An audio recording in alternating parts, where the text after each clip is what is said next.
So it's a pleasure to meet all the new employees today. On behalf of the commission, we thank you for coming to Pennington County. Uh, we trust that you're going to enjoy your employment with the county. As commissioners, if we didn't indicate it as visiting with you, we're always available. So if you have other concerns or ideas or suggestions, please feel free to contact us. And before you leave, you need to clean up the drinks and the eat back there on the table. Because we, as the commission, can't afford any more stuff to eat. So thank you for being here. Appreciate it. Yeah, thank you, guys. Thank you. Thank you. Welcome aboard.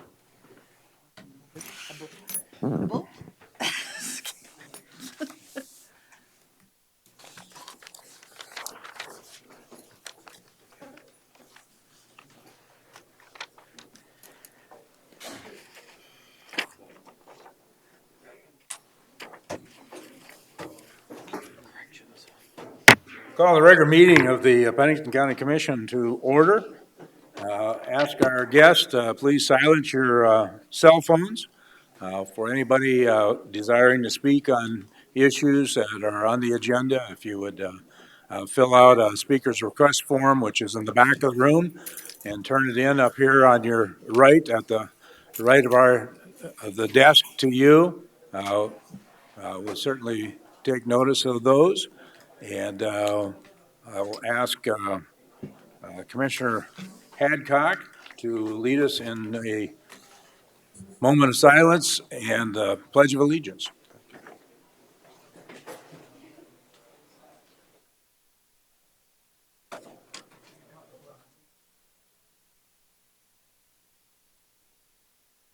Thank you. I pledge allegiance to the flag of the United States of America and to the republic for which it stands, one nation, under God, indivisible, with liberty and justice for all. Thank you, Commissioner Hadcock. Thank you, Gary. Review and approve the agenda. So moved. Second.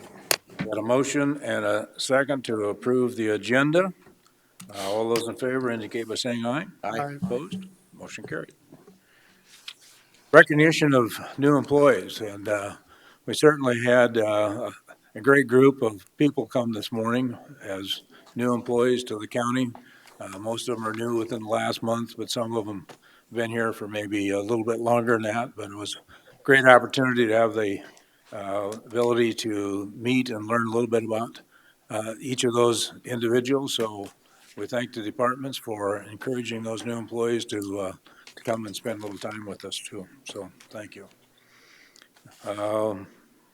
Consent agenda, let's see. I'm missing, there's Holly.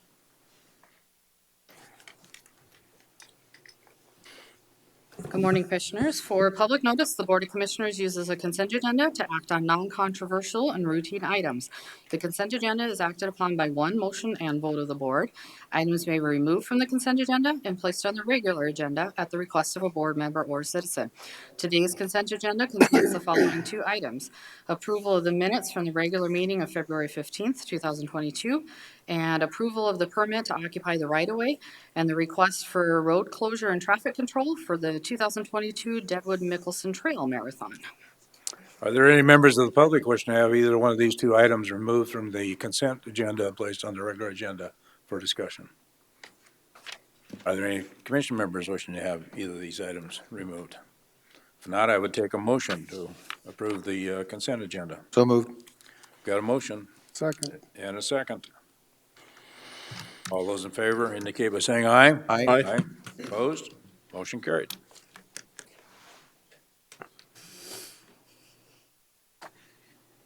Regular agenda items. I'm going to ask Kira Gebert to come forward. Kira has a number of certificates of appreciation to present. So I'll turn it over to Kira and Joe. All right, good morning, Commissioners. I'm Kira Geppert. I'm the Admin Assistant at the Highway Department. We're here this morning to recognize our Adopt a Highway volunteers and the hard work they do each year in keeping our roads and ditches clean. In 2021, we had 55 organizations participate in our program and cleaned 120 miles of roadways.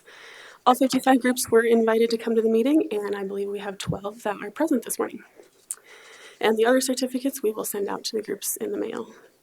And we also have 2 roads that are still currently up for adoption. The roads are available are on our website. And if any group or organization would be interested in adopting, they can look on our website or call our office. So with that, I will begin this presentation. Very good.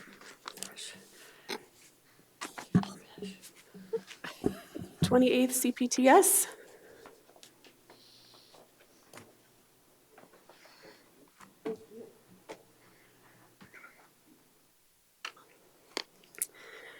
'28th Munition Squadron, Ellsworth Air Force Base.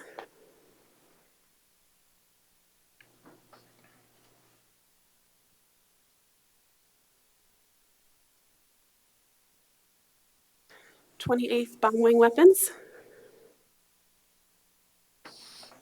Black Hills Energy.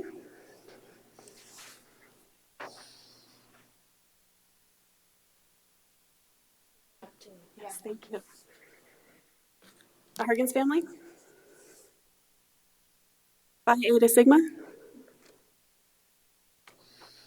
School of Mines and Technology student members of the American Chemical Society. School of Mines Weather Association.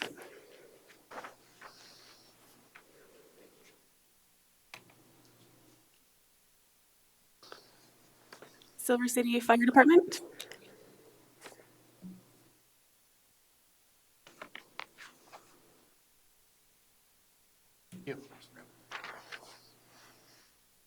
Vern Zebart. WL Plastics.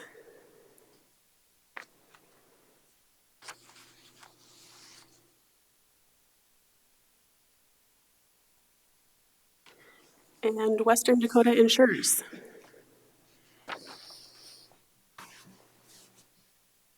I just want to say thank you to all those that did show up and all the ones that are not here.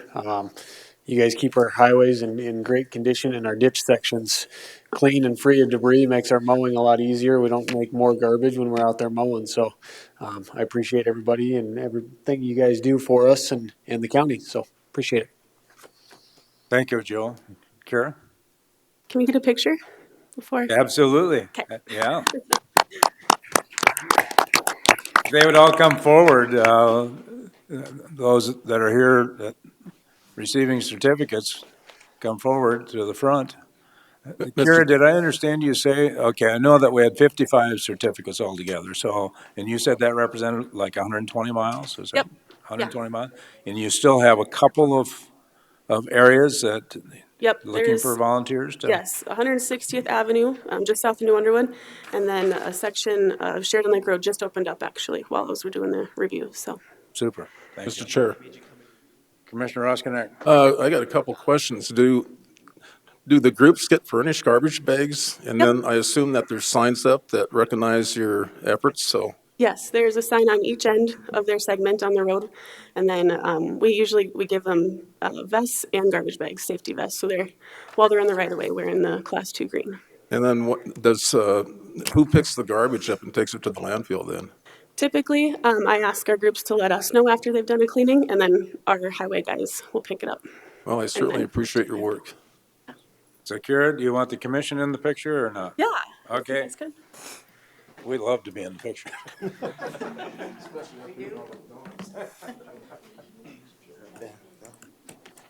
Little bit.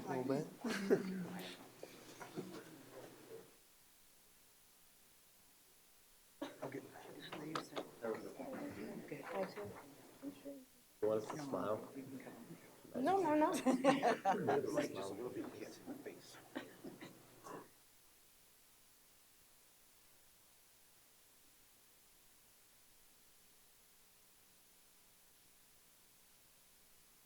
Thank you. Thank you. Thank you. Thank you.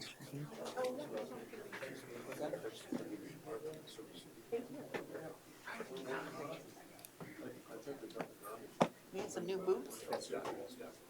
I did?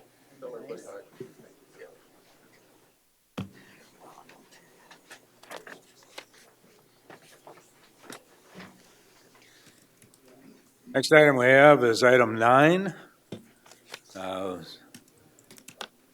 Janet, you here to present that? Thank you. Good morning, Janet City Treasurer. I have in your packet a letter that I wrote to the commissioners. I don't know if you'd like me to read the entire letter or if you've had time to go through it. I seen it and read it, but you're welcome to read it. In I think receiving, it'd be a good idea if you did. okay. In reviewing the assessment freeze in question, the applicant did qualify under the income guidelines as well as the total value of her home. However, did not apply for the freeze before April 1st, 2021 deadline. According to SDCL 10.6A through 4, the applicant may petition the Board of Commissioners to recalculate her taxes and grant her an abatement. Listed below are some of the interesting facts that should help you in rendering your decision on this matter. In Pennington County for the year in question, we have 380 senior citizens and disabled persons qualified on the assessment freeze for 2021 payable in 2022. The total value after factoring before the freeze is $42,435,730 for these parcels, and after the freeze is applied, the total value after factoring was $23,618.23. While I do not deny that the applicant does qualify under the guidelines for 2021 payable in 2022, she still failed to apply for the assessment freeze according to law. This is unfortunate. This applicant, but there are 99 additional senior citizens and disabled out there who did not get the freeze last year because they either did not qualify due to income or value, or they missed the April 1st deadline. Our office goes above and beyond to follow up and assist seniors in an effort to get their documents in on time. Besides our publishing and TV news coverage, our office sent out applications to the applicant on 12/23/20 with a cover letter indicating the deadline and the required documents needed. We called and spoke with her on 1/18/21 to verify its arrival, to see if she had any questions and emphasize the deadline for filing. Again, on 2/15/21, we called since we had not received her documents. A female answered the phone for the applicant and received the reminder message. The applicant did not submit their first documents until 4/19/21 and did not complete the application with the final documents until 4/29/21. Under South Dakota Codified Law 10.6A through 4 and South Dakota Codified Law 10.18.2, Section 8, I am respectfully requesting a denial of the abatement from the Board of Commissioners in hopes that you will stand by the Treasurer's decision to hold firm on these deadlines. The Commission has the final say. I am in the opinion that we should not abate these tardy applicants. She had been provided with the application for this year, 22 payable in 2023, to reapply before the April 1st deadline for the coming year. When we sent out the packets, we estimated how many people this would affect. So we went through everything, and you don't have those figures, but I have them for you now. We had 58 that were denied due to income. We had 21 that were denied because of value. We had 5 that got a letter that they could appeal to the commission, with an additional 36 that started the application process and just needed more documentation that could now come in at any time. They would receive the same letter as well as any unknown amount that could be sent with their application for last year. So that would be a total of 41 people that could come before the commission. That doesn't include any people that say, I didn't know about the freeze, because if they qualify by income, they can come in and they can appeal it to the commission at any time. Shannon does have the assessed value and the taxes, so he could tell you what it would amount to. And I think the applicant is here. Shannon, you have those figures? Come forward, Shannon. Good morning, Shannon Rittberger, Director of Equalization. The property in question is assessed, or was assessed, for the year here at $122,000.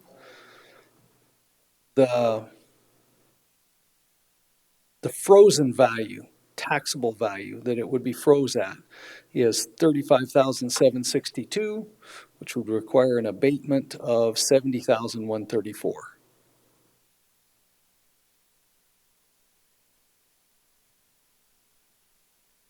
Is the applicant here? Or would the applicant like to address the commission? Chairman, can I ask one Commissioner question? Adcock. So Shannon, what does she pay for her freeze? Did she have the freeze before? Janet, or Yes. she's had it before? And what was that amount she paid?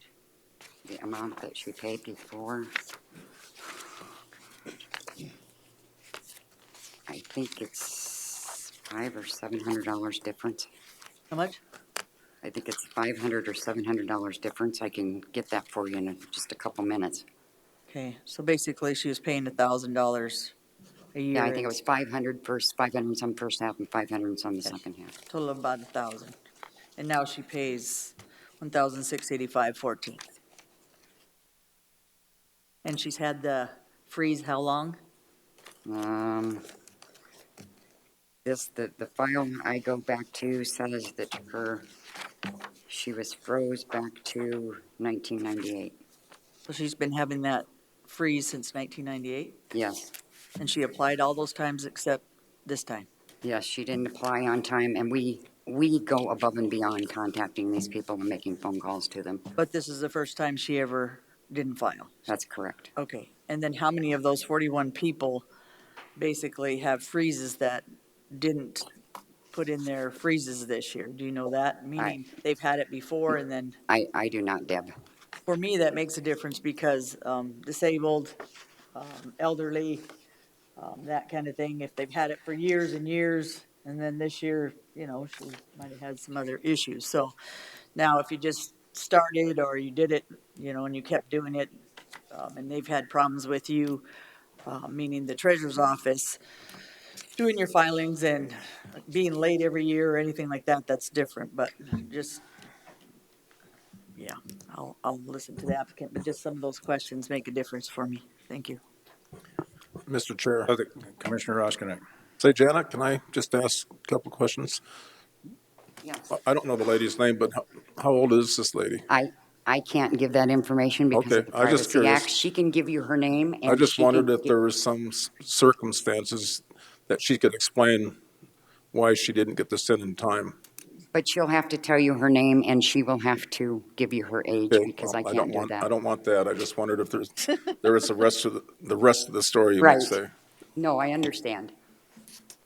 Yeah, I'm inclined to agree with the treasurer on this recommendation of denial. I think the If the- lady's here. If the applicant would like to come forward and address the commission, you're welcome to.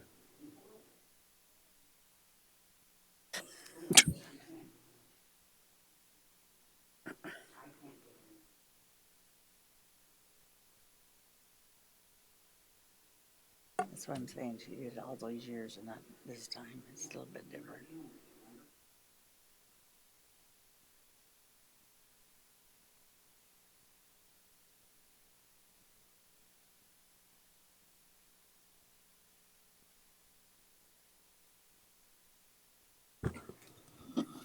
Good morning. Good morning, welcome. Talk in the mic and tell them what your name is. Evelyn Cumberworth. Okay, they'll ask you questions. Just explain to us, we know that you're appealing, and you missed the deadline for filing for this.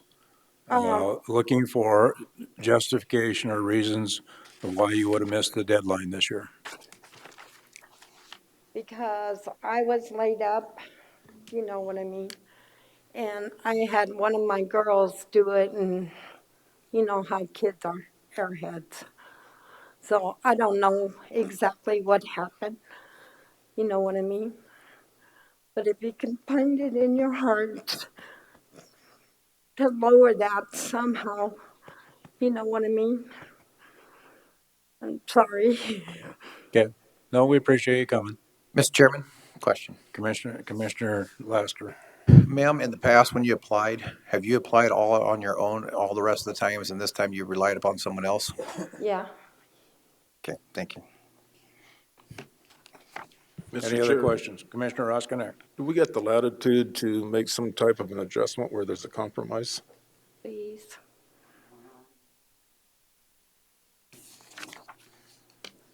Chairman, Commissioner Adcock, while we're waiting for Jay. Just maybe a better solution. So she's at 1,685.14. She was paying 1,000. For me, take her back to the 1,000.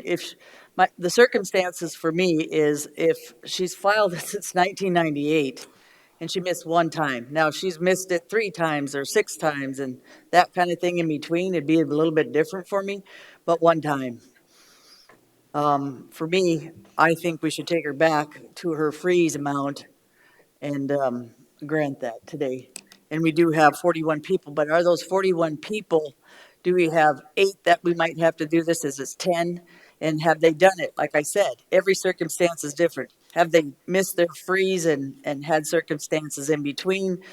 Is it their first year and they want it this year? That kind of stuff. So bottom line, I would ask us to take it back to the 1,000.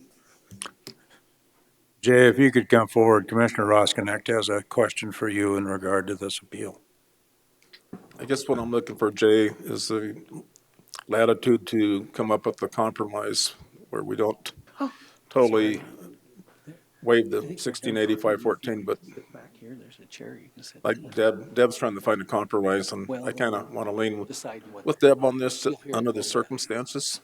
Yeah, Jay Alderman with State's Attorney's Office. In this context, I'm not aware of a legal compromise that can be made. I mean, the statutes are pretty clear.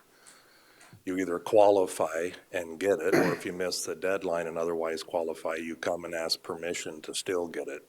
So can we From the legally commission, but I'm not take aware- her back to the 1,000? Sorry, Jay. That would be a compromise, which I'm not aware of anything like that in statute. Well, it says that we can grant that as a commissioner if we decide that we wanted to do that. On your paper that I read, if I'm correct, commissioners? You Because can, we've done it before. you can grant the way it's been presented in the past is the authority that you're referencing is you can authorize them, or really the treasurer's office, to go ahead and process that application and provide the full freeze benefit if they otherwise qualified and have missed that deadline. Okay. I've not known it to be interpreted or used that you can authorize the treasurer to go forward, but only half the freeze or some portion thereof. Okay. Yeah. Thank you, Jay. Commissioner, and just for your information, it does stay at the year that she qualified. So it would go back to the year she originally qualified. It wouldn't start this year. So it goes back to the year that they qualified. Right. Oh. Mr. Chair, Commissioner LaCroix. I would make the motion to approve, to authorize the full freeze that she qualified for. Second. I've got a motion and a second to There's a motion to grant. approve the appeal. Let's see what the vote goes. Is there further discussion? Hearing none. All those in favor of the motion indicate by saying aye. Aye. Opposed? No. Passed 4-1. They granted it. Thank you ever so much. I appreciate you. Thank you. So now.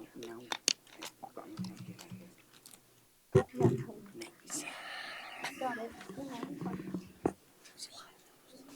Next item, item 10, Planning Commission appointment recommendation. Holly?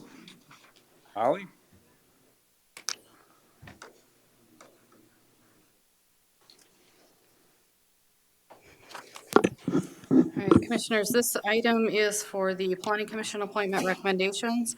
Per policy, interviews for the open position was conducted last Wednesday, the 23rd. The interview group thanks both of the applicants for their interest in serving on the Planning Commission. The interviewing group has determined that neither applicant has the technical or the relevant background experience in planning and related zoning and development fields. With the increasing complexity of planning issues in our county, the interviewing group feels this knowledge is necessary for a planning commission member to possess. So at this time, the recommendation that we are bringing forward is to reopen the position for additional applicants. Both forms have been provided for the board's consideration. It's the final decision rests with the board on what direction you would like to move forward with. I believe one of the applicants is here, would like to address the board, but at this time, the interviewing group would like to reopen the position. Okay, and if we reopen the position, there's nothing stopping those that have applied previously of reapplying. Absolutely, they could reapply if they wish. Yes, sir. Okay, so I do have, I got a request here from Bruce Johnson. Bruce, would you like to come forward? Morning, Commissioners. My name is Bruce Johnson. So I don't want to take up too much of your time, but I just wanted to bring to light some of the facts about my career and the skills that I possess that I believe would be beneficial to the open planning position.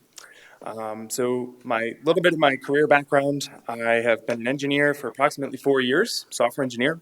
I've been working with code and robotics since I was 13. I started developing those skills and working on picking up those skills. I started my own business when I was 15, teaching kids and adults software engineering and robotics skills, which allowed me to receive an internship at the last company I worked for. At that company, because of the skills I possessed, I was asked to enter a rigorous 9-month software engineering training program called Hack Reactor. The Hack Reactor program is a very difficult program to enter because of the entrance problems that they ask you to solve to enter that program. I successfully entered the Hack Reactor program in January of 2019 and graduated in September of 2019. This program enabled me to take a full-time job as a software engineer for almost 3 years at a company based in Pennsylvania, which is where I was before I moved here. Last year, I moved to a software development firm as an engineer and started out at a salary of $90,000. Additionally, I started a business called Lyric Keeper 2 years ago and have had to learn to manage a team of at least 10 people, and we're gaining more people every month across multiple time zones and countries to help everyone reach common goals. This has helped me develop several leadership and problem-solving skills, which I believe would be very beneficial to this planning position. So a little background in my education, I have been working on a bachelor's degree in computer science, but after getting a little over halfway through my bachelor's degree, I had a talk with my college advisor, and he recommended not continuing with my degree since I was already a software engineer and possessed all the practical skills and knowledge a computer science degree would have given me. So I called each of the commissioners and either left a message or talked to them directly, trying to ascertain what they believe some of the key skills were and the technical backgrounds were for this job. And some of the things that I was able to ascertain from those conversations seemed like commissioners were really looking for problem-solving skills related to engineering and scientific fields. You were looking for developing an understanding of zoning rules and regulations. You were looking for the ability to research and ascertain information related to difficult and confusing problems. And as a software engineer, these are some of the roles that I believe I possess that correspond to those skills that you're all looking for. Every day, I engineer solutions to difficult problems that haven't been solved before. I adapt existing solutions to meet those current problems, solutions that people may have created years ago but aren't relevant to current technologies. I'll look into those solutions and find ways to adapt those to meet current problems. Researching things I've never worked with before and having to learn to become competent enough on those topics to engineer a solution. So when we're talking about zoning rules and regulations, a huge part of my job is researching things I've never worked with before and having to be research them enough to be competent to create solutions with those things that I research. And additionally, I'd eventually like to run for city council, and I believe the experience that I could gain from this planning position would allow me to serve in that role more efficiently. So, Mr. Johnson, you had the opportunity to interview, I understand, with the Yes. interview committee. Were you able to share this information with them in writing or verbally, or? I was able to share parts of this, but at that time I was not aware of everything that they were looking for in this position. Okay. I had spoken to various commissioners prior to my interview, and it seemed like the relevant skills have changed over time. So I was not aware of what the group was currently looking for in terms of technical skills. Chairman. Okay, Commissioner Adcock. I'm sold. Why that is because, number one, I didn't answer the phone, not on purpose, but, and I have never met you before. But we just said we're looking for knowledge and technical skills, and maybe, like Gary said, he didn't put all that out there in the interview. I like his energy, I like his youth, I like a lot of things about that. That's where we all started. In fact, he's got a lot more knowledge than I ever started with. Um, the ability to want to learn, the ability to love your city or your county, and serve the people of your city or county, since you said you were working up to city council maybe. This planning commission is where we all should start, I believe. You should have those planning skills and those things, so when you move to the next step, you have an understanding of it. He's telling us he wants to do that. He's saying that I want to learn. Um, to me, what's your name, sir? I'm gonna apologize. Bruce Johnson. Bruce. I like what he has to say, and if he was on my team, I like his energy again. He's gonna look up his information, and to me, we need some of that energy on our planning commission, so Thank you, ma'am. that's my point. Commissioner LaCroy. I think, I was part of the interview team, and there were, even the planning commission, Charlie Johnson said those questions were tough. I mean, there were some tough questions, and so it's not like he wasn't, didn't have the opportunity to share what he did. I mean, you had ample time. It was a good 40-minute application process, lots of questions, and I have to admit, I think part of it was, you're saying you're an engineer and you don't have the schooling to back it. That was one type of thing that come up. Garrett, the chairman just said that you could reapply. I would definitely let you come back and reapply, but I think that the interviewing process was doing what it was supposed to do, which is not just getting up in front of a group of people, making a presentation and making a judgment right away. They asked some serious questions, and there was some great conversation between that group of what was going on. And I'm telling you, Bruce, it was a back and forth, couple-day discussion before the whole group decided, well, maybe we should rebid it or repost it. So it's not saying anything bad. I mean, I give you credit. I mean, you contacting each commissioner, lobbying like you just did is part of politics, and you just did it. But that's why we had this interviewing group, is to be able to sit back and get through all that and get down to know who the person is and what we're looking for. I mean, we had 3 planning people and so forth. So I'm going to stick with what the committee came up with. I didn't like the first one, and we talked about it, but I'm going to stick with them because that's what the process was meant to do, is to gather more information and take politics out of the appointments. All right. Further questions for Mr. Johnson? Mr. Chairman, Lester. I remember, I don't know, 4, 5, 6 years ago, several years ago, I retired from the Air Force and I was looking to get involved in government. One of the first things I did is I did run for office. I didn't know much of what I was doing, but I ran for office. But I definitely didn't have the background experience in planning and zoning or the technical aspects of it. I had to learn it. But I was appointed by the Board of Commissioners to be on that Planning and Zoning Commission back in 2016, I believe. So if we're looking for people who are going to put time and effort into it and do the job and do the research, and it's clear with his background that he just stated that he has that technical capabilities, why would we not consider letting the individual who applied in time? There was only 2 individuals, so that showed maybe in the community a lack of interest. I don't know, but I would assume with 2 applicants, maybe there's not a great amount of interest at this point in time, or at least for that deadline. But 2, I struggle with this because is there anything in there that says that you have to have expertise in planning and zoning, or that you have to be a realtor or something of that nature? Because if that's the case, that didn't happen with me. And we see where I'm at today. So I think somebody who wants to serve their community, he's made it very clear that he would like to be on county commission, city council, being able to have the background with the county and the planning and zoning, the issues that we're dealing with the city. Actually, now I'm thinking about this through, this actually might be a great opportunity for him to understand the county stuff. And if he wants to run for city council, then this puts him in a great position to understand what the county is doing and then carry that over to city council if he gets elected there. So I think I have to support him just solely for that aspect of it. So Commissioner Lassiter, just in response to your question, no, there's not any real set rules on that. I think it's left up to the interview committee to determine, as they do the interview, as to whether or not the background fits.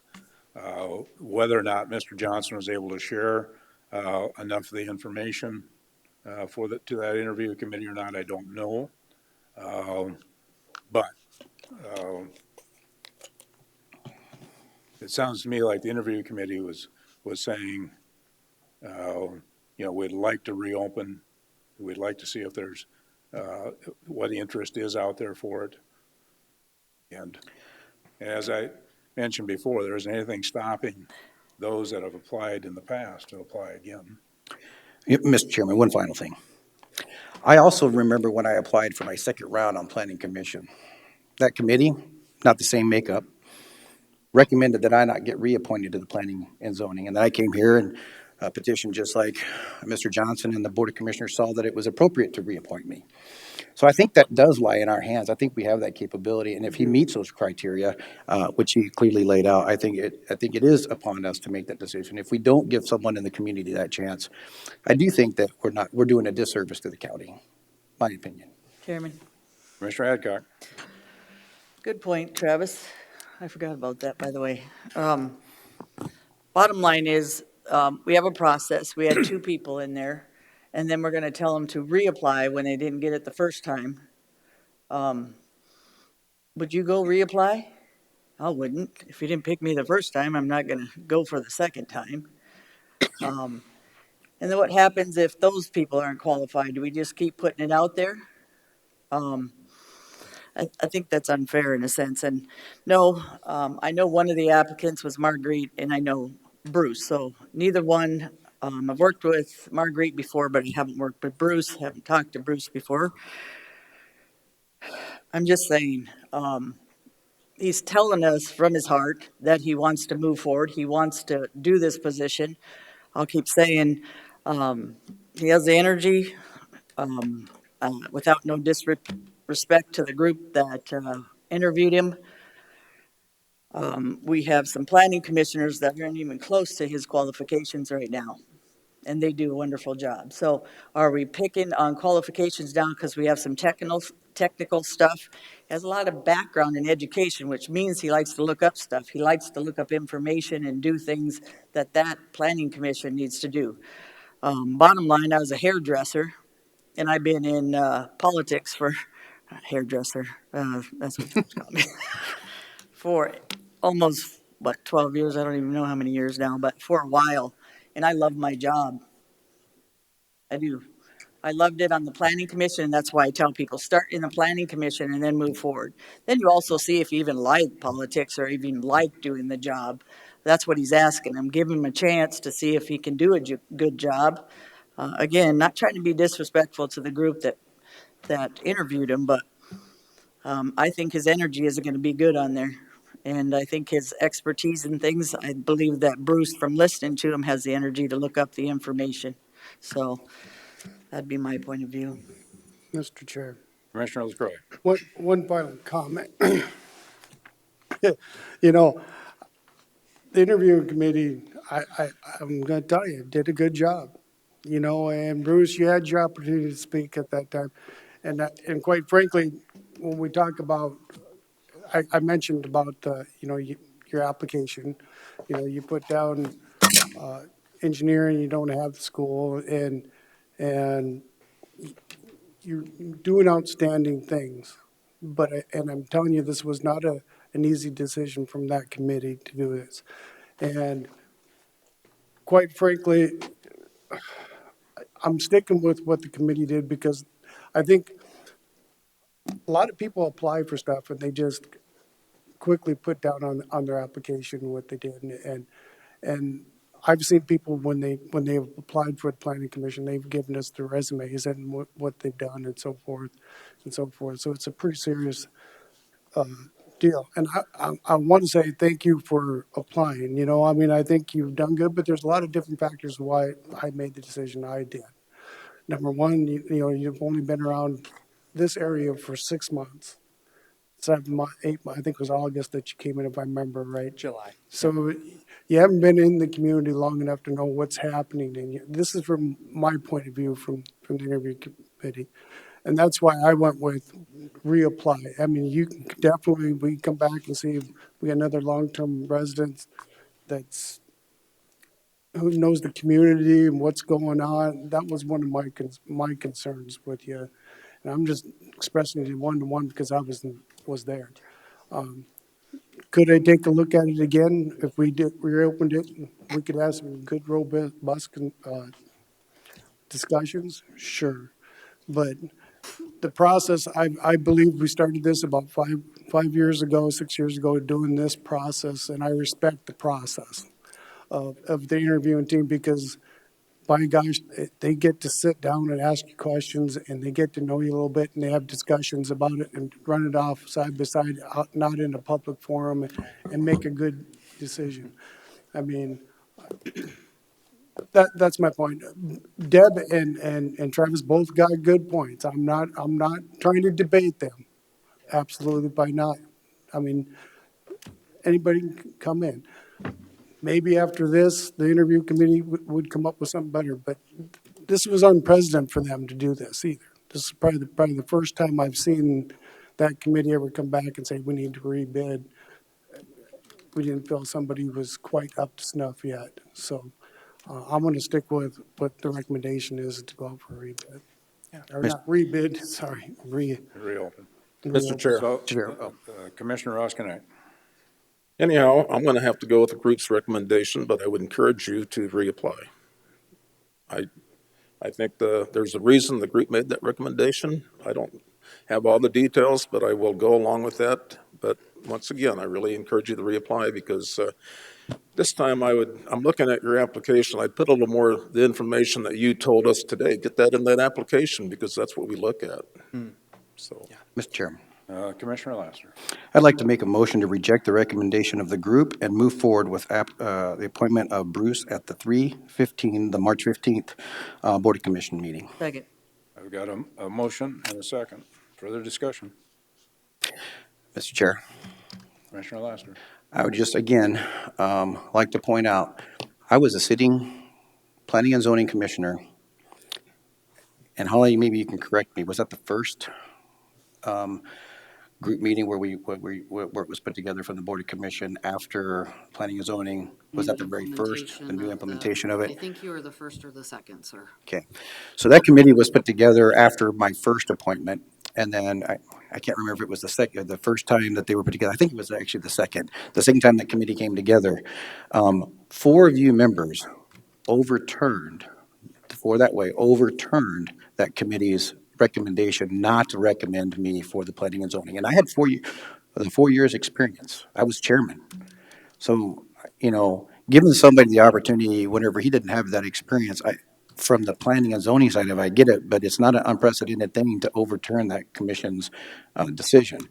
And if we feel comfortable and we want an individual to come at this with a fresh slate to represent the county, to put in that energy, I would ask for your vote for this. So Commissioner Hadcock, just to answer your question about would you apply again, we did have that happen last year where a person wasn't selected. And when we had another opening, that person did ask for reconsideration on it, and we appointed that person. So Chairman, you mean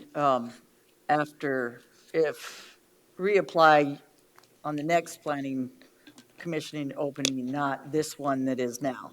Right. My issue is you apply for something, there's 2 openings, and then I kept hearing nobody's applied. Then I think a week or 2 beforehand they applied. So then we interview them and we say the knowledge and the technical skills, and maybe I'm missing something, like you said, I wasn't in the interview. But if I had to hire him and he didn't put all his engineering skills, or he was graduated, or I'll just keep saying, are you looking at everything that he might be able to learn, or his knowledge that he might want to, to move forward with this? I mean, I guess I'm missing something maybe in the interview, but again, we have picked or not picked people, and maybe have we had to apply, or what am I trying to say? Put it out there again, Holly, because the applicants that we interviewed before we didn't want either of them, or three of them, or four of them. Have we done that It's before? pretty rare. That's what I'm saying. So, again, I've never talked to Bruce before, so I don't know all his information in one sense, but I like, number one, he came here and he's asking us to give him a job. He wants to do the job. That shows me something when I'm interviewing something for any job I do, that you came up here even though we said you're not qualified, you're not technical, and you don't have skills enough for us to move forward with. So if it's in my business, I'm gonna try him.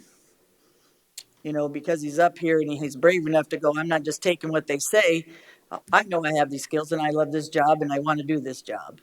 I don't see too many people come back after they get a letter either. So I still believe we should give him a chance with his energy. We've thought things of other people that when they were going to be commission or planning commissioners or otherwise, that became really good commissioners. We have one engineer on there, and the rest, if I'm correct, have about the same skills as, in fact, probably less on some of them than Bruce does. Plus, I'll keep saying we need the youth.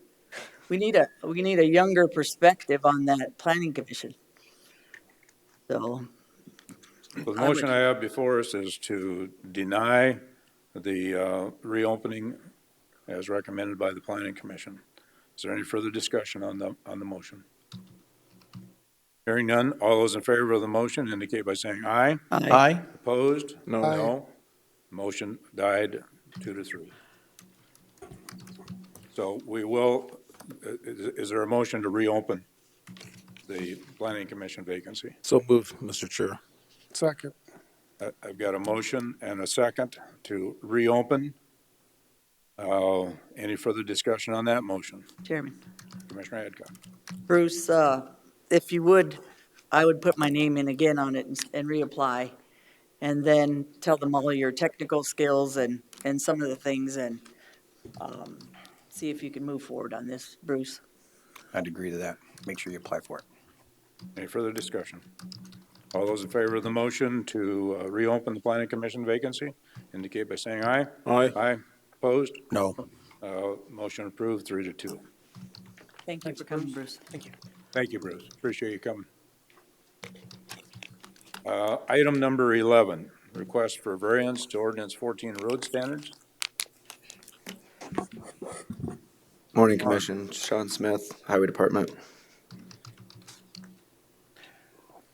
So item number 11 is a request for a variance to ordinance 14.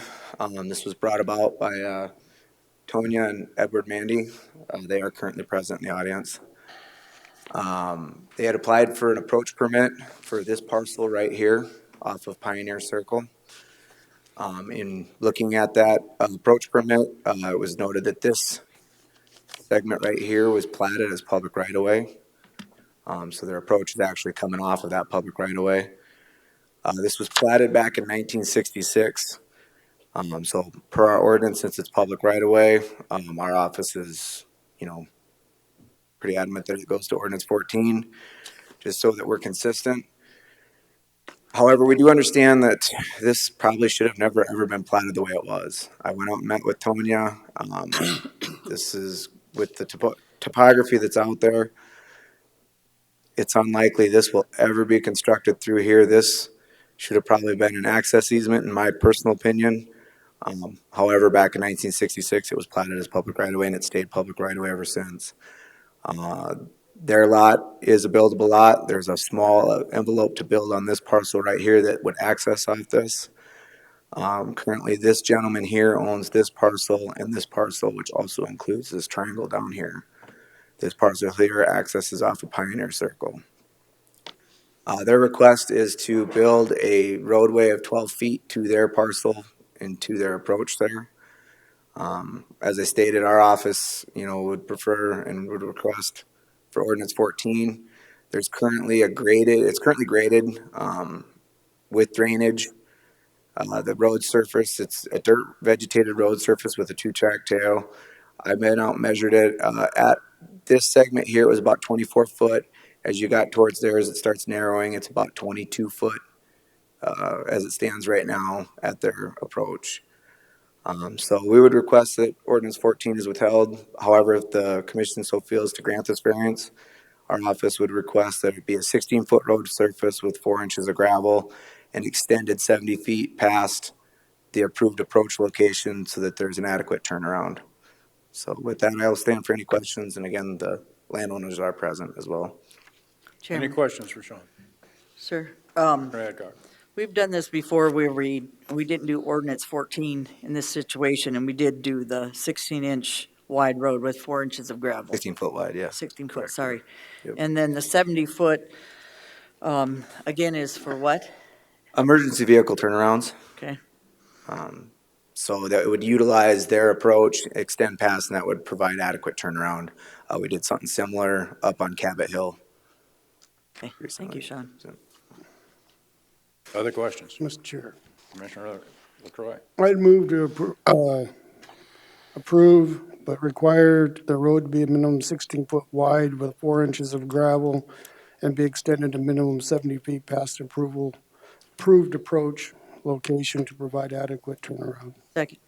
Got a motion and a second. You want to speak? Would the Vandys like to come up? Sorry, I didn't know how that went exactly. I grew up in politics. I should know exactly how that goes, but. Okay. Just identify yourself, please. Oh, yes, sorry. Commissioners, I'm Tonya Mandy. I'm the landowner, and my husband is here as well. We did meet with Sean last week. This is a process that we actually probably would have done differently had we known things were like this, but we have been given, everyone has been kind to us at Planning and Zoning and at the Highway Office. However, we have been given extremely conflicting information from the beginning to the end. I would have been here months ago had this been a thing that we knew about. And I'm glad that they are considering a variance because actually if you go and measure Pioneer Circle before and after that corner where we would come off, that road is only 20 feet wide. So talking about the regular, what the regular approach width would be is kind of crazy to begin with. I appreciate that they're considering a 16-foot wide road. If you go out there with your tape measure and measure it, that's a logical width to make the road. Because there is nice drainage on both sides, and it was kind of set up this way. And it's been operating like this, well, since the 60s. Mr. McGrath, that as he said, developed the 3 plots that kind of surround ours. I think he owns that one, not that one right there. And then the other 2. So this triangle is actually platted to be part of this parcel right here. Okay, so he owns the one with the ravine, the draw that goes right beside ours. That's questionably buildable, which is not what we were talking about. He owns that and he owns the others, and he's been operating on that road for a very long time. So it is a semi-improved road.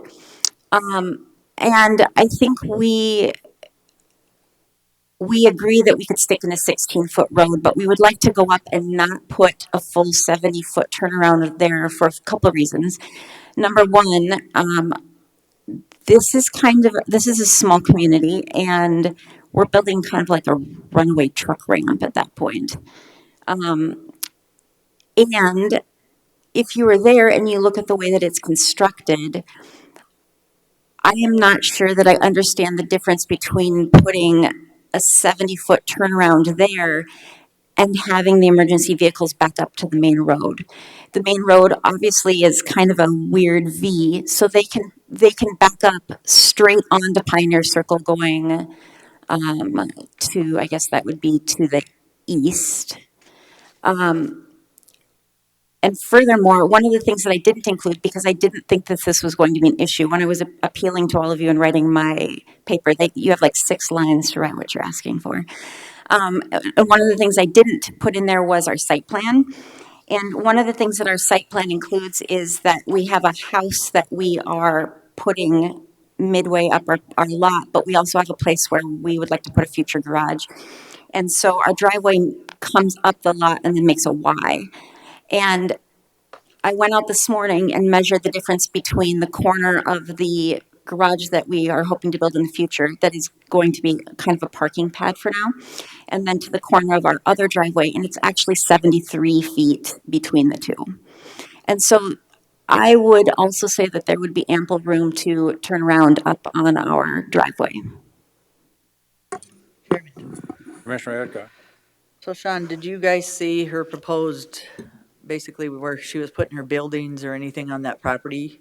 When you No, I guys? had not seen the overall site plan on that. She did kind of walk me through the location of the house, but not the garage when we were out there that day. Okay, that would have probably been Yeah, helpful. these are things I didn't know, because when I had met with him, he had said, yeah, we could, I mean, first of all, I'm not trying to throw anyone under the bus, because like I said, everyone has been kind to me. But there's things you don't know when you're applying for things of like what rebuttals are going to be. It's like you'd like to say, well, but did you consider this? So we didn't talk about that because I didn't think this was going to be an issue. In fact, the county highway, the first time I called them and talked to them, told me that I didn't need an approach permit at all because they didn't care about this land because it wasn't theirs. Literally, this is what they told me probably 4 months ago. Not Mr. Smith. He's not the one that told me that. It was somebody else in the office. And so had I known this was even going to be an issue, we would have more thoroughly gone through this. But Ma'am, I'm gonna stop you for a sec. yeah. Yeah. I probably get nervous up there, but that's okay. So if you put a garage next to the house, or I don't know how far you're putting the garage, tell me, Sean, can she build a turnaround somewhere where her driveway for a garage or added to it? I guess you don't know without seeing the proposed building is the sad part. I don't know. And that the day we were out there, I did bring up this turnaround with Miss Mandy that this would be what we would be looking at for emergency vehicles. Is this flat land up there? Is it a lot of ravine? It drops from the road surface here, it drops down to this ravine. It's Okay. sloped down this direction. And would the emergency vehicles be able to, on the land that she has, turn around or access on that 16-foot road to be able to? Potentially, but we're looking at going onto private property now for a turnaround.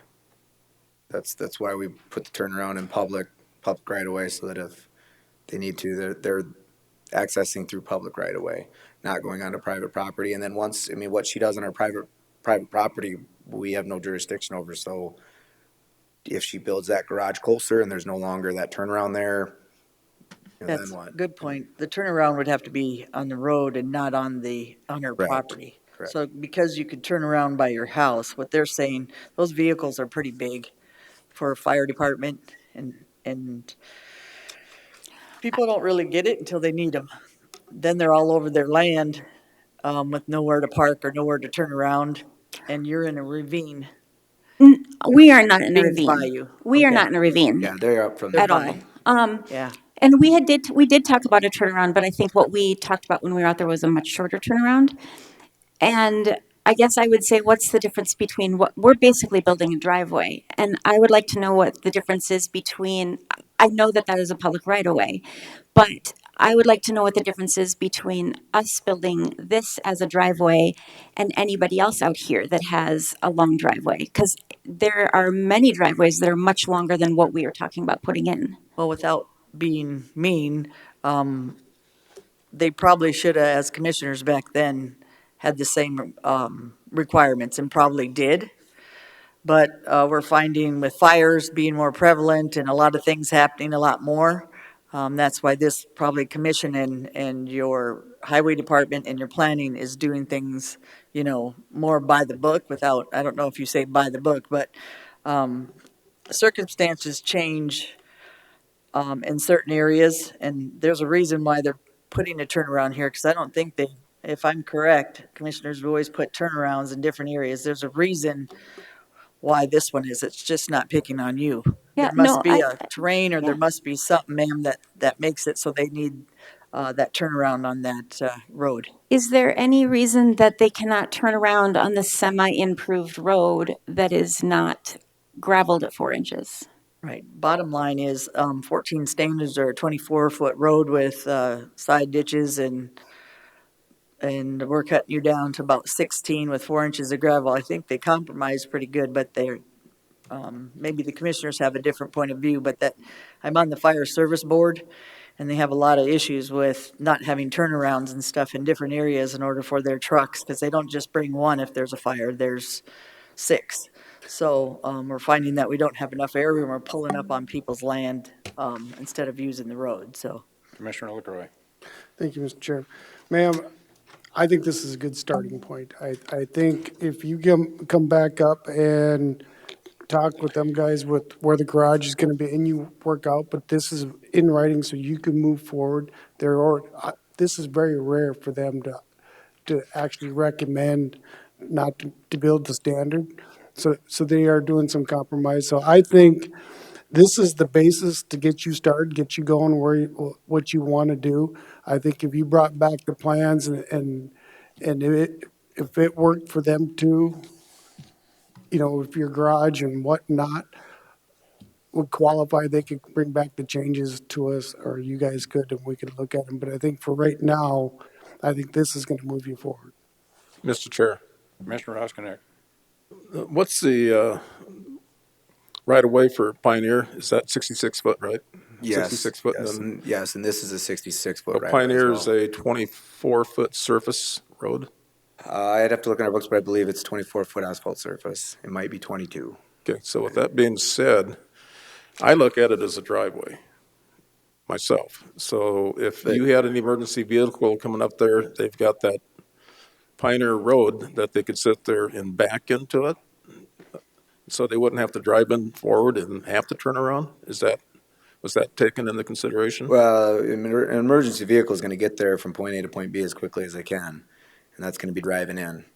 But the difference here is this is within public right-of-way, so it's not just a drive. I mean, it may essentially be her driveway, but this is a public roadway. So all those other driveways that are in there that you see that are long driveways, those are on private property. Those are private driveways.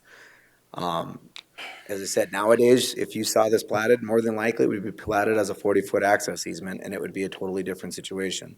This is public right-of-way, so it's public access. So that's why we're recommending, if we're gonna go to it, a minimum of 16 feet, 4 inches of gravel with a 70-foot turnaround. Mr. Chairman, Commissioner Lassiter. I have a follow-up question with what Ron was talking about. Being that I've been in EMS and had to drive big vehicles and stuff, my question is, if she brings this down and comes onto her property and an ambulance or fire truck comes on her property, you said you don't control what space they have in there. So this is where I'm kind of getting hung up, since she's the last one there. Putting a 70-foot turnaround, if they drive straight in, if they have to back out, they may not even be able to back out and hang a left to get to that. They may have to back straight out and then back left onto Pioneer and then go back to leave. So I guess I'm kind of confused because 70-foot with our approach is put in there as a standard for the turning radius of these vehicles. right. But if they come onto her property, because she's the only one at the end of this, So then they would more than likely, yes, utilize that turnaround to back out to be able to turn and go back up the road. If they're in her on her property, and she's not the last parcel here. This is the last parcel that is accessing off that roadway. She's not the last one.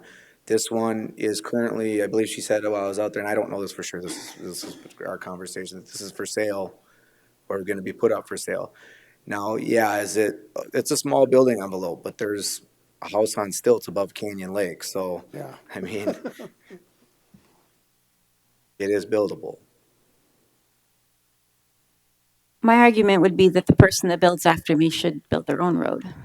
And we would request at that point in time that road be extended to their property with a turnaround extended, built at that point.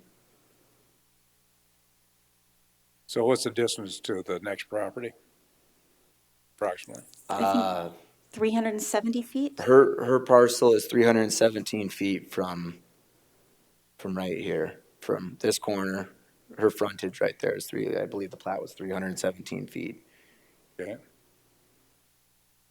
Mr. Chair, Commissioner Oskinen. Sean, can you highlight that? Yeah. Highlight her property so we can see it better. Can you hit identify on rapid maps? Yep, So that's, yep. there you go. So, and I can label.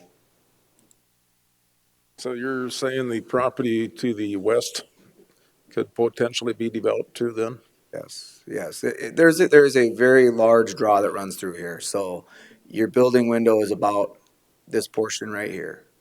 Or if you came across through here, I mean, it's a steep hillside. Once you get across that, it is a very steep hillside.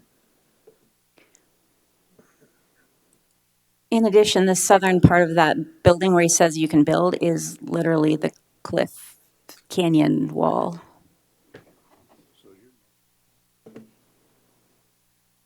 I guess my question is, I don't quite understand how that turnaround works. So her approach is right here.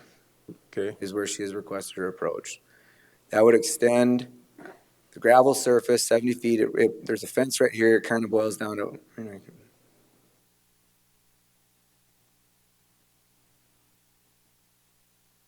about right there would be the extension of that roadway.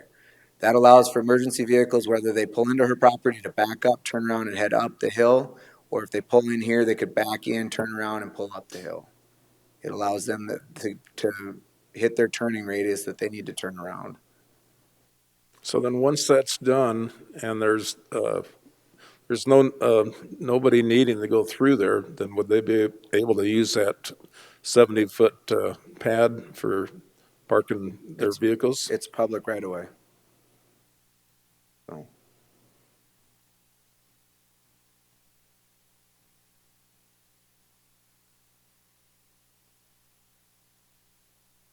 Okay, I've got a motion and a second. Is there further discussion?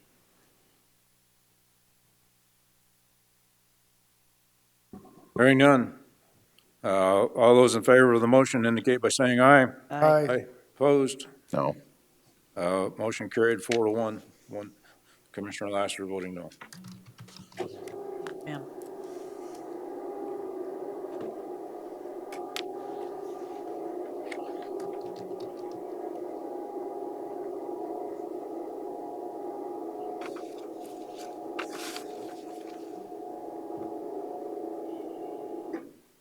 Items from the auditor.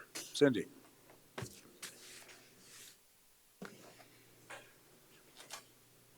Good morning, Commissioners. Cindy Moeller, Pennington County Auditor. The first item that I have before you is Budget Supplement SP 22-002, and that is to supplement the Title III Pest Control budget in the amount of $20,834. So moved.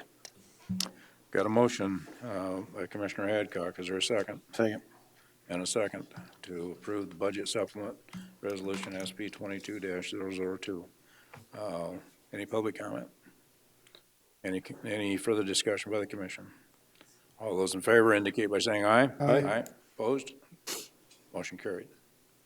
The second supplement before you is SB 22-003, which is the resolution to supplement the LEPC fund in the amount of, actually it's two separate amounts. From restricted fund balance, it would be $1,646.50. That's what was left unspent last year. And then from current year revenue, it would be $2,467.47. Move for approval. So it's the total of those two? Is that what we're saying? Yes. Okay. So I have a motion by Commissioner LaCroix to approve. Is there a second? Second. Second by Commissioner Roskinick. Any public comment? Back to the commission. All those in favor of the motion indicate by saying aye. Aye. Opposed? Motion carried. Item B. Next item is a special request for retail on-sale malt beverage and wine license. This is for an event, Ladies and Laces Hockey Game fundraiser that the Rushmore Hockey Association is putting in the application for this special license. Any questions? Mr. Chair, Commissioner LaCroix. move for approval. Second. Got a motion and a second to approve a special retail on-sale malt beverage retailer's license for Rushmore Hockey Association from 5 p.m. to 12 a.m. on March 8th. 2022. Your public comment. Back to the commission. All those in favor of the motion indicate by saying aye. Aye. Opposed? Motion carried. Thank you. Thank you. Cindy? You come pick this up. Obviously, you're not receiving these since they're coming.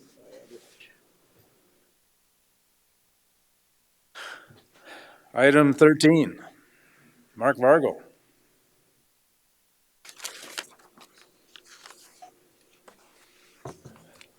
Morning, Mr. Chair. Mark Vargo, Pennington County State's Attorney. I know and I appreciate the time and effort that all of you have put into this, getting to meet with each of you. We probably spent about an hour with each of the 5 commissioners. But I do think it's important for purposes of the public to understand what it is that we come here for, to go over a little bit of some of the same things that we did. I won't go into it in the same detail, but the bottom line is that we have a situation. And the best way that I can describe your employees on the 3rd floor is that they are exhausted. Between the efforts that they put in COVID to meet the 10% reduction this commission asked for of them, to the way that they have responded to an unprecedented spike in crime, and most particularly in violent crime, has been nothing but heroic. But nobody can keep doing heroic things forever. When the number of cases that we prosecute in the felony division has risen 125% in 4 years, and in the same time frame, we've added 1 prosecutor to that unit, which is an 11% rise. We are down to 3 lawyers within the office who are capable of looking at a rape, murder, or homicide and say, been there, done that. And the problem is, for every one of those that helps assist with one of those cases or train people on one of those cases, we are quite literally robbing Peter to pay Paul. Commission was kind enough to make Tracy our first Assistant Chief Deputy last commission meeting, but her participation, which is invaluable to the criminal division, costs the civil division. Laura and I both have administrative duties, training duties, office duties and duties with other agencies that suffer every time that we are called upon to do something that normally was handled within the felony division. And every agency that we touch suffers when our attention is divided and when our attention is limited. Our system is at its best when the state's attorney's office is proactive, when we can be there with the sheriff's office in formulating policies that interact, for instance, with the tribes, as we've done frequently recently. But with the police department, who, yes, they have their own attorneys. There's a city attorney's office. But when it comes to criminal matters, they talk to us because the city attorney's office handles, if anything, just city ordinance violations. The opiate litigation that you've got a proposed press release on. Just another example of the kinds of things that we do that are outside the norm and that will suffer if we do not have the manpower to deal with the caseload that we have. And the growth that we are foreseeing, I know this commission has received information from planning and zoning, and their anticipation of growth is extraordinary in the coming 5 to 10 years. I talked to the police chief this morning. They are in the process this year of hiring between 20 and 25 sworn officers. That's an increase of about 1/6 of their sworn staff. And he anticipates that that'll be followed up by 5 or 6 new officers every year thereafter until they finally reach equilibrium, if they do. The increase that I demonstrated to you in violent crime, where we went decades with between 200 and 300 violent crime cases a year, and we are now peaking at over 600. The increase in homicides is particularly striking. 2015, we set a new record for Pennington County in terms of the number of homicides that we had. That was 7. 2 years ago, we had 13. Last year, we had 15. We are double the rate of our previous high. And those cases suck up energy and resources like nothing doing. And they require a skilled and experienced unit. It is not realistic to judge our staffing based on a hypothetical situation where every position is full and every employee is fully trained. That just doesn't happen.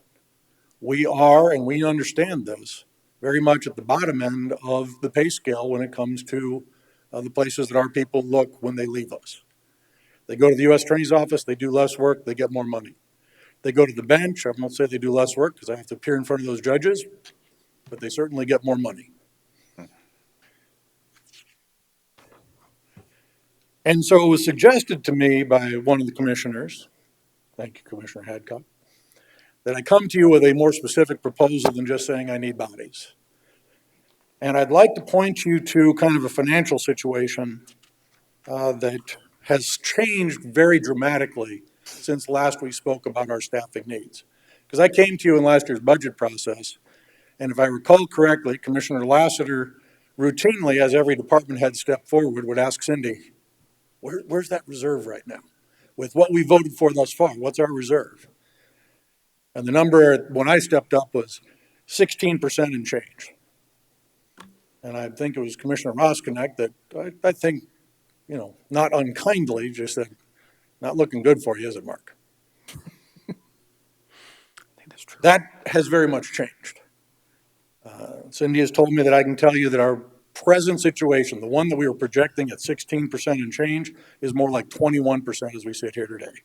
There were some things that she couldn't have committed to on that time that have come in our favor. And so very much you are in a different financial situation that I think warrants a reexamination of the requests that we made. I will also point out that even in the context of a tough year for us and limited, we were largely fully staffed. We were fully staffed when I came to you for the budget. We've since then lost one to the bench and one to the U.S. Attorney's Office, as appears to be our norm. Even in that context, we turned back $139,000 to the county general fund.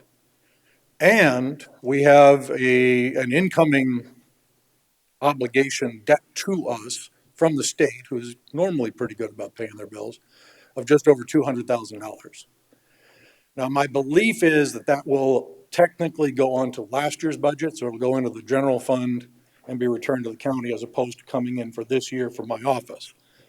But if we look at what we turned back and that $204,000, that is a reasonable estimate then to say that ultimately, even this year, while I'm asking for 3 felony attorneys and 3 felony secretaries, I'm asking you to think of those in terms of pairs with each other. So 1 and 1, 2 and 2, and 3 and 3 are all things that the board could certainly consider. 2 and 2 would enable us to say that we have covered that amount in just the money that we turned back. So the numbers on that were that we had, that'd be a roughly $290,000 cost. And as I said, we'd be between what we turned back and what we still anticipate coming in this year at $343,000.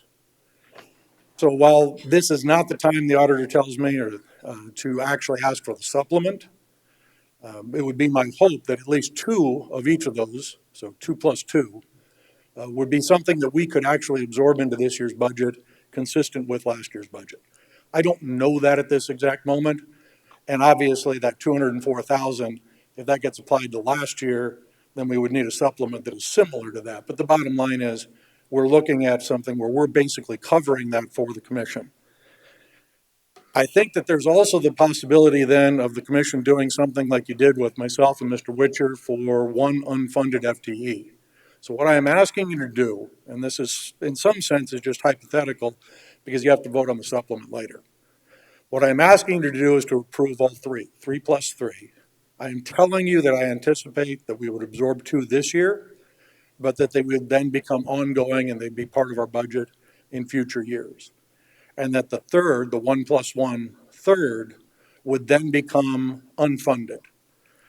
And the advantage that that has, and it helped us last year, don't get me wrong, we turned people away who were interested in working for my office in the present hiring cycle in July and August, which is our most common cycle because we mostly hire people out of law school or out of clerkships. If we'd kept them, we wouldn't be in nearly the dire situation we are now. Because part of our problem right now is I've got people that are ready to prosecute some felonies and take some of the load off. Because right now I have at least one felony attorney who's doing over 330 cases at one time, felonies. I'd be able to move a misdemeanor person up into that spot, except I don't have enough misdemeanor people. So sometimes even that backfilling is very important. But then mostly what I think needs to happen, and the reason that I'm coming to you is twofold. One is, I think we have to build a base, a larger base, because we are constantly training. And if you train enough people, even when you lose a few, some of them stick with you, and some of them then can help the next generation. The other thing, though, is that I'm asking you to send some hope up to that third floor. Because right now, you can ask people to do the impossible, and they will do it for a while. But if they don't see a light at the end of the tunnel, some of them are going to decide they want to go work for the Department of Health, or for that matter, to go become plumbers, for all I know. It is a stressful situation. Even my most experienced people are in a spot that they've never been before, where they're just going, I don't know if I can do this. Because the reality is, I am very confident that the group of people that I have right now is incredibly talented, but they're not incredibly experienced. And so what I am asking for is your approval of all 3 FTEs, or all 6, 3 attorneys, 3 secretaries. And they, again, because of the way we're set up and because of the strain on both units, I think it's important that we keep those conceptually as even. And what I'm telling you, though, is that my anticipation is that this year we would absorb 2 plus 2 into the budget, at least if you count that $204,000 that's still coming to the county, and that third one, 1 plus 1, would become an unfunded FTE going forward. And so I think that that's a mechanism to ensure you that what we're trying to do is not just kind of pat our people so they're not working very hard. Like I said, even with this, we will have had 125, probably by now, more like 150% increase in felony caseload since 2016. And we will have increased the attorney staff and the secretarial staff on that by about 40 to 50%. So even then, we're not keeping up with the numbers, but it'd be a good start. It would give people light at the end of the tunnel and tell you that even though we can't pay them what they're worth, and that's normal, we all know that, we can recognize that they need help to do their jobs the way they want to do them. Because I will tell you, as a prosecutor, there's nothing more stressful than knowing you don't have the amount of time, because of the number of files on your desk, to do them at the standard that you demand of yourself. I have faith that my people are trying to hold that standard. I will tell you they cannot do it forever. Mr. Commissioner LaCroix. Thank you, Mark, for the information that you presented. This isn't something new. I mean, you, at the budget process last year, you explained that where your staff were. I mean, they were struggling to cover vacation time and time off that they needed just for their people. And I met with you during your about a month ago to go over some of this stuff, and I appreciate Ms. Hadcock asking you to bring back some of those numbers, because that's very good that you can cover 2 plus 2. That really helps me make my decision on where to move forward. I know you guys and your attorneys are working long hours, and what you do for us is unbelievable as the commission on the backside to cover. So I see the need. I really do. And I think I knew this was coming someday, the way things are going. Your office carries all the prosecution, all the things that are going on, plus trying to do a lot of the diversions and so forth. And I really appreciate your honesty and your integrity as far as supporting your staff. And you're absolutely right when you hit the mark that you're going to lose people. I mean, eventually they're going to move on, move up. And the training process takes time, and it costs money to do that too. And you need to get that up to staff. So that's one of the things that I think is important for any department is as these people move, and they're going to go up and be judges, because that's their goals. Some of their goals, are working federal. That's part of it. So, but I think you do a really good job of supporting your staff. And quite frankly, I'm supportive of the 3 and 3, because I know you can get it done. Mr. Chair, Commissioner Roskinek. Mark, what the people in the audience can't see is the chart on homicides. Now, we keep in mind that COVID-19 was about 2019, or the end of 2019. So this chart, in 2017, there was 4 homicides. 2018, it went down to 2. 2019, it jumped up to 8. 2020, 13. 2021, 15. And I'm assuming 2022 might even exceed 15. But with that being said, when we visited one-on-one, the thing that caught my attention was if I send experienced attorneys into that courtroom, they could screw up because they don't have that experience. 2 to 3 years. What we're going to do is we're going to start having mistrials. We're going to have cases that are dismissed. What is the cost of that to the county? And what's worse, the scariest thing that I can think of is putting the murderer back on the street because we didn't do the prosecution right.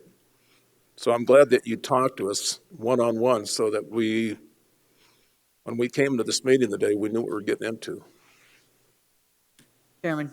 Commissioner Adcock.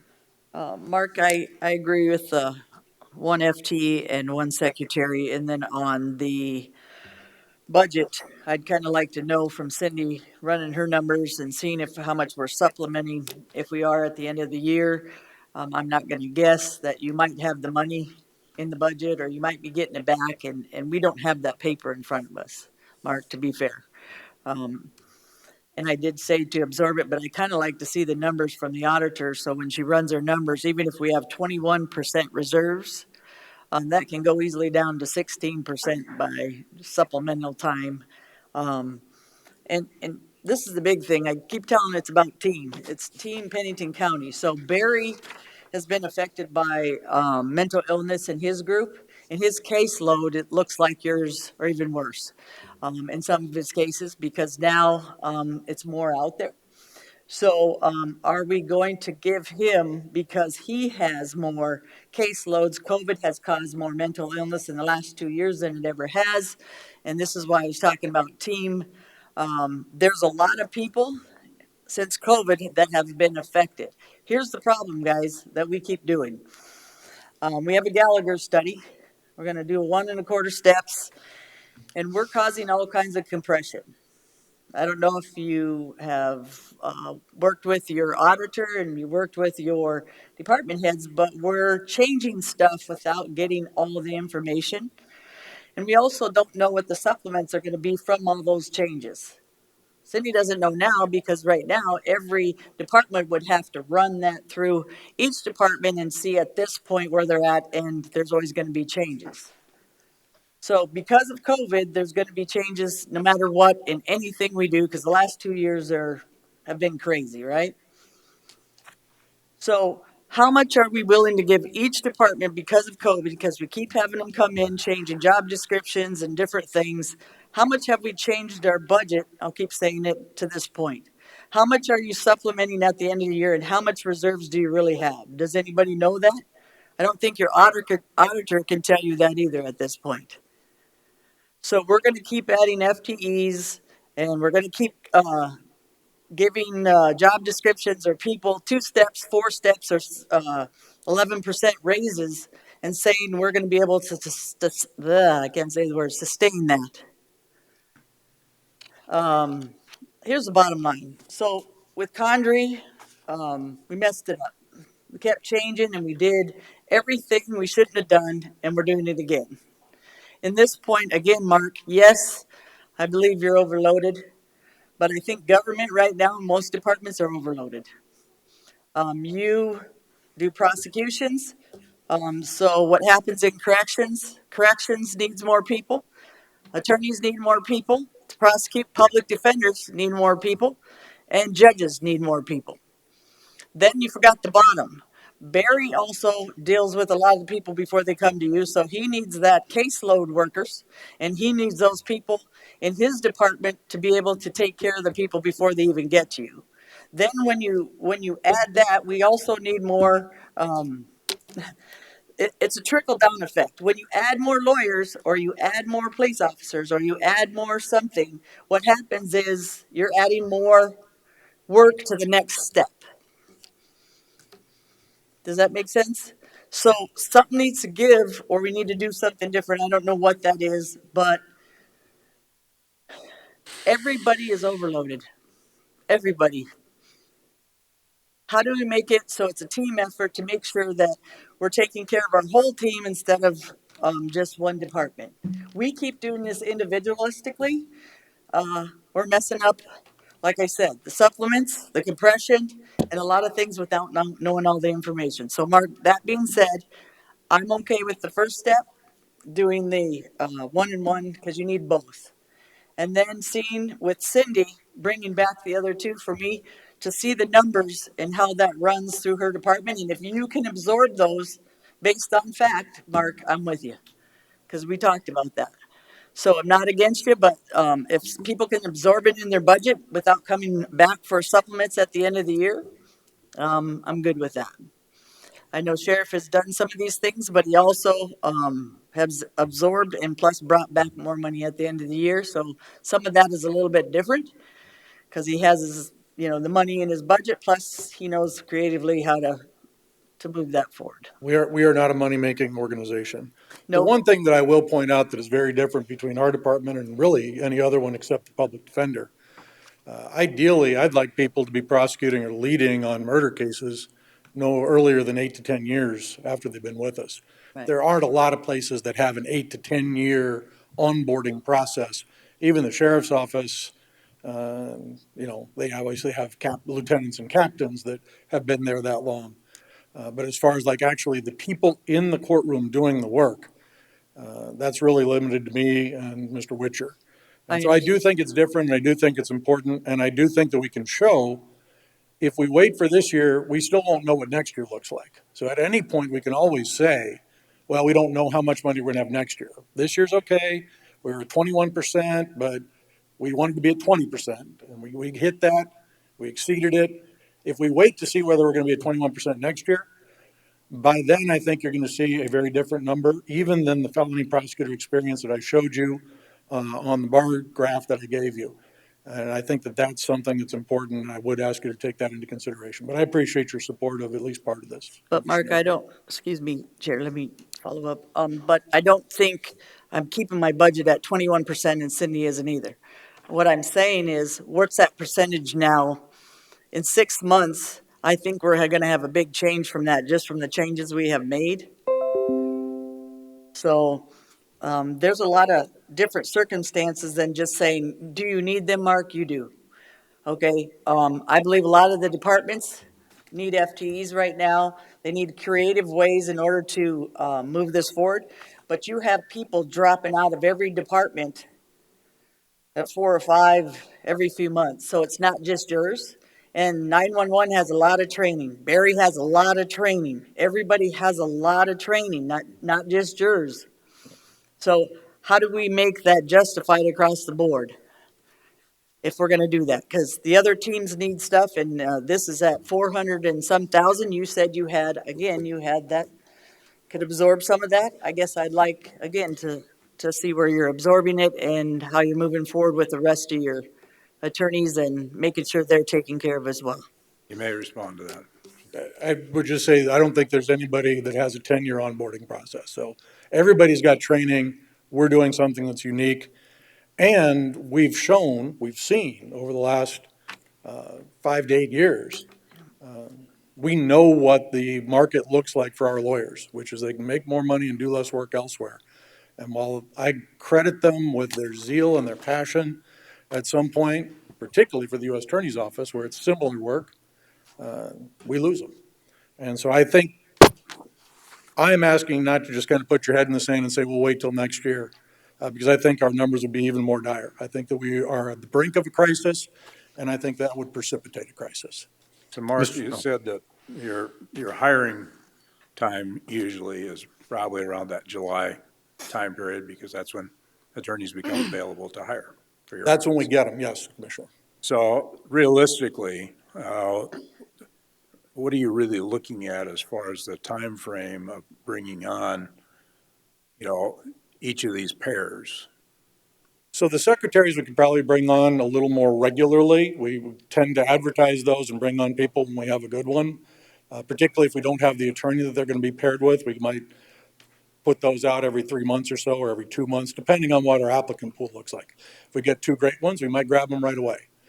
With the attorneys, one of the important things, and the reason I brought it to you now instead of waiting till that, May, June timeframe, we've started recruiting on a much broader scale. We don't just recruit at USD anymore. We've got a number of lawyers from UNL, a number of lawyers from Creighton, and we're very active in the on-campus interviews, and we've got those coming up. If we're going to hire somebody who is a UNL or Creighton grad, they have to know in time to register for the South Dakota bar and take that bar in July. And so it's extremely important that we be able to make those offers in March and April, and that's why I wanted to bring this to the commission's attention right now. Because what that'll do, if we get these numbers, it'll allow us to basically hire a very large misdemeanor class while we still actively and vigorously pursue some people that already have South Dakota licenses and, knock on wood, maybe even a little prosecution experience. I am not above poaching from other offices if I can get away with it. But realistically, you're really probably talking August before they start. Yeah. Commissioner Lassiter. Thanks for coming here, Mark. We talked about this as well. I just want to make sure I heard you correctly while you were up there. Currently, you have 2 open positions for lawyers. Is that what I understand? That is correct. And you haven't been able to fill those at all? Or what's going on with those? We're in the process and we're doing interviews.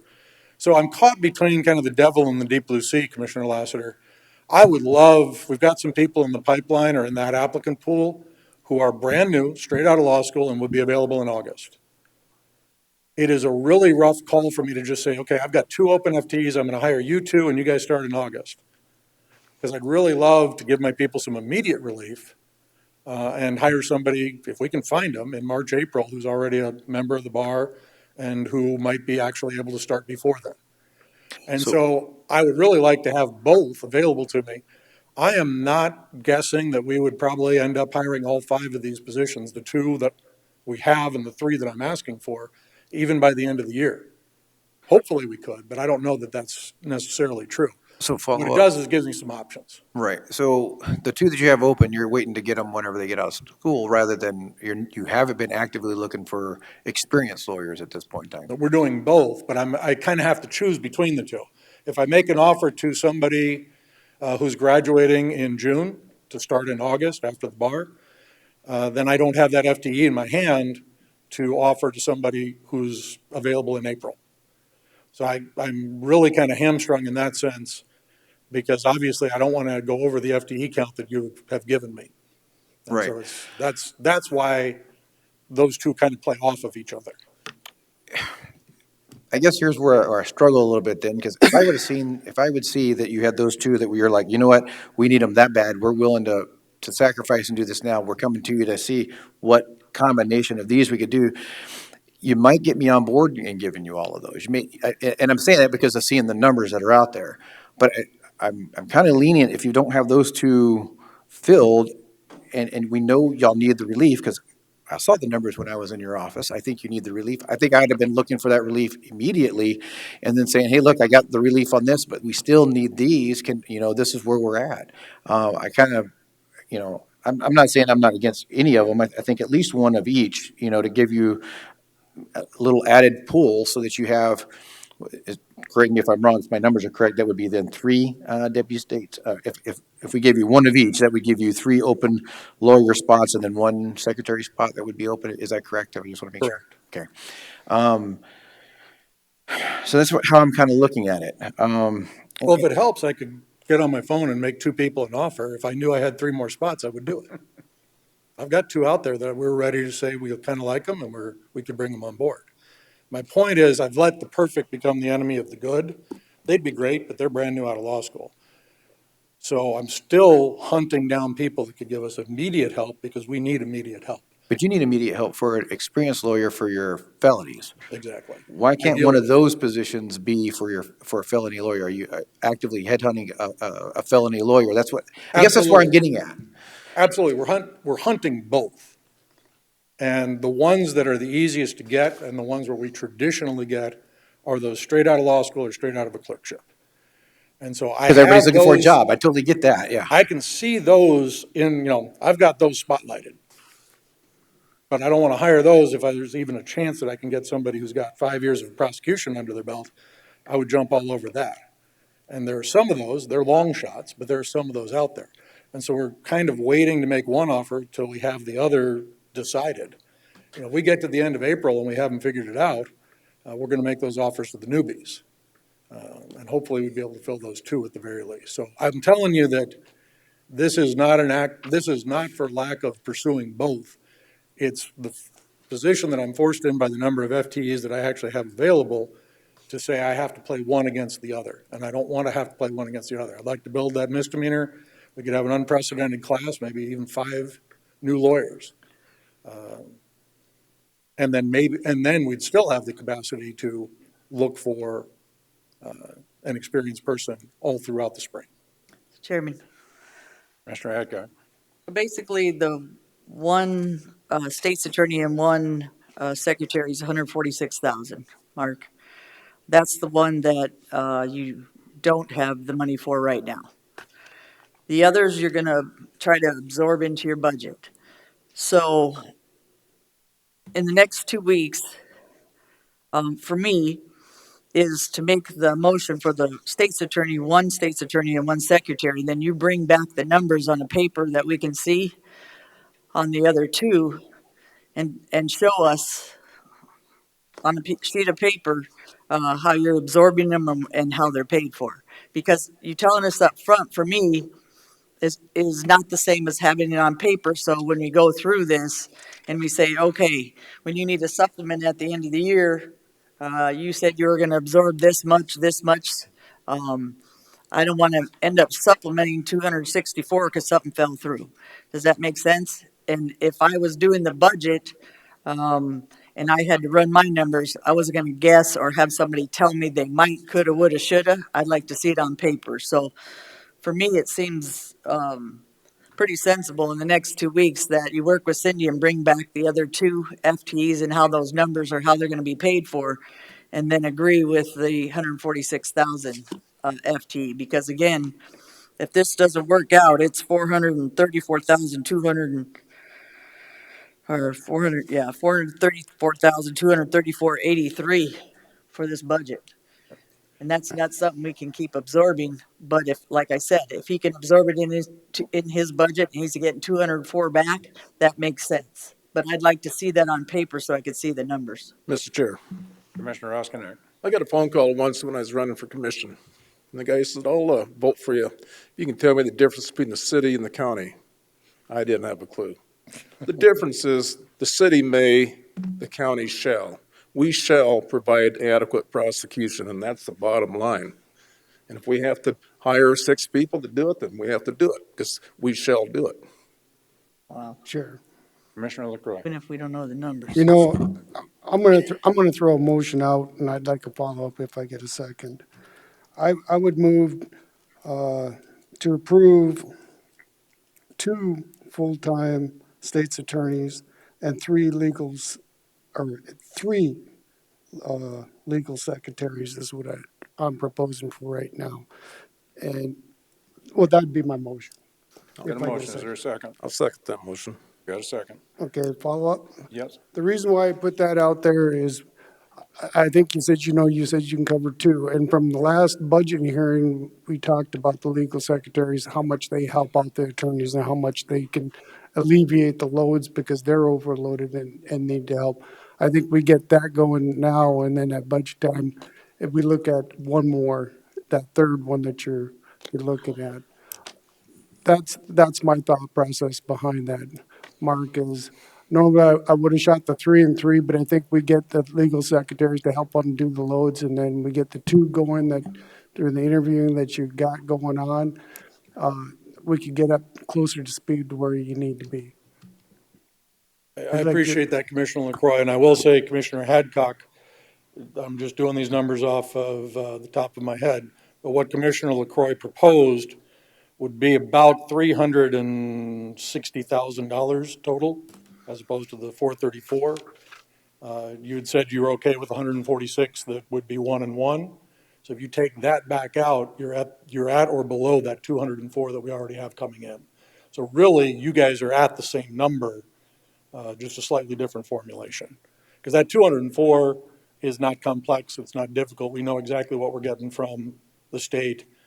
Literally, they've told us the check's lost in the mail, which if I were in private practice, I'd be a little worried about that. But we know where to find the governor, so we can always hunt down the state people. So Chairman, Okay, did we you have got a a motion second? and a second. Further discussion. I want to substitute, I'll make a substitute motion to fund the one state's attorney, one secretary at 146,000. And then have Mark bring back the numbers with Cindy on the other two on how he's going to absorb or ask for supplements in this year's budget. Second. I got a motion and a substitute, and a second. Further discussion. Chair, Commissioner Hadcock. why I'm saying that is how can you see, or how can you do a budget with you not knowing whether you have one extra or, I guess I'd like to see the money where it's coming from. That's my bottom line. It should be on paper. This shouldn't just be told to you. And I'd like Cindy to be able to discuss that with you guys so you understand what we're doing when we're adding FTEs or supplements or some of the compression and stuff that's happening through some of this budget. I think it's important to see the numbers on paper with the 146,000 and then the supplements or the absorption through the other FTEs. Because again, I'm not against all three. I just want to see where the money's coming from. Mr. Chairman, Commissioner Lassner. I also agree. I think you need help. Trust me, I think you do. I'd like to see how it's going to pan out. You know, as you know, I was always worried about the budget, so that's what I want to know. I want to see it. I'm a eyes-on type of person, and yes, the county shall provide the services, but I want to make sure that we're filling it and getting those services done instead of having open positions. Because what I don't want to happen is we open up 6 FTEs to you, and I'm not saying whether or not you need them or not. I'm just saying I just don't want to open 6 FTEs, and then something happens in the next couple of years and everything starts dropping off. I'm not saying there's going to. We have no clue, but that's going to add to our budget moving forward. I do think by the numbers we're going to see continuous growth. So don't think that I'm trying to be I am trying to save money, but I think we should do it appropriately and see it on paper. Is all I'm asking. Cindy, can I ask you a quick question?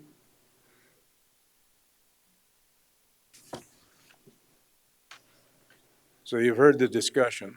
Yes, I have. Are these numbers that you can put together to give us an idea of where we're going to be as far as salary numbers? Looking towards the end of the year or just in salaries? Looking towards the end of the year. Looking towards the end of the year, as Mark had said, our reserves were better than I had anticipated.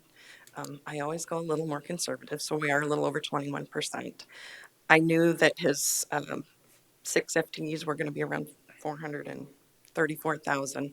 So if that's the only supplement that we did, we would still be over 20% at the end of the year. That's not taking into account those 204,000 in on the revenue side, or any other unanticipated Okay, so revenue. You're saying that doesn't take into account that 204,000? Correct. Okay. Correct. Mm-hmm. Okay, very good, thank you. So Chairman, can I ask Commissioner Cindy? Hadcock. So Miss Cindy, we have done a lot of changes on Gallagher.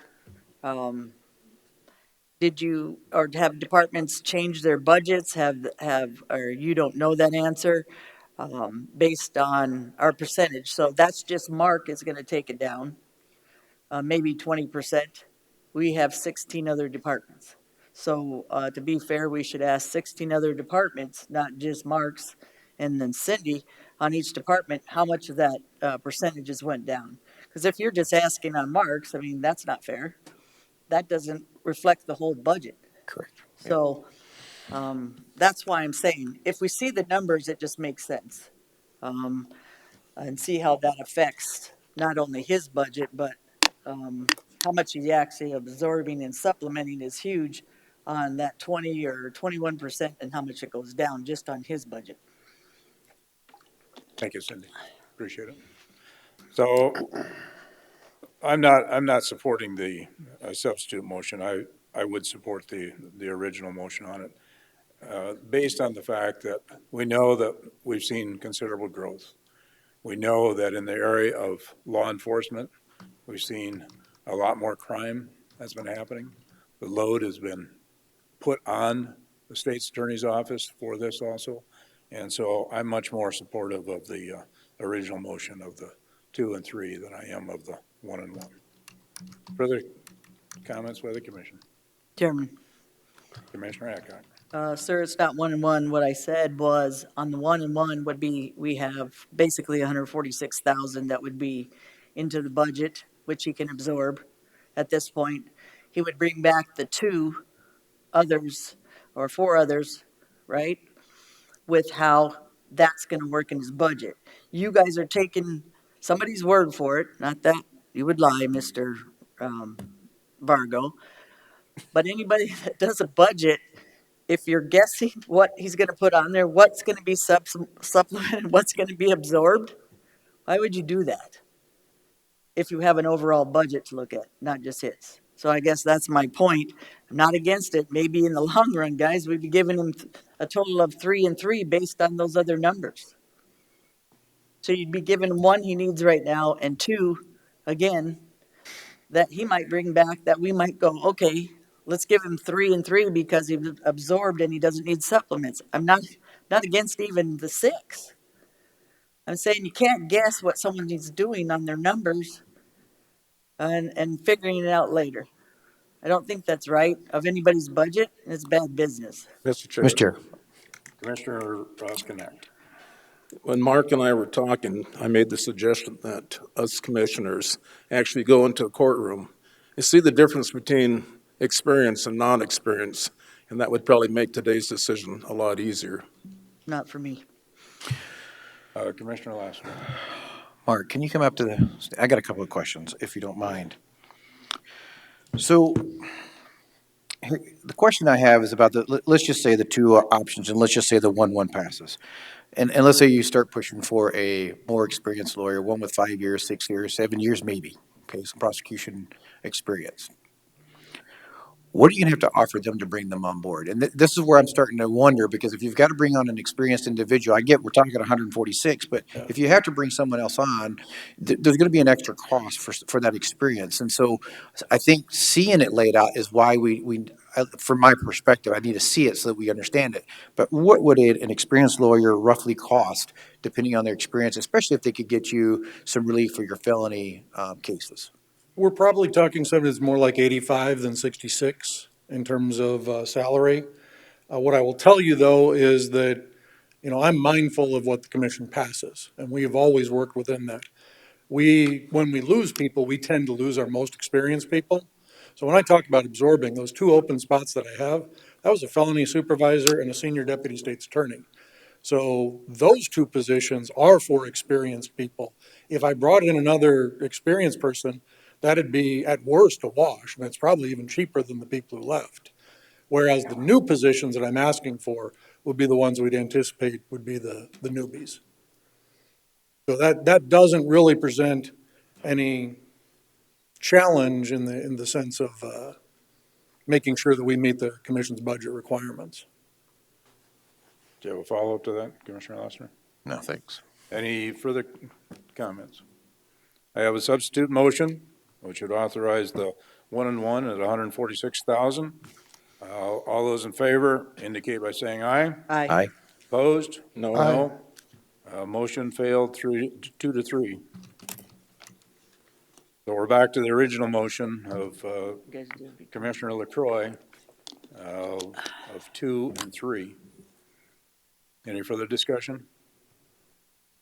All those in favor of the motion indicate by saying aye. Aye. Aye. Opposed? No. Motion passed 3 to 2. Thank you all for your time. Thank you. Item number 14, buildings and grounds. Got money to suck it up.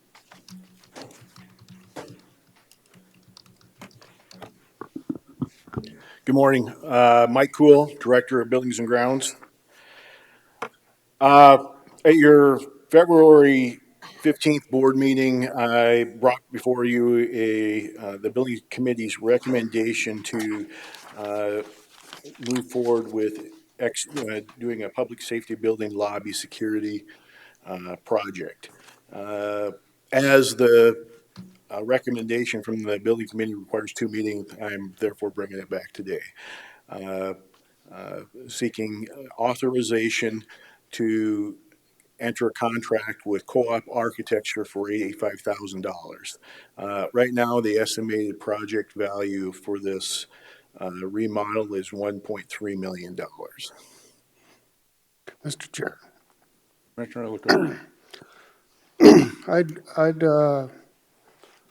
make the motion to have Mike Cool, Director of Buildings and Grounds, to execute an AIA standard form agreement between Pennington County and Co-op Architecture for the professional services outlined in Co-op Architecture's proposal dated February 10th, 2022 for the public safety building lobby security upgrade project with the lump sum fee of $85,000 plus any applicable reimbursable expenses utilizing the accumulated building funds.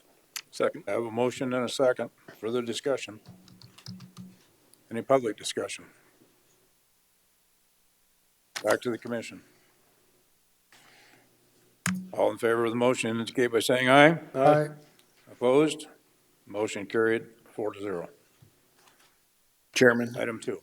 may I make a comment in regard to the second motion? At this time, I'd like to scratch the request to have $50,000 worth of spending authority regarding the project as we move into the bidding. Move past the bidding for the project and have authorization with a contingency budget in place.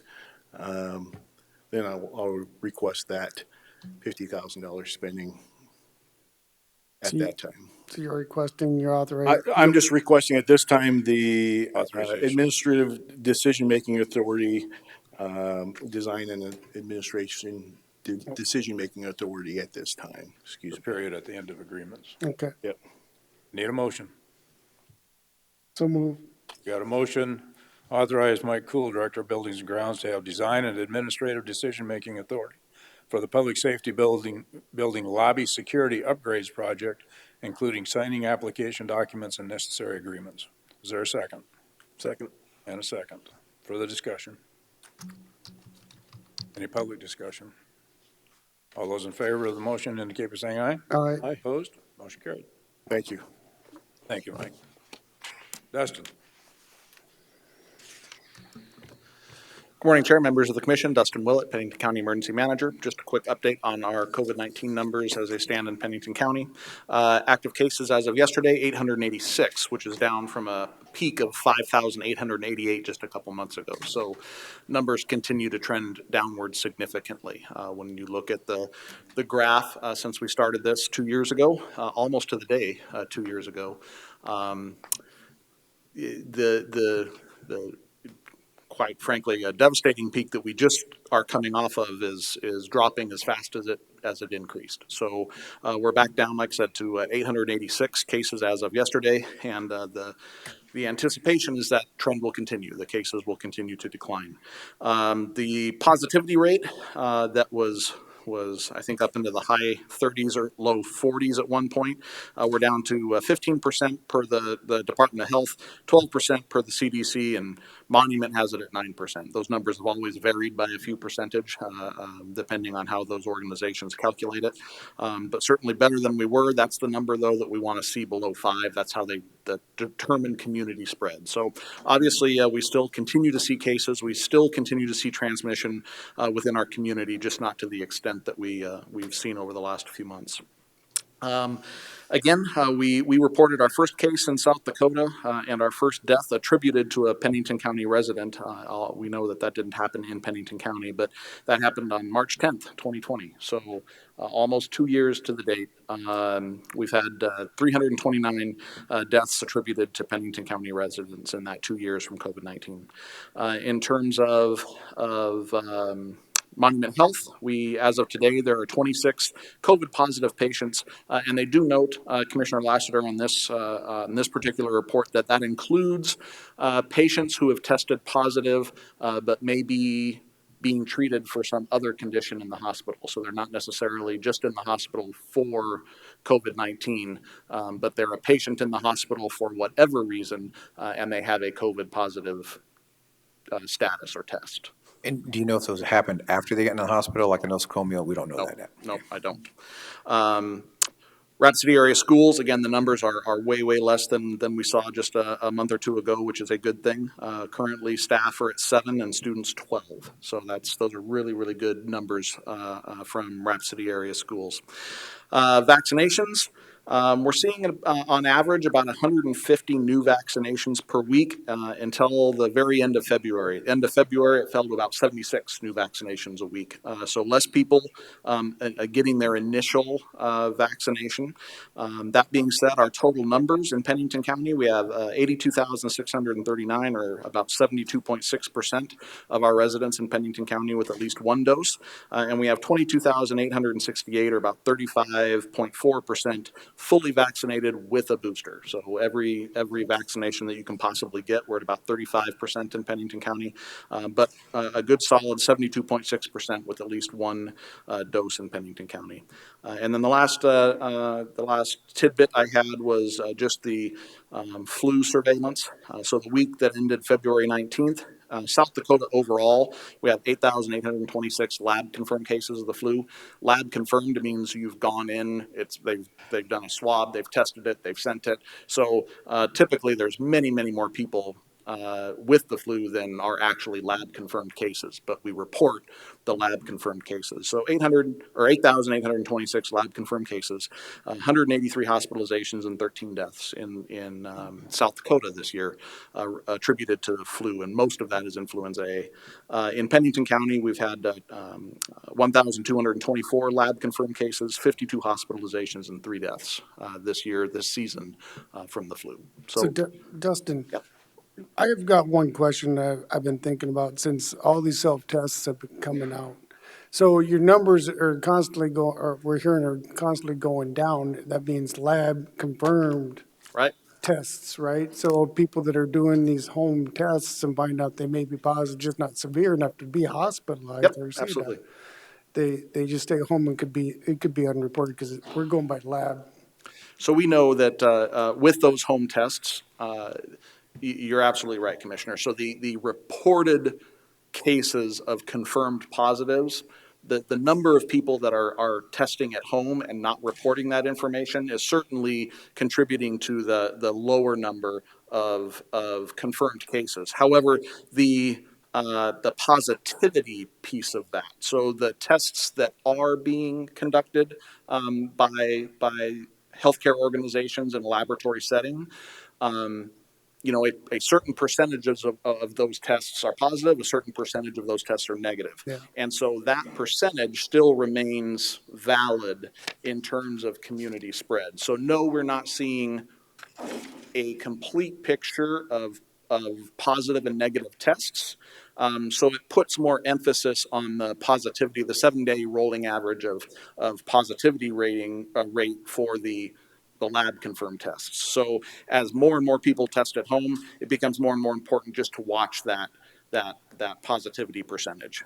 And that's what we see continue to drop. Again, we're at about 15% on the high end, down from low 40s just a few weeks ago. Well, I guess the good point, if they get tested at home and they don't have to go to the the hospital, that's a plus. But I just wonder what kind of numbers, if you have a variance of a plus minus 10%, whatnot. But I was just curious, as these are getting rolled out, these self-tests, and people are getting vaccinated and still getting infected, but not as severe enough to be reported, you know what I'm saying, or to get a lab test.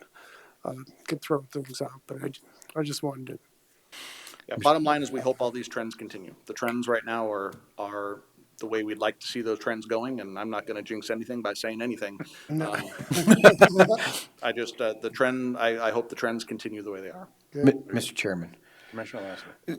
So hearing Commissioner LaCroix, what he was asking there, I know whenever I did my home test, I then said, hey, I need to come in and get an official because I want to make sure it's legit. Are we tracking that to find out any, because that would give us some data information if, if I took a home test, it's positive, but then I'm like, well, let me go ahead and verify that it's, we're not, no one's tracking any of that kind of information. That's not a data point that's being tracked. Okay. Any further questions of Dustin? Thank you, Dustin. Thank you very much. Item 16, Shannon. Good morning again. Shannon Rittberger, Director of Equalization. You have two abatement requests in front of you. They come from my office. One of them, the first one at the top is Town of Wasta. The Town of Wasta purchased a property and it becomes exempt after the town owns it. The second one, Denise Alverson, is a mobile home in Quinn. And you'll see the paperwork you got, it went to the town of Quinn first, and the town of Quinn recommends denial of this abatement. I have an explanation. So we were informed that the mobile home had left and was gone. Well, the town of Quinn tells us it's still in town. I sent an appraiser out there. Yes, it's there. It doesn't have any value, but it's still there. So the question becomes, what does the commission do when the town recommends denial of it? I would suggest that I withdraw the abatement request and we leave it. Eventually, it's the tax bill will go to the sheriff's office for a warrant. They'll try to collect on it. I don't think there's any value in the mobile home. I don't think there's any way the sheriff's office is going to take the mobile home, which that's not going to make the town of Quinn happy. But at least it plays out that way, and then the commission doesn't have to deal with the abatement request now, if it's just simply withdrawn. I thought Joe Miller was looking for a mobile home out there at his shop. If he is, we'll give him a selection. So was this mobile home moved from the original lot but just left in town? Is that what I'm understanding? Or? That I'm not clear on. Okay. My notes say it left, and this frequently happens when a mobile home disappears. They tend to move somewhere else, but if we don't know where somewhere else is, we take it off the tax roll, at least here. Regardless, it's still in the town of Quinn, whether it's on the same spot it was before, I don't know. So apparently but we found it. Okay, the town board would like to see it removed from town completely, I presume is what the... I can't get a hold of the town. I tried, but that's my guess. Okay. Or at least keep the tax on it. Maybe that forces the owner to do something. But I don't know where the owner is, and that might be a large part of the problem. Maybe the owner has left. Mr. Chair. Commissioner Roskinek. I'll try to make this motion.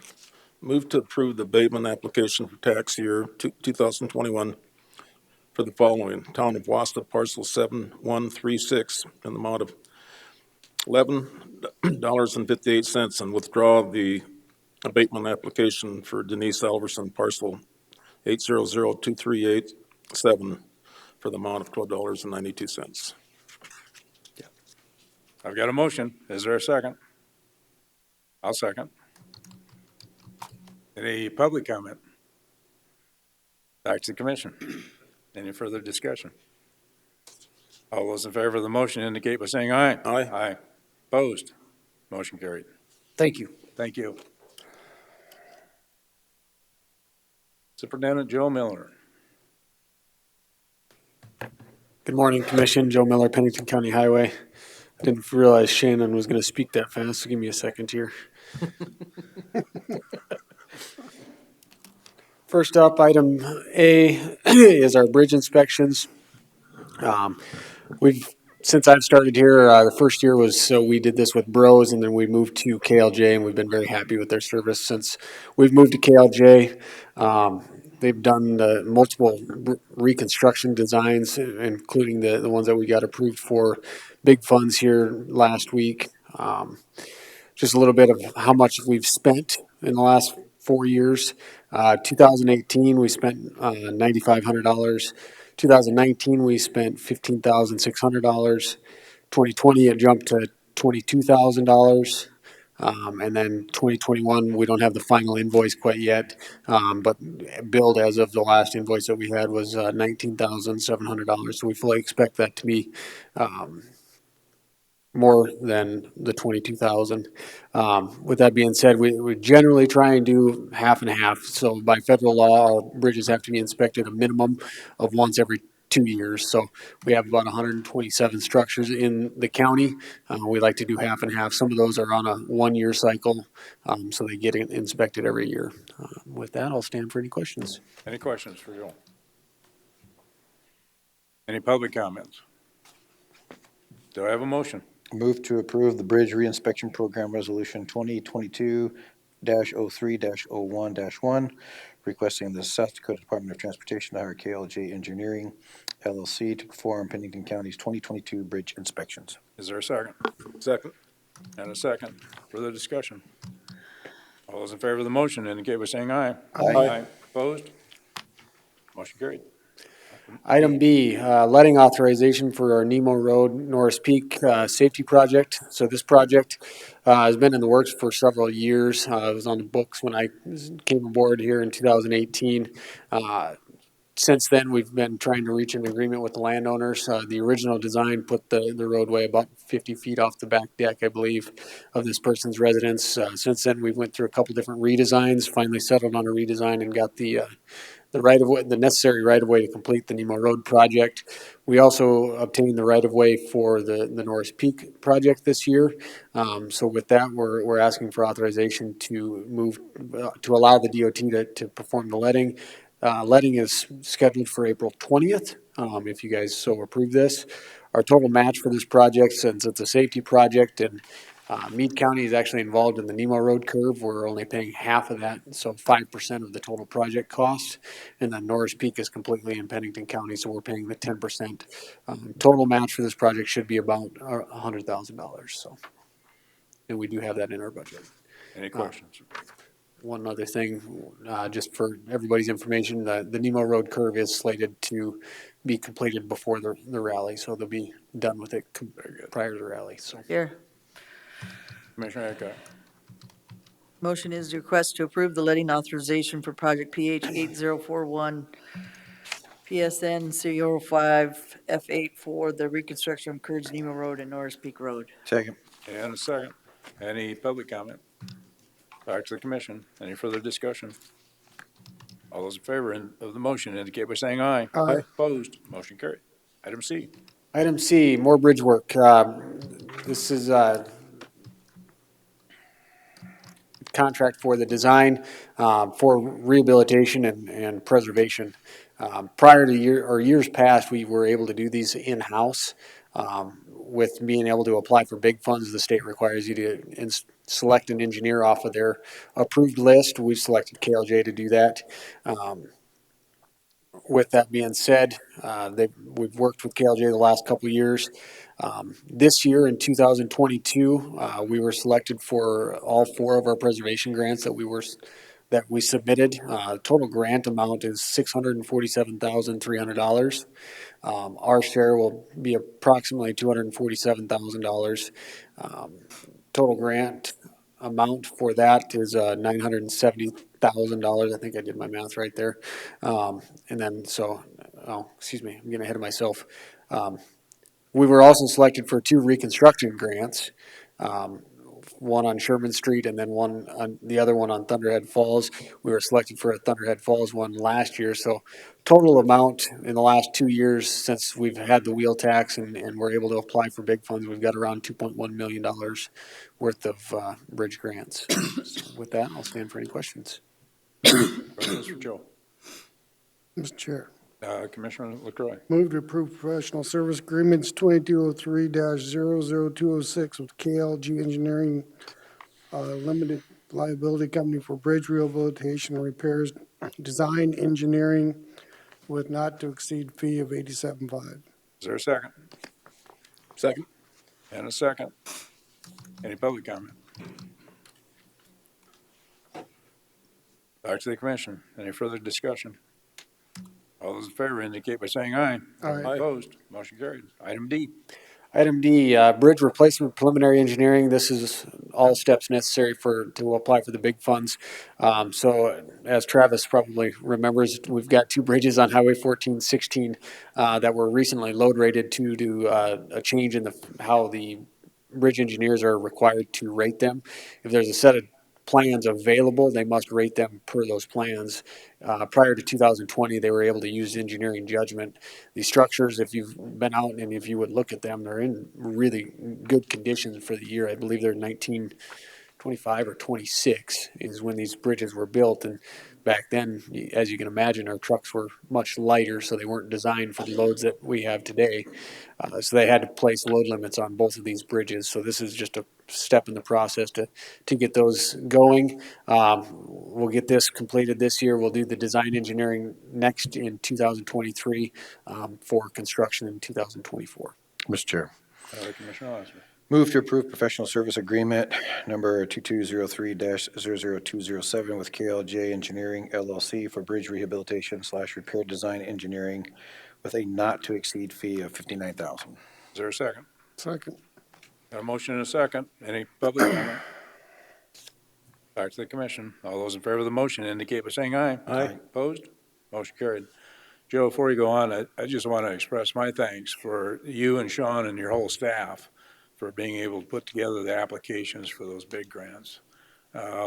Obviously, that takes a lot of work, and apparently you did an excellent job in order to convince the state to move forward with approving all of the projects that you put forward to them. So Yeah, we have a great team back in our engineering office. Kaylee Selby and Josh, and along with Sean. Sean did it last year, so he's very familiar with it. And kind of getting Josh and Kaylee up to speed. Kaylee helped with it last year, but getting our new project manager up to speed on how this whole process works was quite a task. And they did it, and they did a great job. We were under a time crunch there in December to get these things done, and they did a fantastic job getting them put together and into the state. So.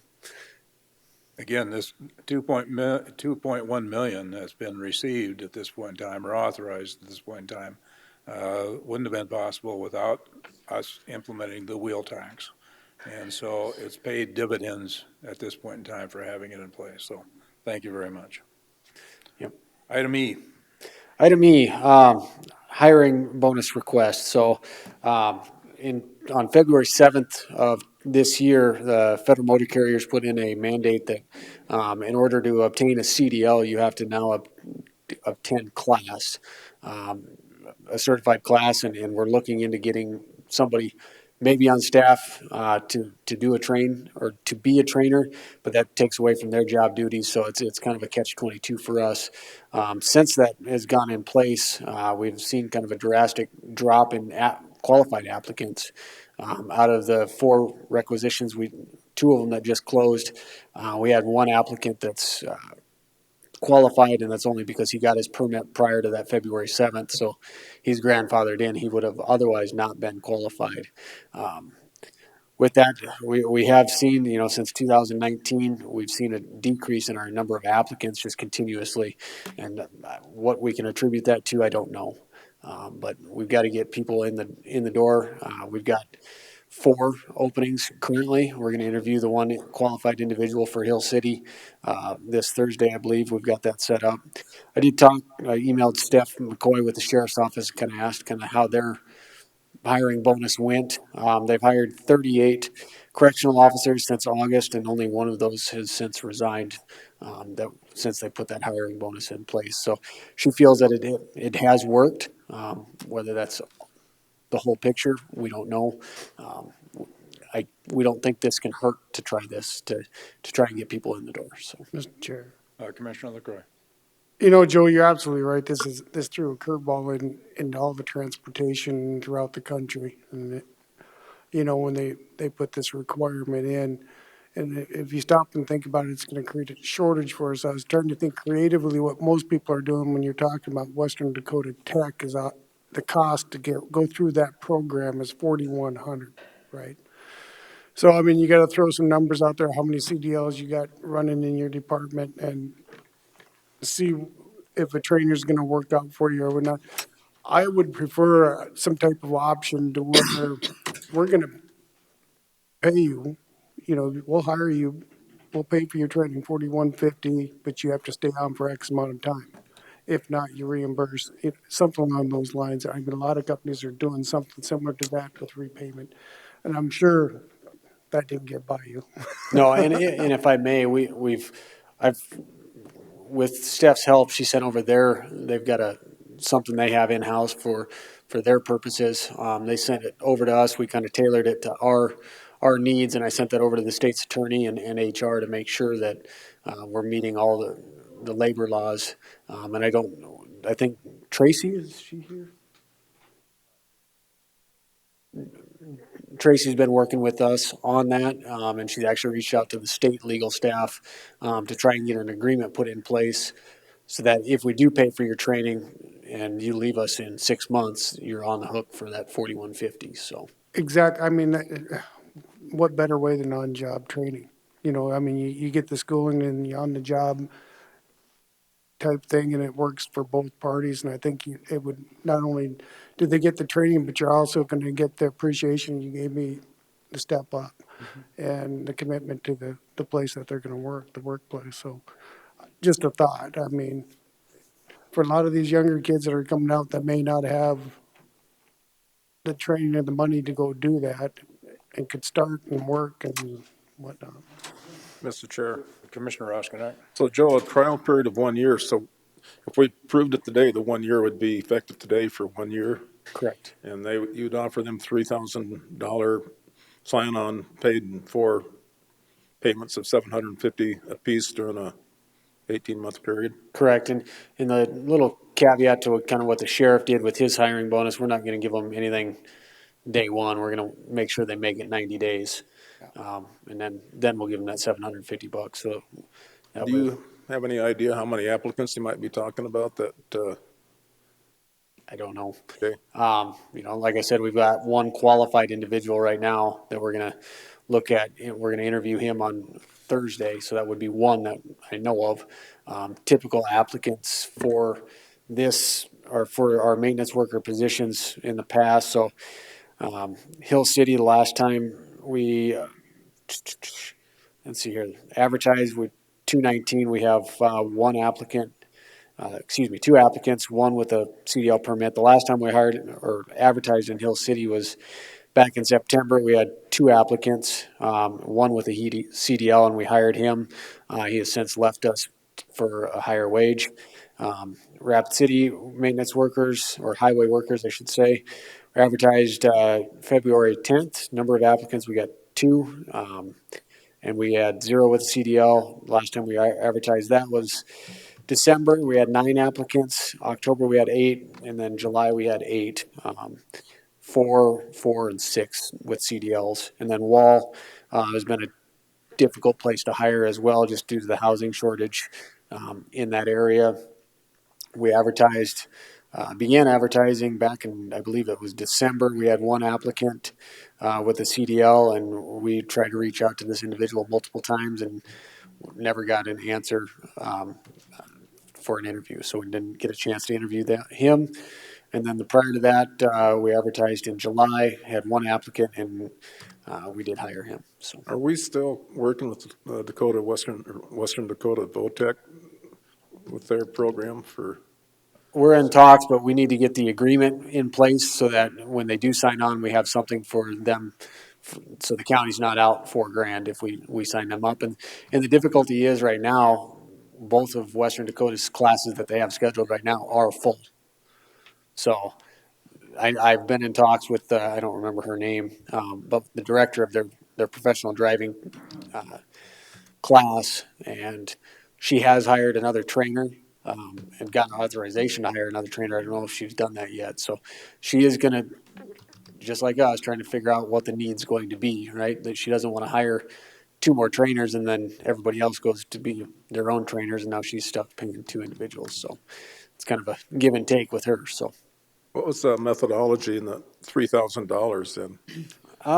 Talking with John and kind of looking at what the state does, and John threw out the number 2 to 2,500.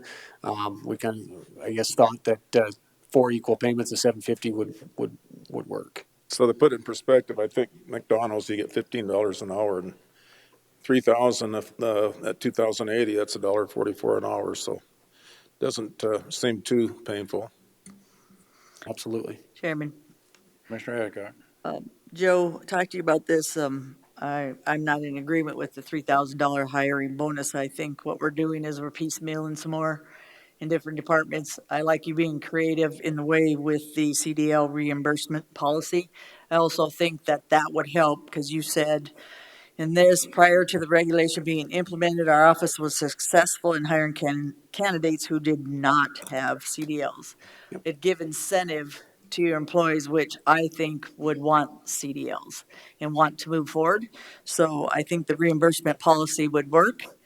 I think the hiring bonus, I'll keep saying, if you do it for one, you got to do it for all. People say, I don't think so, but we've just showed it today with FTEs and other things that we're doing. We have to be creative in one sense, but we also, I think you did an amazing job at looking at the CDL reimbursement policy. And I think that's going to move you guys ahead. And then you can hire those, like you said. We're not having any problem with the ones without CDLs hiring, but we are with people with CDLs. So the reimbursement policy, I think is something moving forward. It's going to be awesome, very creative. We train other people in Shannon's office and Janet's office and 911. So that's part of what we should do at Pennington County. But the bonus I won't be agreeing with, Joe. Thank you. I like the idea of trying this as the bonus, so I am going to be supportive of it. Mr. Chairman. The comments. Commissioner Lassiter. I'm torn sometimes. The bonuses, I think they do some things, and sometimes I wonder if they do help. So one of the things, I'm going to ask, this is over an 18-month period of time that they get payout. Is that what I'm understanding as I'm reading this? I would track. I mean, if this gets approved, I don't know if I'm going to vote for it, but if this gets approved, I'd encourage you to track it and see how many people after they meet the 18 months and the payouts actually then start going, because then it tells you it's not just the money. It was money short time, but it was just what thing can I do to jump in and get a little extra cash. And then that's not solving your problem either. I mean, it solves it for 18 months-ish, and then it causes another problem later on. So that's why I get a little concerned about something like this, because I've seen bonuses in other places where they do hire on bonuses and they pay them out, but then the people still leave. So the question is it really going to fix what you need it to fix? My personal opinion, and the only way to fix what we need to fix is to pay a higher wage and get the skilled people in here. I often bring up Lawrence County. They're the highest paid highway workers that I know of, West River, and they're paying their people $24.75, I think is what the number is. And I've talked to Alan several times, and they don't have any trouble keeping people. You're willing to put up with a little bit more if you're getting paid adequately, right? As far as they often say that people don't leave their jobs, they leave their management, right? But if you're making a decent wage, you can put up with a little more on the other end, I guess. So what the magic bullet is, as I talked with Deb yesterday, I don't know what that is. You have the baby boomers that are going to early retirement. You got a lot of people leaving the workforce, so the people just aren't out there. So the people that you are hiring, you're going to have to get from MG, your Zanster Construction, your RCS Construction. That's just in our case, right? Where the treasurer is going to get people, where the auditor is going to get people, I don't know. But those are the same people. You're going to have to get people to come over from other entities because the people just aren't there. Do you have any public comment relative to this, the worker hiring incentive? Not? Is there a motion? Mr. Chair, Commissioner LaCroy. I'll move to authorize the Highway Department to offer a $3,000 hiring and retention bonus for a trial period of 1 year for apprentice highway workers with a valid Class A CDL.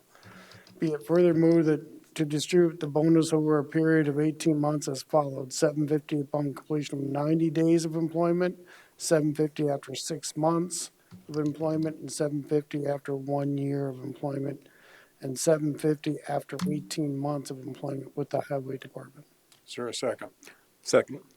Got a motion and a second. Further discussion. Chairman, Commissioner Adcock. At this point, if we're setting precedent, we should just give every department $3,000 hiring bonus since we have problems in other departments. So I guess they can come and ask, and it's not against you, Joe. It's about how we're doing our precedents here. So there's other departments I get, like I said, with berries and others, they can't find people and retain them. So if we're going to do it for one, I say you just make it across the board and say we're having problems in government. We're going to give everybody a $3,000 bonus instead of picking and choosing in different departments. Like I said, and I'll keep saying, number one, you have to have it in your budget. Number two, how much you supplementing and how much are you causing compression and other things.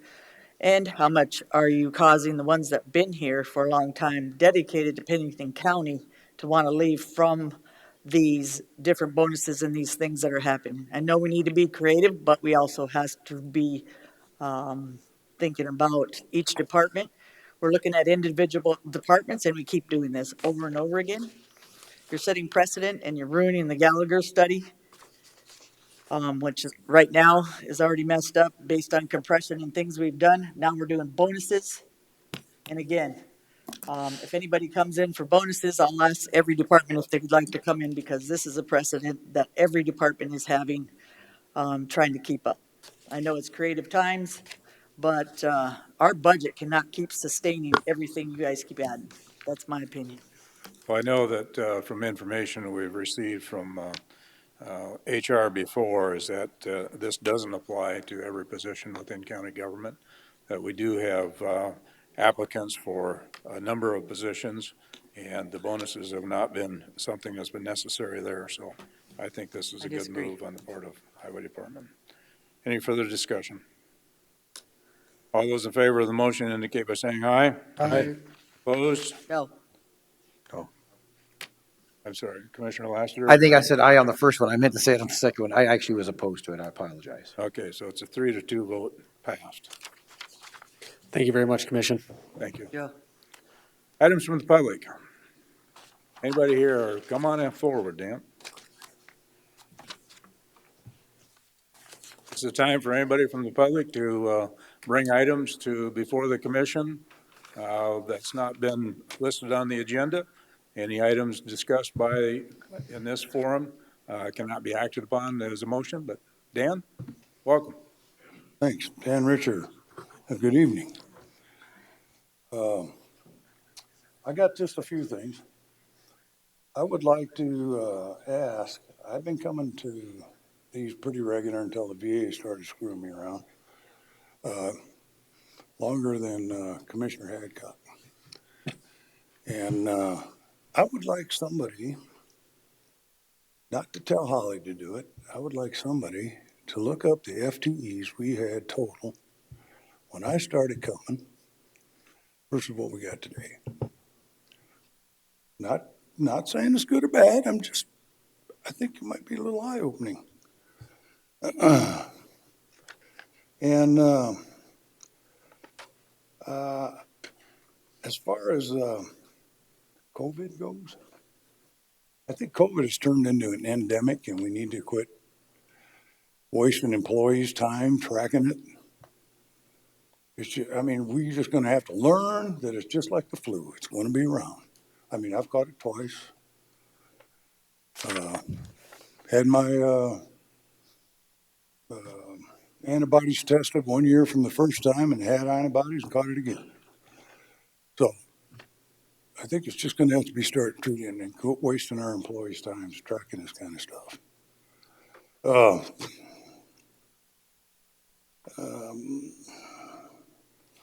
I had one more thing. What do I want to talk about other than, all these upgrades for lobbies, for security and all that. We never had this kind of security until COVID hit. Now all of a sudden we got security everywhere. And is it because we're afraid of being attacked, or is it we're afraid of catching COVID? Seriously. That's what appears to be going on. And one last thing, you guys need to mark the calendar, because I think this is the first time that I have ever agreed with her. Her? My her? When it comes to FTEs and payouts and bonuses and all that. I think it's the first time I've ever agreed with her, and I think she can attest to that. So, other than that, I'm done. Okay, thank you, Dan. Thank you, Dan. We've agreed on more than that, but that's okay. Item 19. Items from planning and zoning. I'd need a motion to move into the Board of Adjustment too. Should we take a little break first? That's, No. I'll take a motion, whatever you want to. Move to take a 10-minute recess. 10-minute recess. I'll give her time to set up. Second. I got a motion and a second for a 10-minute recess. All in favor indicate by saying aye. Aye. Opposed? Motion carried. Thank you.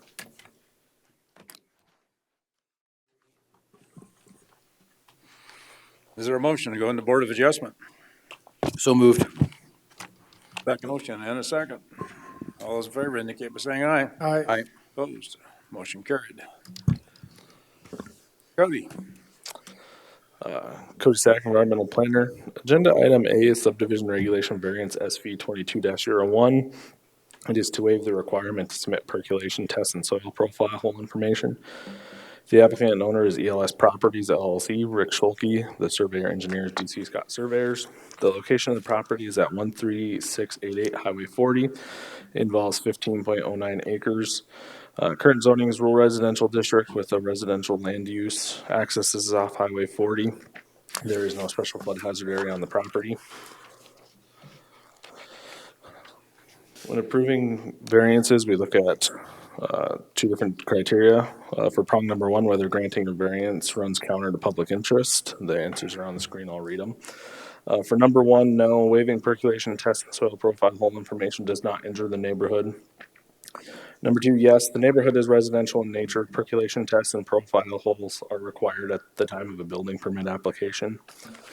Number three, no, percolation tests and 8-foot deep soil profile information are required for any lot or subdivision that will utilize on-site wastewater treatment systems. Any plans to develop the proposed vacant lots would require soil profile hole and percolation test information to be submitted during the building permit process. Number four, yes, the current comprehensive plan identifies the property as rural residential district, which requires a 3-acre minimum lot size. All the proposed lots will be over 3 acres. And number five, no, waiving percolation and profile hole information should not harm the public health, safety, or general welfare of the community. Percolation tests and profile hole information is required to develop the property at the time of building permit. And for prong number two, whether a special condition exists to grant the variance. Number one, no, there is no special conditions that would warrant granting this request. However, any plans to develop the vacant lots would require soil profile hole and percolation test information to be submitted during the building permit intake process. The existing lot contains a single-family residence and an on-site wastewater treatment system that was placed on the property in 2003. The applicant is proposing a 5-lot subdivision. This was read around for any department review. There were no major comments or concerns that were received. On December 21st, 2021, the Board of Commissioners approved layout plan LPL 21-78 with condition. Approval of this variance will satisfy a condition of approval. Staff's recommendation is staff recommends denial. There are no special conditions that exist to grant this variance request. However, if the Board of Adjustment disagrees and approves the request, staff recommends one condition be included. Mr. Chair. Commissioner Oskinek. We've had these before, and I just want to point out that a 3-acre lot's roughly 130,000. Actually, a 3-acre lot is 130,000 square feet, and the footprint of a normal home is 2,400 square feet.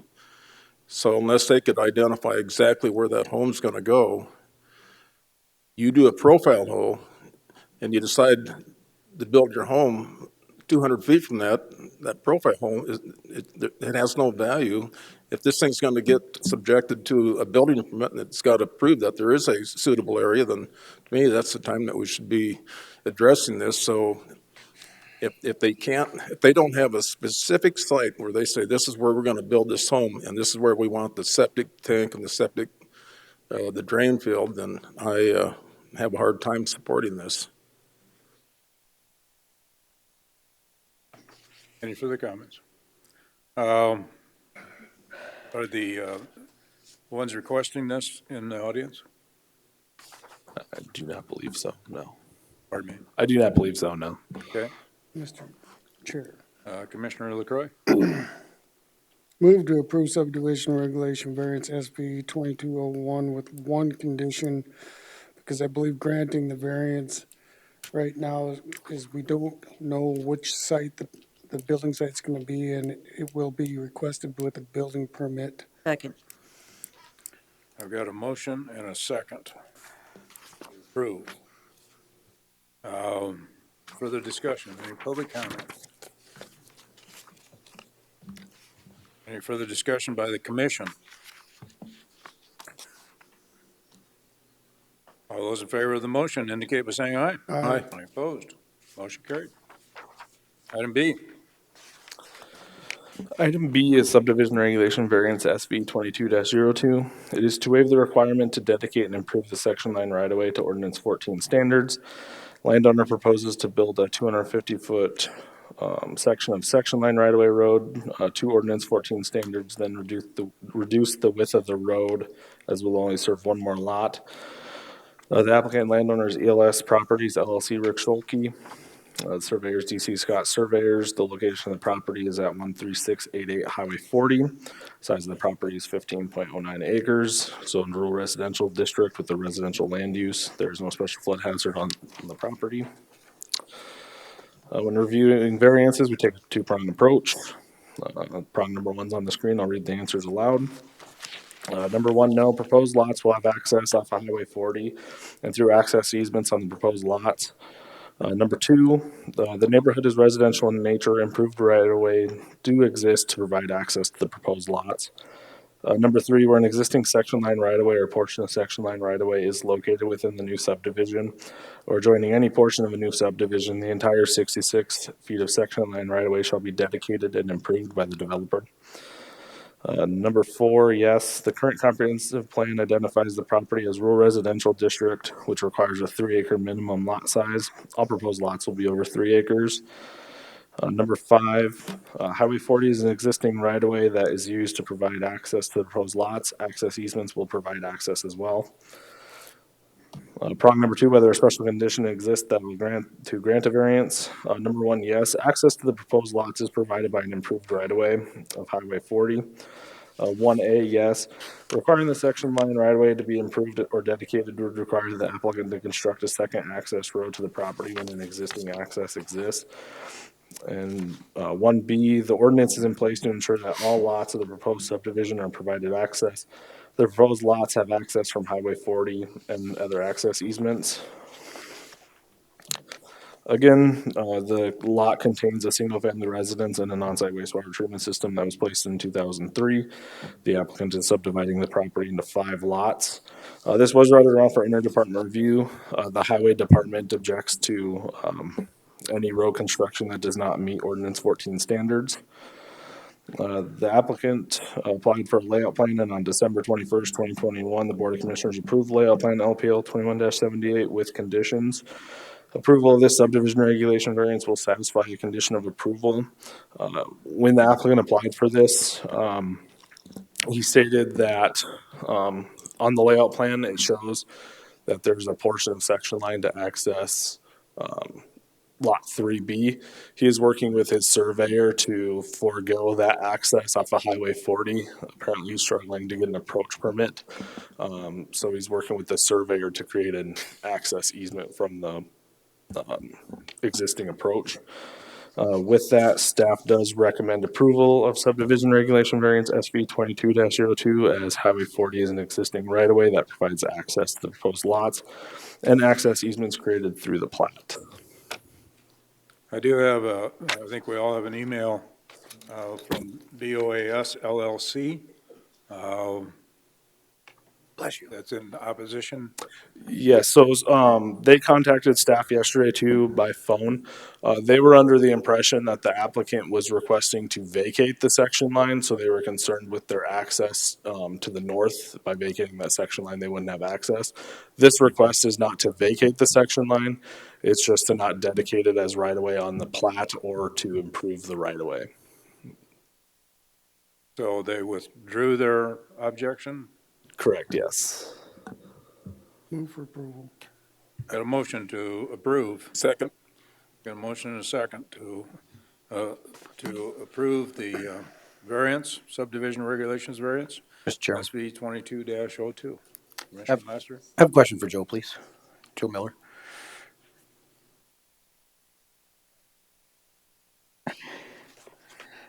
Correct me if I'm wrong, but did I hear that y'all are opposed to this project or not? Maybe I just misheard. I just wanted to make sure because I wanted to find out why. We never got, or, well, I'll let Sean speak here. Just trying to figure that out. Sean Smith, Highway Department. So when we got our routing, we did not see this layout plan that was not included in that routing. My understanding based on this request is that they want to improve this portion here to ordinance 14 and then forego ordinance 14 with no recommendation or anything on what they're going to do beyond that point. I mean, I don't know. There's no dimension here, so I don't know. I'm guessing that this is 250. Now, having just talked with Brittany, it sounds like they're withdrawing this request because there's no approach being given by the DOT, and they're going to be going here. So that kind of, I mean, from our standpoint, but ultimately, if they're going to build along a section line, if you're going to do a portion of it, continue on and do the rest of it. If it's within your property lines, that's where our stance was. If you're going to start and do 250, continue on with whatever you're going to do on that section line because it's going to open up to this unplatted portion up here once you start going. Mr. Chair, follow up. Sean, and this is kind of the, we talk about some of these section line developments and stuff like that, when someone's on the end, why make them do it? This is somebody who's putting in development. If they're going to go down that route, I fully agree that it should be ordinance 14 all the way down so that you can just absorb that cost into the lots when you sell them, and there you go. So then you don't have one person paying for it all. So that's why I was like, it kind of caught my ear when we're paying attention to this. So maybe I should just ask clarification. Cody, what exactly is being asked on this one then? Because I caught some things, but now I'm kind of a little confused. So when he came in for the layout plan, he showed access like Sean showed on there off the section line for lot 3B. Part of the layout plan was that he had to get an approach permit from DOT for that proposed access off of the section line. DOT will not grant him that approach permit. So when he actually came in and applied, they're changing their plat up. They're going to have it accessed off of the same easement, off the same approach off of Highway 40 that the other lots will have.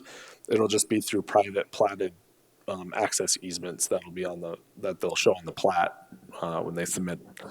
I guess I don't know if this is a minor or a prelim, but they're not even going to be accessing that section line anymore. And since they can't get access, there's no need to improve it because they're not going to be allowing it, tracking it. Just making sure I have. Sorry, Chair. Just wanted to make sure I understood it. So the request is still valid? So their request is still valid, even if they weren't proposing to build anything in the section line. Part of our subregs require that if the portion of the property that's being subdivided has a section line on it, you either have to dedicate it on the plat as right-of-way, or you have to improve it to ordinance 14 standards. And since they don't want to do either, that's what this request is for. Okay. Is there any public comment in regard to this? Back to the commission. Any further comments? I have a motion and a second to approve subdivision regulations variance SV 22-02. All those in favor of the motion indicate by saying aye. Aye. Opposed?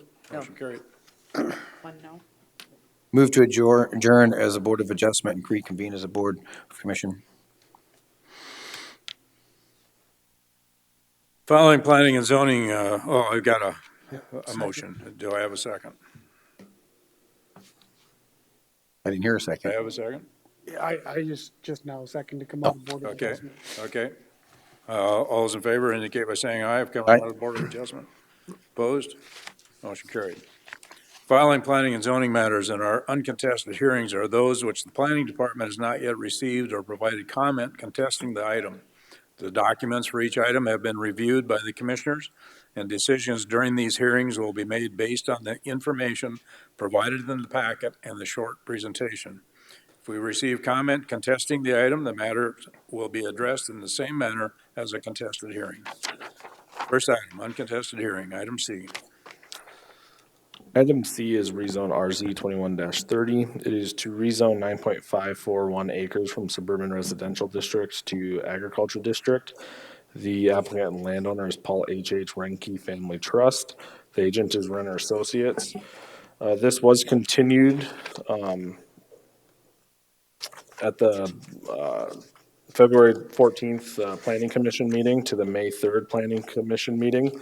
As the applicant hasn't filed a plat at Register of Deeds to rezone a property under the 10-acre requirement for agriculture.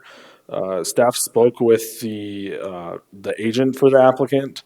They're not even sure that the applicant is going to file the plat this year. They're still debating if they want to pay the taxes for it. Or if they even want to continue through the planning process through the city. So staff is recommending to continue this to the May 3rd, 2022 Planning Commission meeting to give the applicant time to decide whether he wants to file the plat or not. Planning Commission or Board of Commissioners? Planning Commission, it'll have to go back to the Planning Commission and then it'll be on the adjacent Board of Commissioners meeting. Is there a motion? Move to continue to the May 3rd, 2022 Board of Commission meeting.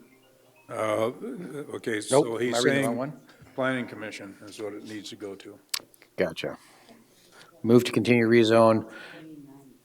Sorry, so it'll be the May 9th, 2022 board meeting.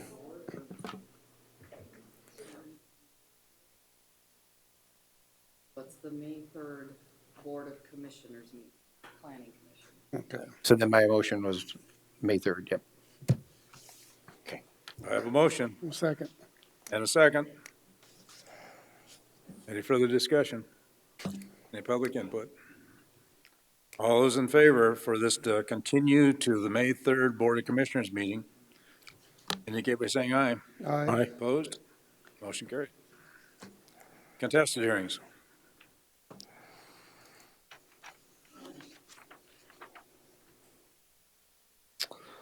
So item D is road construction within the section line right-of-way, CS 22-02. It is to construct a road within the section line right-of-way between sections 28 and 29, Township 2S, Range 13E, to provide access to property located in section 21, T2S, Range 13E. The applicant and landowner is Nathan and Alexis Soboleski. Location of the property is at 17410 East Highway 44. Involves 400 acres. The current zoning is agriculture district with existing land uses in the area as agriculture and residential. Access is off East Highway 44 and there is no special flood hazard area on the property. So the applicant is requesting to construct a 20-foot wide road with a 4-inch gravel surface. The Scenic Township approved the road to be built to their standards, which is 20 feet wide. And I believe the applicant is proposing a 4-inch gravel surface. The road will be used to access a future campground and residence. This was brought around for interdepartmental review. County Highway objects to not building the road to Ordinance 14 standards.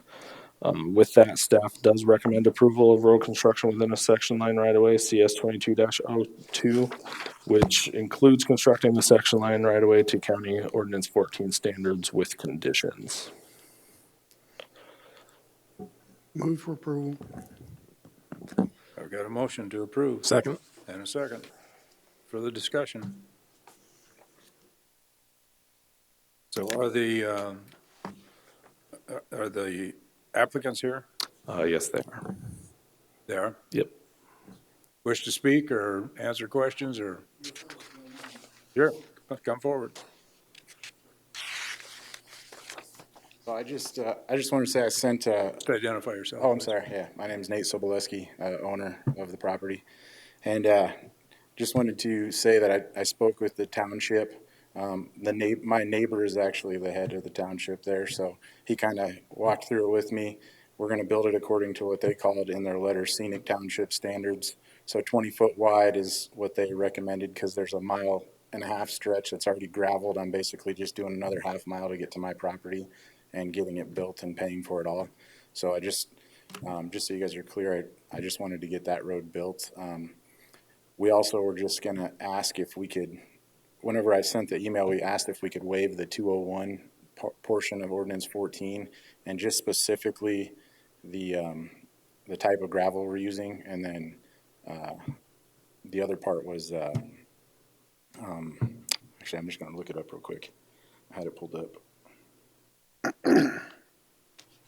Well, I think his next item is to waive It is, standards. it is, so- yeah. Sure, okay, I guess we could, do you have any other questions for me then, until we get to that part? Okay, any further questions? Any other public input?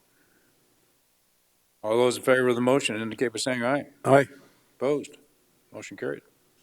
Now we'll go on to the next item. COSAC Environmental Planner.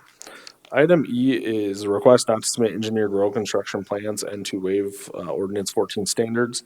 The applicant, Nate Soboleski, is requesting to waive the requirements not to submit engineered road construction plan and to waive the requirements to construct a turnaround, 2-foot deep ditches, less than 6 inches of gravel with a road width of less than 24 feet.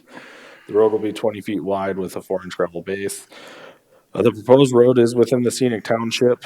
The applicant has obtained approval from the scenic township not to construct the road to ordinance 14 standards. That's the letter that is in the packet. Staff would recommend that if the Board of Commissioners approve the waivers, that 2 conditions be included. Any questions? Chairman, Commissioner Hadcock. tell us again, Nate, what you were thinking on the gravel and some other stuff, so we can see if the county highway has a better solution, or they're with you. Sure, man. Thank So, you, Nate. I've been in touch with a neighbor of mine, Joe Coolman. He bought the Kroll's old gravel pit south, right by the country corner on 44. And he gave me a pretty good deal on that gravel pile he's got there, so we were just gonna take it from there. I haven't got it tested to see if it meets the specifications yet, so I just wanted to use that because I got a good deal and I get to use somebody local to our community to get them some extra income, plus his son hauls, so maybe I'll have him do some of the hauling for me, just trying to help out a neighbor, you know? But then the other part of that is, we don't mind building it to 24 feet, like that wasn't the argument. Eventually we're trying to put a campground in, you know, so the wider the better for us. But right now, the 1.5 mile stretch is only 20 foot wide, right? So I don't want to build this and then come back to the township and say, hey, guess what? Now you got to build 1.5 miles. I'm not trying to be the new guy that comes in there and asks a lot of my community, you know, I'm trying to do things the right way. And so I don't want to be the new guy that came in and said, hey, can you guys pay for the rest of this road, you know, to be widened? So I put in the solution that we might do turnouts in that area. So when campers are coming in, you can pull over to the side, let a guy pass, and then continue on your way. But for our portion that we're building, we're still planning on building it 24 foot wide. We just asked that maybe the gravel be different. And then we're just going to build it above the minimum standard that they're saying, if that makes sense. That's the plan. So that way, whenever our campers get to our property, it's 24 foot wide, that portion, ma'am. So hopefully that answers your question. I appreciate that, Nate. Joe? Sounds like he's trying to do this road right. Do we have, Yeah, and I spoke to Nate on the phone, was it last Wednesday, Thursday? I lose track of time, but had quite a lengthy conversation with him. You know, if he's in agreement to build this thing 24 foot wide, you know, I don't know what kind of cattle's gonna, or what kind of trucks are gonna be coming in and out of there, but campers are quite heavy, so 4 inches of gravel might not be enough. 6 inches, you know, just looking out for your future interests, right? You don't. It's a lot easier to start with a good foundation and build from there. You get campers in there and tearing stuff up, it's going to cost more money in the end, in the long run. As far as the type of gravel, it's ultimately, I'm sure, is the township going to take maintenance jurisdiction? So the type of gravel is up to the township. We could care less at that point. So appreciate that. Can I make a motion, or? Go ahead. Okay, so my motion is to approve, and it is further moved to approve the road to be built to 20 feet with 4-inch gravel with 2 conditions. Is there a second? Second. Got a motion and a second. Any further public comment? With the 2 conditions, right? Yes, sir. 2 conditions, she said, yeah. Thank you. Back to the commission. Any further comments? All those in favor of the motion indicate by saying aye. Aye. Opposed? Motion carried. Item F. And I believe on this one, we also have Pat Hall on Zoom. So, go ahead, Cody. Cody Sack, Environmental Planner. Item F. Item F is vacation of section line right-of-way, VS 22-01. It is to vacate the section line of right-of-way located along the lot line between sections 13 and 14 of Township 1S, Range 6E. The applicant and landowner is Patrick Hall, Rockerville Goldtown LLC. The applicant and landowner is Benjamin Kinkle and Ghost Town Holdings LLC. The agent is DC Scott Surveyors. Location of the property is 13490 Main Street and 13487 Main Street in Rockerville. Currently, it's zoned Highway Service District and Planned Unit Development. One of the lots contains a restaurant, another is vacant. Access is off Main Street, and there is no special flood hazard area on the property. When reviewing a section line right away, we take these six criteria into consideration. For number one, was the petition prepared and circulated for signatures? Yes. Number two, were enough signatures collected? Yes. Number three, are there topographical constraints on the section line right away? Yes. Is there a means of access developed in lieu of the section line right away? Yes. Is there access to the United States Forest Service land from this portion of the section line right away? No. And is there legal access to all properties abutting the section line right away? Yes. For property history, tax ID 46747 contains a sales model fourplex with a wastewater treatment facility. And tax ID 54403 contains a 50 by 80 restaurant that has a storage addition and a covered patio. This was read around for interdepartment review. The County Highway Department is opposed to vacating any section line that does not serve the public's interest. The applicant did meet all the petition requirements. The applicant is requesting to vacate the section line for future development on the subject property. The properties on either side of the section line do have approved access off of Main Street. However, staff does not support the request as it does not appear that vacating the section line is in the public's best interest, and the applicants have the option to relocate the section line. So with that, staff is recommending denial of vacation of section line right away VS 22-01, as staff does not find any benefit to the public to vacate the section line. Mr. Chair. Commissioner Oskinen. So Cody, the landowner on each side of that section line, they're public, right? I mean, does it benefit the public interest? Well, both of those owners are public. And the point that I'm making is that I don't see that section line ever being used what a section line was designed to be used for, and that's to provide access to landowners' properties. So if that's the section line and you got the restaurant and then Mr. Hall does his development, I have every right to ride my bicycle right through the middle of that section line any time of the day because it's public. And to me, it just doesn't make sense to be public. And that's why we vacated the section line to the south of that a couple of years ago, because it just made sense. Chairman. Commissioner Hadcock. Bottom line is they vacated 2 section lines to the south of this. If you look, there's buildings that are right next to it. There's a water treatment facility right next to it. And when I looked at it, there's other access points all over to Rockerville. So for me, I don't usually like vacating section lines, but it's a no-brainer on this one just because of the topography, the buildings, the vacation of the other 2 section lines. So Pat Hall, would you like to get in on this conversation? I think I've discussed it enough with the commission. I think if you have any questions of me, I'm prepared to try to answer them. So, Pat, a question that I have is that as I read the material, it appeared that this was an oversight, that this wasn't requested earlier when the other vacation of the rest of that right-of-way was asked for and approved. That's correct. Okay. Commissioner LaCroix. I'd make the motion to approve a vacation of section line right away, VS 22-01. Got a motion? Second. And a second. Further discussion? Any public input on that? Any further discussion by the commission? All in favor of the motion indicate by saying aye. Aye. Opposed? Motion carried. Thank you. Item G. Cody Sack, Environmental Planner. Item G is Plan Unit Development Overlay PU 22-01. It is to allow a plan unit development overlay for a specialty resort to include 4 rental cabins and an existing single-family residence to be used as a vacation home rental slash caretaker slash manager's residence.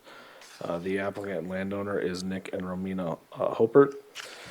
Site location is at 11477 Gillette Prairie Road. It is currently zoned agriculture district with an existing land use of residential, and it does have a guest house.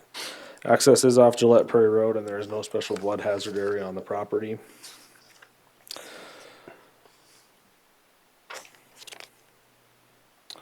When approving plan unit developments, we look at 2 different types of criteria. Whether it meets the requirements of section 216 of the zoning ordinance. I'll read the answers. Number 1, yes, the uses of the proposed PUD overlay district conform to the uses by right or conditional use permits permitted in agriculture district. Number 2, the uses of the proposed PUD overlay are type and are located to minimize detrimental influence upon surrounding properties. However, the access to the property is through a private access easement that runs through a neighboring property. Number 3, yes, the uses of the proposed PUD overlay district meet the standards governing area density and off-street parking of an agriculture district. Number 4, yes, the proposed PUD overlay district is 10 acres. Number 5, yes, the proposed PUD overlay district is owned by the applicants and managers Nick and Romina Hopert. Number 6, the uses of the proposed PUD overlay district are not designed as to be detrimental or endanger the public health, safety, or general welfare. And number 7, Pennington County zoning ordinance 510 Korea lists are in the following table. I'll read the answers to those tables as well. Number 1, yes, the uses of the proposed PUD overlay district should not be detrimental or endanger the public health, safety, or general welfare of the public. Number 2, the uses of the proposed PUD overlay district should not substantially impair or diminish the uses, values, or enjoyment of other property in the neighborhood for the purposes already permitted. However, the access through the property is through a private access easement that runs through the neighboring property. Number 3, yes, the uses of the proposed PUD overlay district should not impede the normal and orderly development and improvement of the surrounding properties for the uses permitted in the district. Number 4, yes, the proposed PUD overlay district contains adequate utilities, access roads, drainage, and other necessary site improvements. Number 5, yes, the existing approach will provide ingress and egress to minimize traffic congestion on Gillette Prairie Road. Number 6, yes, the requested uses conform to all applicable regulations of an agriculture district within the approved PUD overlay district. And number 7, yes, future land use is identified as ranchette.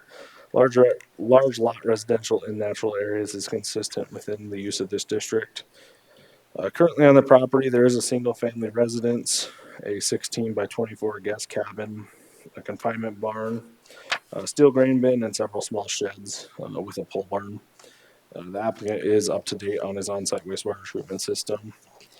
This was read around for the department review. There were no major comments or concerns that were received. The applicants are requesting the PUD overlay to be able to do short-term rentals of their guest cabin residence and build another cabin for short-term rental.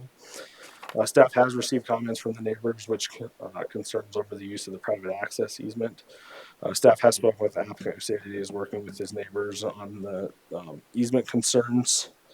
The applicant has stated that he agrees to only constructing one additional cabin at this time, and the uses of the property will be vacation home rental, manager's residence, and cabin rentals. This was heard before the Planning Commission on February 14th, and they did recommend approval. So with that, staff is recommending approval of Planning and Development Overlay PU 22-01 with conditions. So Cody, when this was, and I know that Commissioner LaCroix was on the planning commission for that. When the planning commission heard this, were they aware that the access had to be through this easement through the other private property? They were, yes, they received the same information that you guys did in the same tables. It was stated that the access does run through that. It goes through a portion of Forest Service land, then a portion of private property before it gets to the applicant's property. Okay. I do have a couple of speaker request forms here for this. I have, is it Eileen Hobart? Eileen? Good afternoon, Commissioners. My name is Eileen Hobart, and Steve Hobart is my husband. We own the land that adjoins Nick Hobart's. The only way to get to his property is to travel through our property. If the PUD is approved, we will have additional traffic with more noise and dust. Road maintenance has not been addressed. We have our property for sale and feel that the additional traffic will have an adverse effect on the value of our property. We ask that you deny the special use for multiple residential use. Thank you. Stay right there, Eileen. You probably have some questions. In fact, I have one. So I note that the easement was granted not too long ago.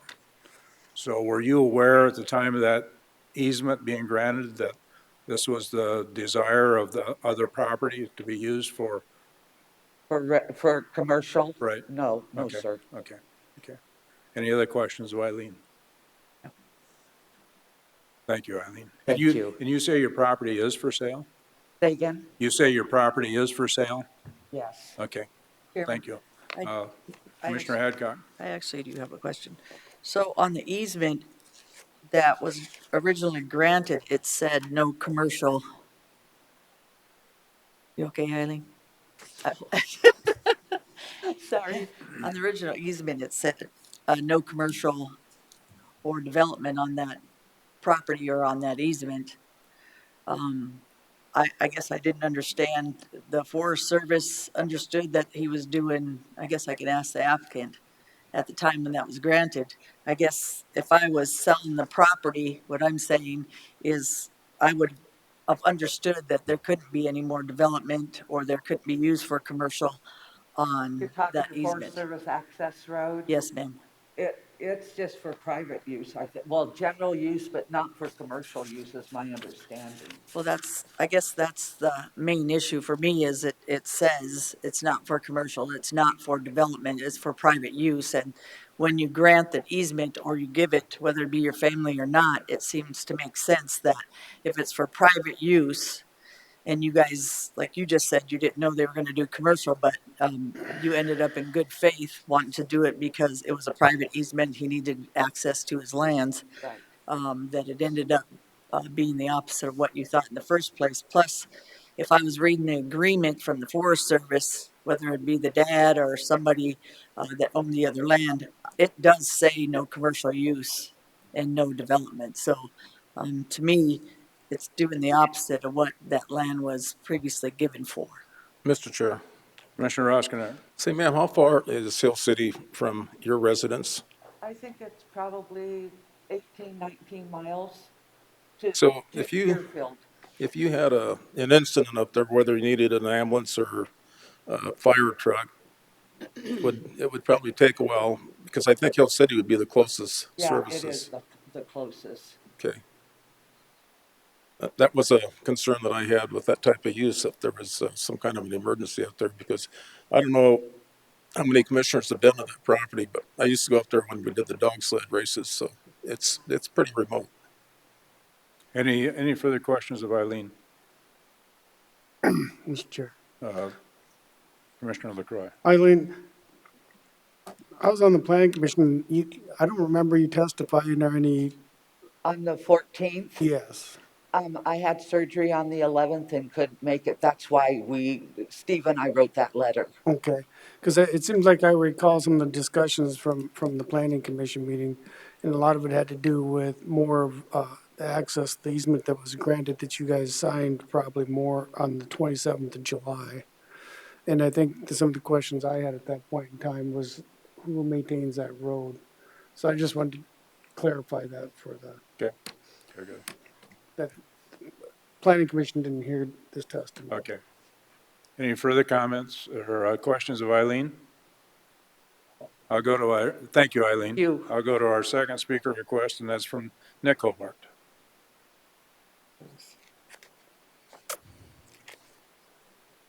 Hello, Commission. Nick Hobart. Okay, as far as requests, and I wanted to address Commissioner Hadcock, sorry. As far as both easements, neither one of them says anything about no commercial specifically. The actual easement across my dad's property, Steve's, the way it's written, I think you guys have it, I believe, but it's for me, my family, and any invitees that I might have. And I specifically went over that with their attorney when we made the easement, that it was for invitees and talking if in the future there was, we were to rent the cabin or anything. It was a verbal discussion, but, and I can't remember if Commissioner LaCroix, what you had asked, what was it again about the road maintenance, who else keeps it up, and yeah, the road. there was nothing written about, that is in here with okay. your assignment and signees, but there's really who maintains it, who's responsible. The Forest Service part of it is, of course, all mine, for maintenance and repair and everything. And as far as the easement going through the private, I guess in the easement it's not specifically written up, but more or less verbally it's been I assumed and talked with whoever was to buy their place would be, well, my dad's place would be, I guess, a 50-50 arrangement in a sense of improvements. Mr. Chair. Commissioner Roskinek. So last Friday, this got kind of confusing to me, so yeah, I met with Jim Goebbels. He's the district ranger for okay. Mystic, and then his land specialist. I don't know the guy's first name, but his last name's Schumacher. And we pulled the lease and went over the lease. Mm-hmm. Then I explained to him what your intentions were. And they just didn't have a comfort level because it almost had a commercial overtone, because Jim said, the district ranger, he kind of viewed it as commercial enterprise because you're collecting sales tax and you got a sales tax license. So those two kind of, he was concerned. I don't know that he made a final ruling because they had to speak to another specialist to maybe confirm that. But the way I see it as an appraiser for over 30 years in the Hill City area, my concern, if Steve has to put this on the market, your buyers are going to be looking for someplace remote because they're 20 miles from Hill City, and they're going to be expecting some solitude, I would think, and so when you sit there and have a neighbor that could potentially have the equivalent of 4 single-family residences, in a sense, I think that would be a deal breaker to a lot of people. And my concern as an appraiser that you are creating an adverse effect on that property by doing that. And I don't think Steve would have probably signed that over if he would have known your true intentions. Well, the one point, it's been on the market for, I think, coming up 10 or 11 months. And in my opinion, this would not be a deciding factor on that. But, and I guess, I don't know, the property that they're trying to sell is 40 acres. And the current driveway where it comes through, I kind of shot it with the rangefinder. It's about 190 feet from where their trailer house is, which could be a possible site location. And of course, other more, I don't know what you call them, likable locations. It's more, well, 750 feet to the top of the ridge up there. And you know, like you say, you've been there with the dog sled races. And I guess I don't know. When I first came to Cody and talked about it, I had only planned on renting the house possibly sometimes and then the cabin, which of course the cabin's been there all this time. As it is now, the cabin can be occupied 6 months a year, you know, as a guest cabin, and people could drive back and forth all day long as it is. But then when they told us about the specialty resort, it was kind of almost like, in a sense, a stipulation that it was up to 4. But, and I've talked with Cody since then. I mean, as it is, to begin with, I only wanted to rent the cabin to make it official, you know, and not just try to rent it on the side. But then, of course, to do the specialty resort, they said I had to do the 4 and all the other. And so, I mean, and that's where I thought, you know, if there was conditions, that would be fine. In my mind, I don't need to build any more, and I didn't, in a sense, plan on it to begin with anyway. Well, I would have no problem with your original intention of wanting to rent that cabin. I think as a property owner, you have every right to do that. Yeah. It's just the other 4 that seem. Well, and I agree. And when they wrote it up and I sent it to my dad and then the Forest Service course, I sent them a copy of this as well. And it does look scary, I agree, when you see specialty resort with 4 more cabins. But I've never had any intention of doing any kind of service. I mean, no gas station, no nothing like that. Just strictly a nightly rent on the cabin. Mr. Chair, Commissioner LaCroy. you done? Thanks. I mean, this is a lot more information than I think that we got from the planning commission. Nice. I totally agree with Mr. Rouse Connect after, you know, since that meeting until today, some of the information has gotten forward. It's gotten pretty cloudy with your situation.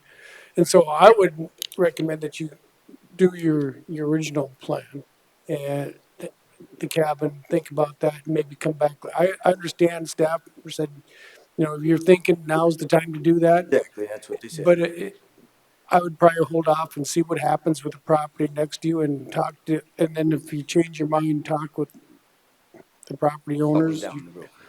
That or new property owners, whoever buys it, maybe things will change. Because I can tell you what some of the problems up in that area is number one, when you get into those roads is we're dealing with a lot of the ATVs, people coming in. And so if you get a special resort like that, they start bringing them in and going down that road, that creates more of a problem for that property owner. So that's one of the things we got to kind of look at. But I would go back to your original plan. I think my thoughts on this is I think this is going to fail today, but I think at least now you understand what's going on. Yeah. So and both parties do. So that's what I'd pass on to you today. Okay. Okay. I do have one more speaker. Is there any more requests of Nick first? Yes, Chairman. Commissioner Hadcock. Thank you. A couple of things, Cody. It says the rights do not include the right to use the roads for access to developments for short or long-term residential purposes. So your dad did you buy this property, the other property that you live on, and you're going to put the house, meaning you're going to rent your house out? Because are you moving? We don't know for sure. Actually, right now we're in thinking, I guess. But So you have a residence there already. You have a cabin that you've been using for exactly renting, accessory dwelling, or? Well, we just have the house, the residence, and then the cabin. And what was your question? I'm sorry. The cabin's used for? Well, right now it's used for just a guest cabin. My wife's parents live in Germany, and when they come over, they're usually here for a couple months in the summer. So usually family? Yes. Okay. Yes, or friends, I mean. So, to be fair, your dad didn't want it to be commercial, is what it sounds like. Whether he lived there or not, that wasn't his intent to give it to his son. And what you do with your land, I understand later, is your choice. But also it gave you an easement through his land, meaning the land that's right next to his house. If that easement for me was, way to the left or way, to the right where the section lines are, Okay. it'd be a little bit different for me. At first, I was like, okay, this is dad and son, let them work it out. Um, you know, that should be the choice. The easement was there. But then I looked at it a little bit different. Sounds like your dad wants to sell his land. That easement is on that land. And again, his house and his properties are right close to it. So whether you use it for now, you have what, another 120 acres? Yes, total. That if it was me, I would like to be able to maybe do more cabins. It's a nice area. Do more of a specialty resort, like they're saying. I would either, if it was me, change the easement so it's not through those 10 acres right by his land, or work something out with him so he can sell his land and still, to me, if you have an easement through that 10 acres, Mm-hmm. I'm going to buy it. And you're saying today that you're just going to have your house in that cabin and use it that way for a basically vacation home rental. That's today. That's what? And that's just today. So if you have kids or you have anybody else, they could do a little bit different on my land, meaning with that easement if I own that 10 acres. So he's not only thinking about his son, he's thinking about the people that would buy that next. And like I said, that road is really close to where his house and everything is. These people that live up in those areas use ATVs, they use all kinds of different recreational vehicles. And I'll just tell you from experience, you're not going to be able to control that. Number one, if you're not here. And number two, whoever's in those other properties or that bought that 10 acres, I guess the best solution for me would you buy that 10 acres from your dad and then go from there. But I think today you're going to say, and I've been there and been in here, this politics for a while, you're going to say today you want the house and the cabin. But for future, I don't believe it'll stay that way. So if we do it today, what stops us from the future of letting you use that easement for 3, 4, or 5 cabins, especially with 120 extra acres on it, Nick? Well, if it was written as a stipulation, is I can only do the cabin and the house, is that not, if I was gonna try to do another 3 or 4, I would have to come back, of course, and then at that point you would say, no, my understanding. Right. And as far as the road, of course, it's been there my entire life. My property, when my parents were divorced, I mean, it's not my mom. When my dad and my mom were divorced, of course, I ended up buying the property that I owned from my mom. And then through all of that, and of course, the driveway's been there forever. And as far as traffic, in a sense, I would be more than willing to. Well, based on the easement is what I'm saying. You can continue then. You can continue. Use signage and whatever we needed to do to, I agree. I wouldn't want people driving across at 20 miles per hour either, or anything like that. But your dad gave it to you in good faith, thinking that you were going to use that property for your family, that easement was going to be used for your family. He did not know later that you were going to end up using it for commercial in good faith. So now he's opposed to it for that reason, because in good faith he gave that to you. It says on the agreement with the easement for development that it would, and this is the document that's easement dated the 7th day of June 2000, and you had signed that it would not, that do not include the rights to use the road for access to developments for short or long-term residential purposes. Okay, I believe that one is in a sense nullified with the new easement that he gave me through there, as far as I know. But that was back when they were getting divorced, I believe, my mom and dad. But I didn't see a new one. You did a quitclaim deed, and I thought it still had to follow the deed that's already on it, or the easements from the Forest Service haven't changed. So it'd still be the same easement. It has the northwest corner of 16, it has option, or the area in section 9.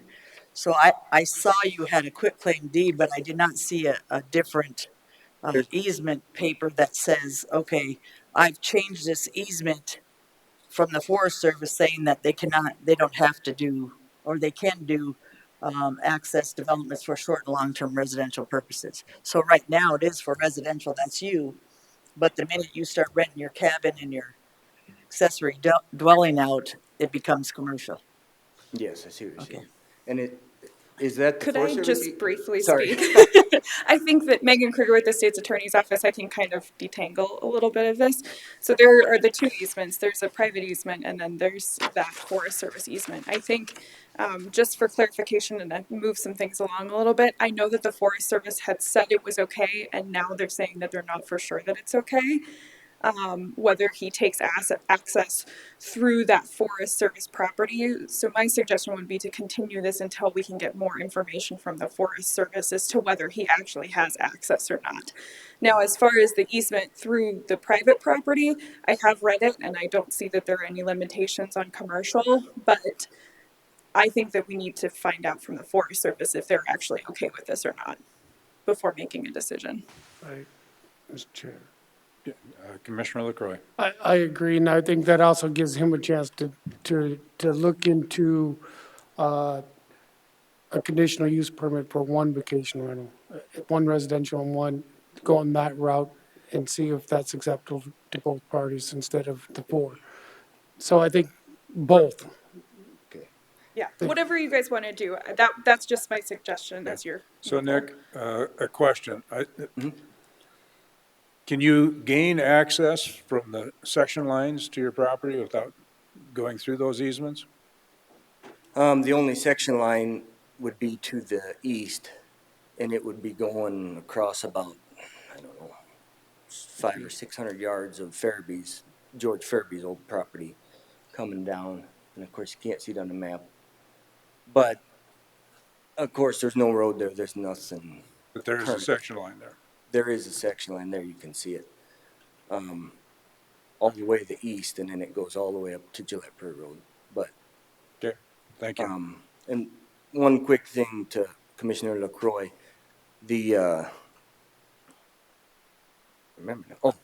when I had first wanted to just do the cabin, and I'm not sure for sure with Cody why. In a sense, they said I couldn't do that, and I had to do this specialty use thing. I'm not sure exactly why. Well, he's sitting right here. I don't know. Cody Sack, environmental planner. So the cabin is listed as a guest house. You're not allowed to rent out a guest house. Also, you're only allowed one vacation home rental on a property. So anytime you get into more than one or two uses, it's either a specialty resort or a rec resort. Okay, follow up. So you're understanding they weren't going to live on the other one either? So correct?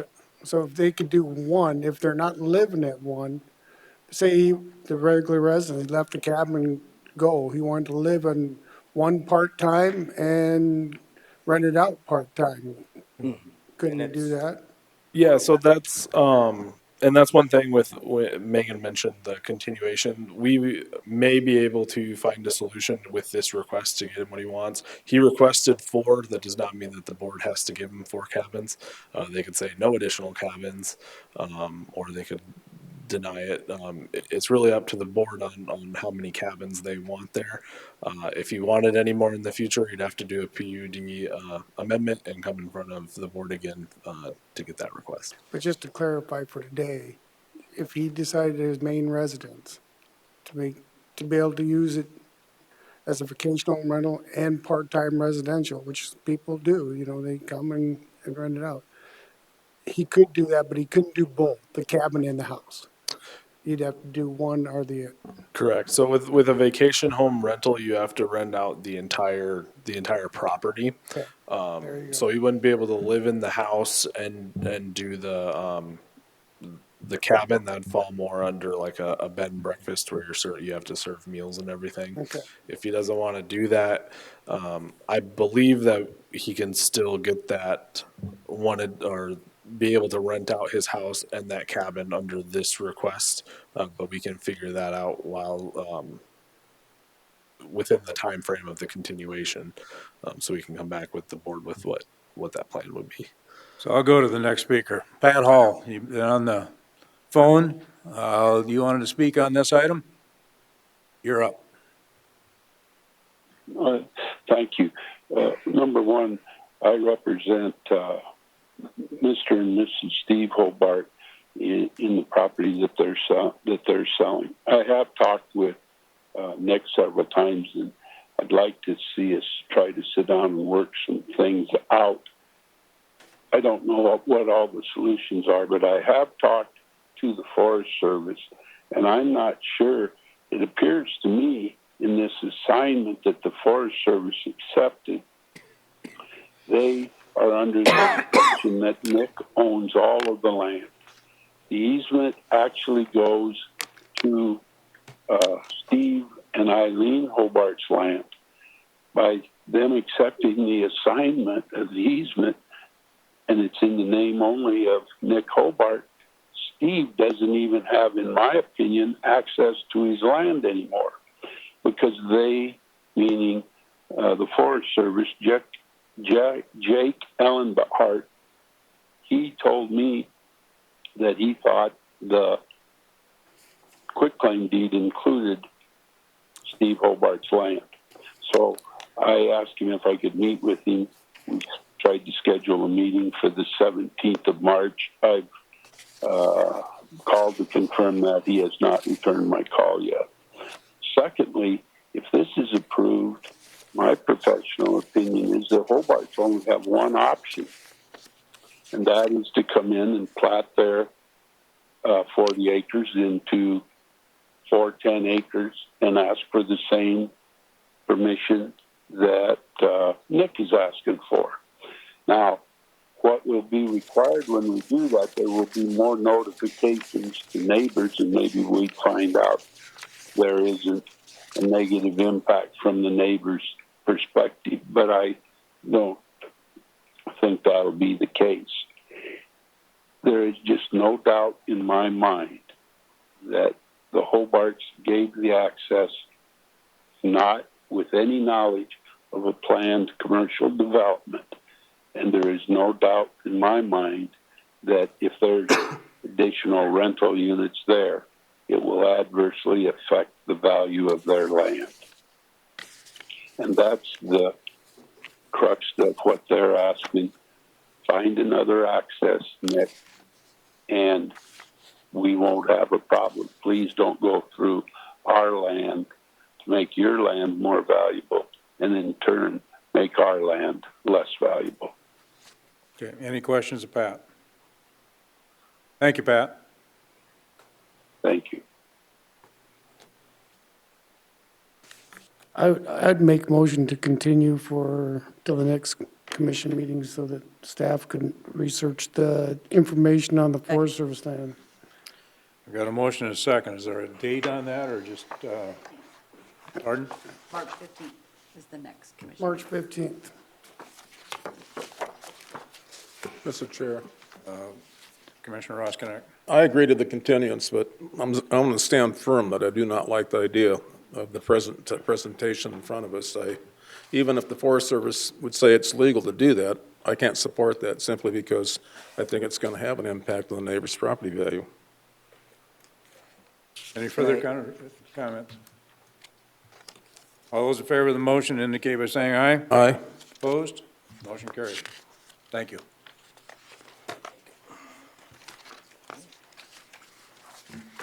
Item H.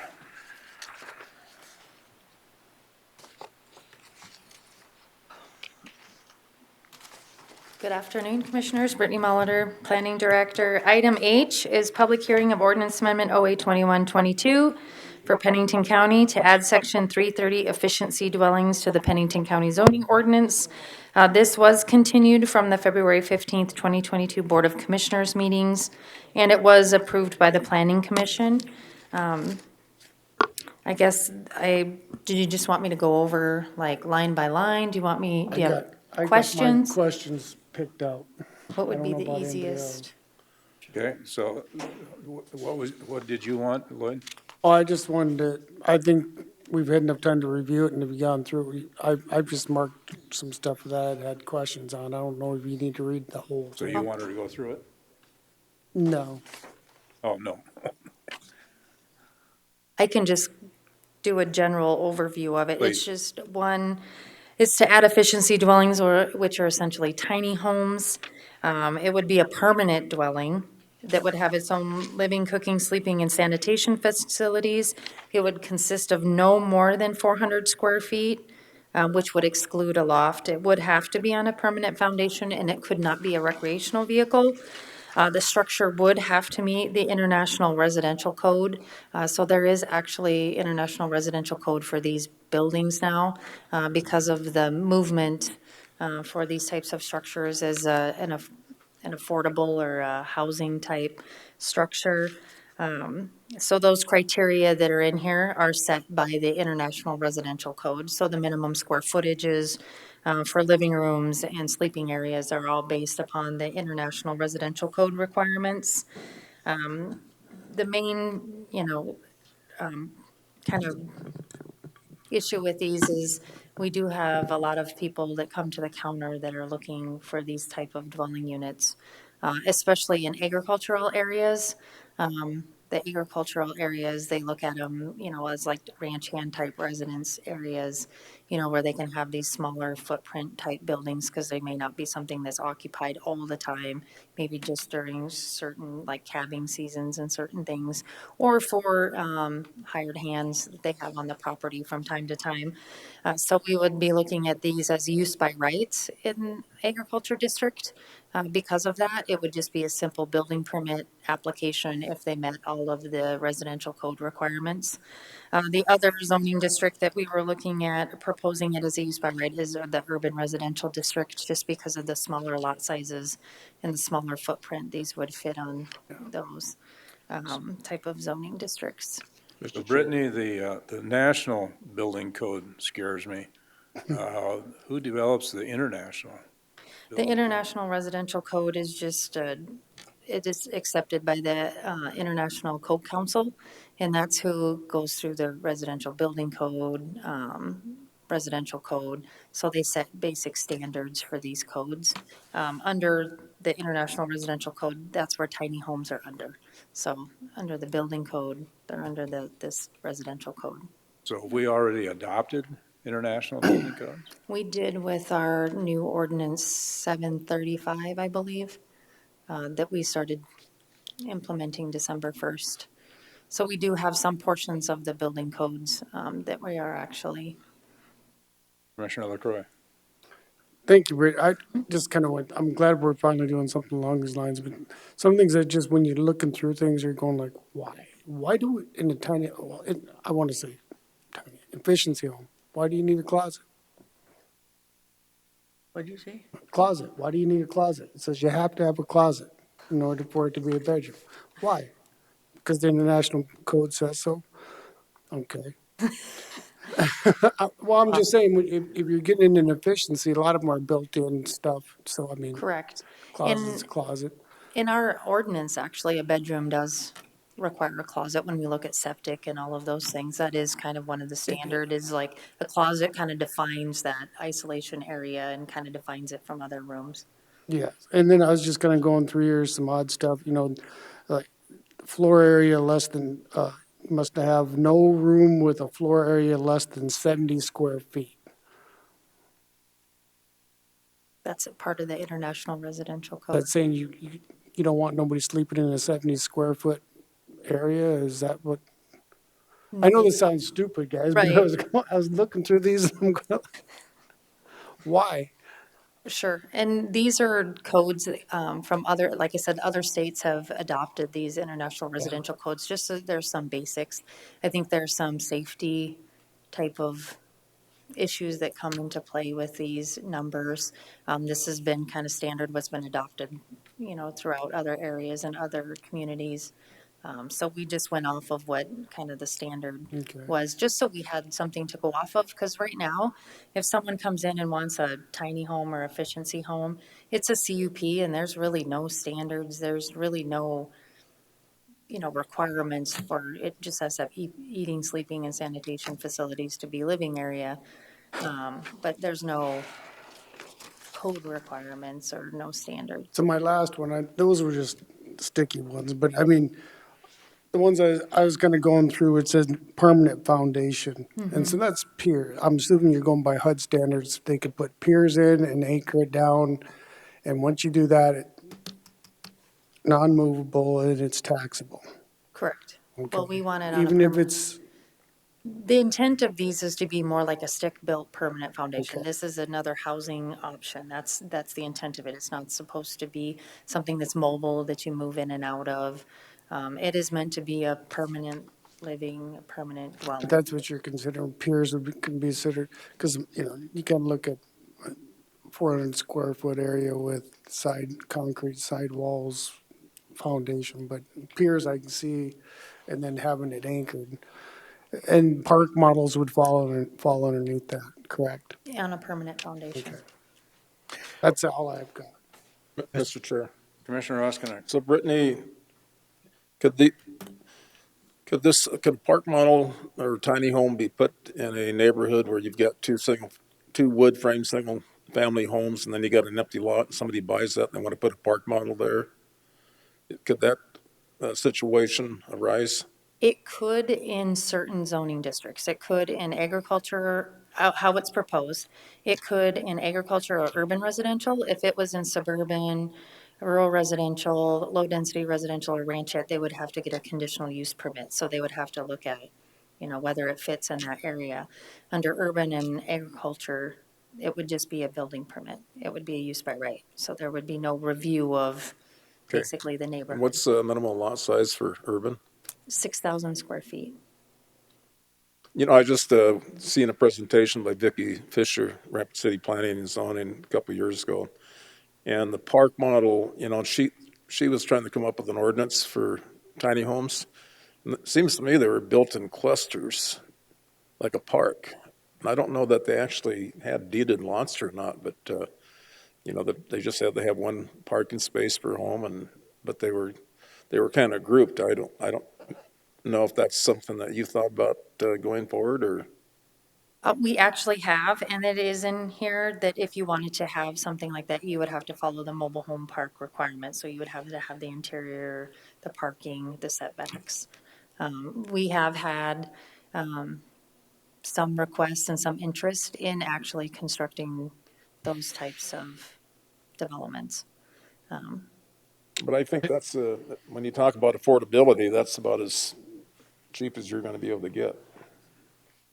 Well, the biggest, we hear, like kind of the requests, we have people that, ask about different kind of housing options. There's also the people that would rather have a small footprint home and live, on a nice piece of property, just they don't want the larger footprint of a home.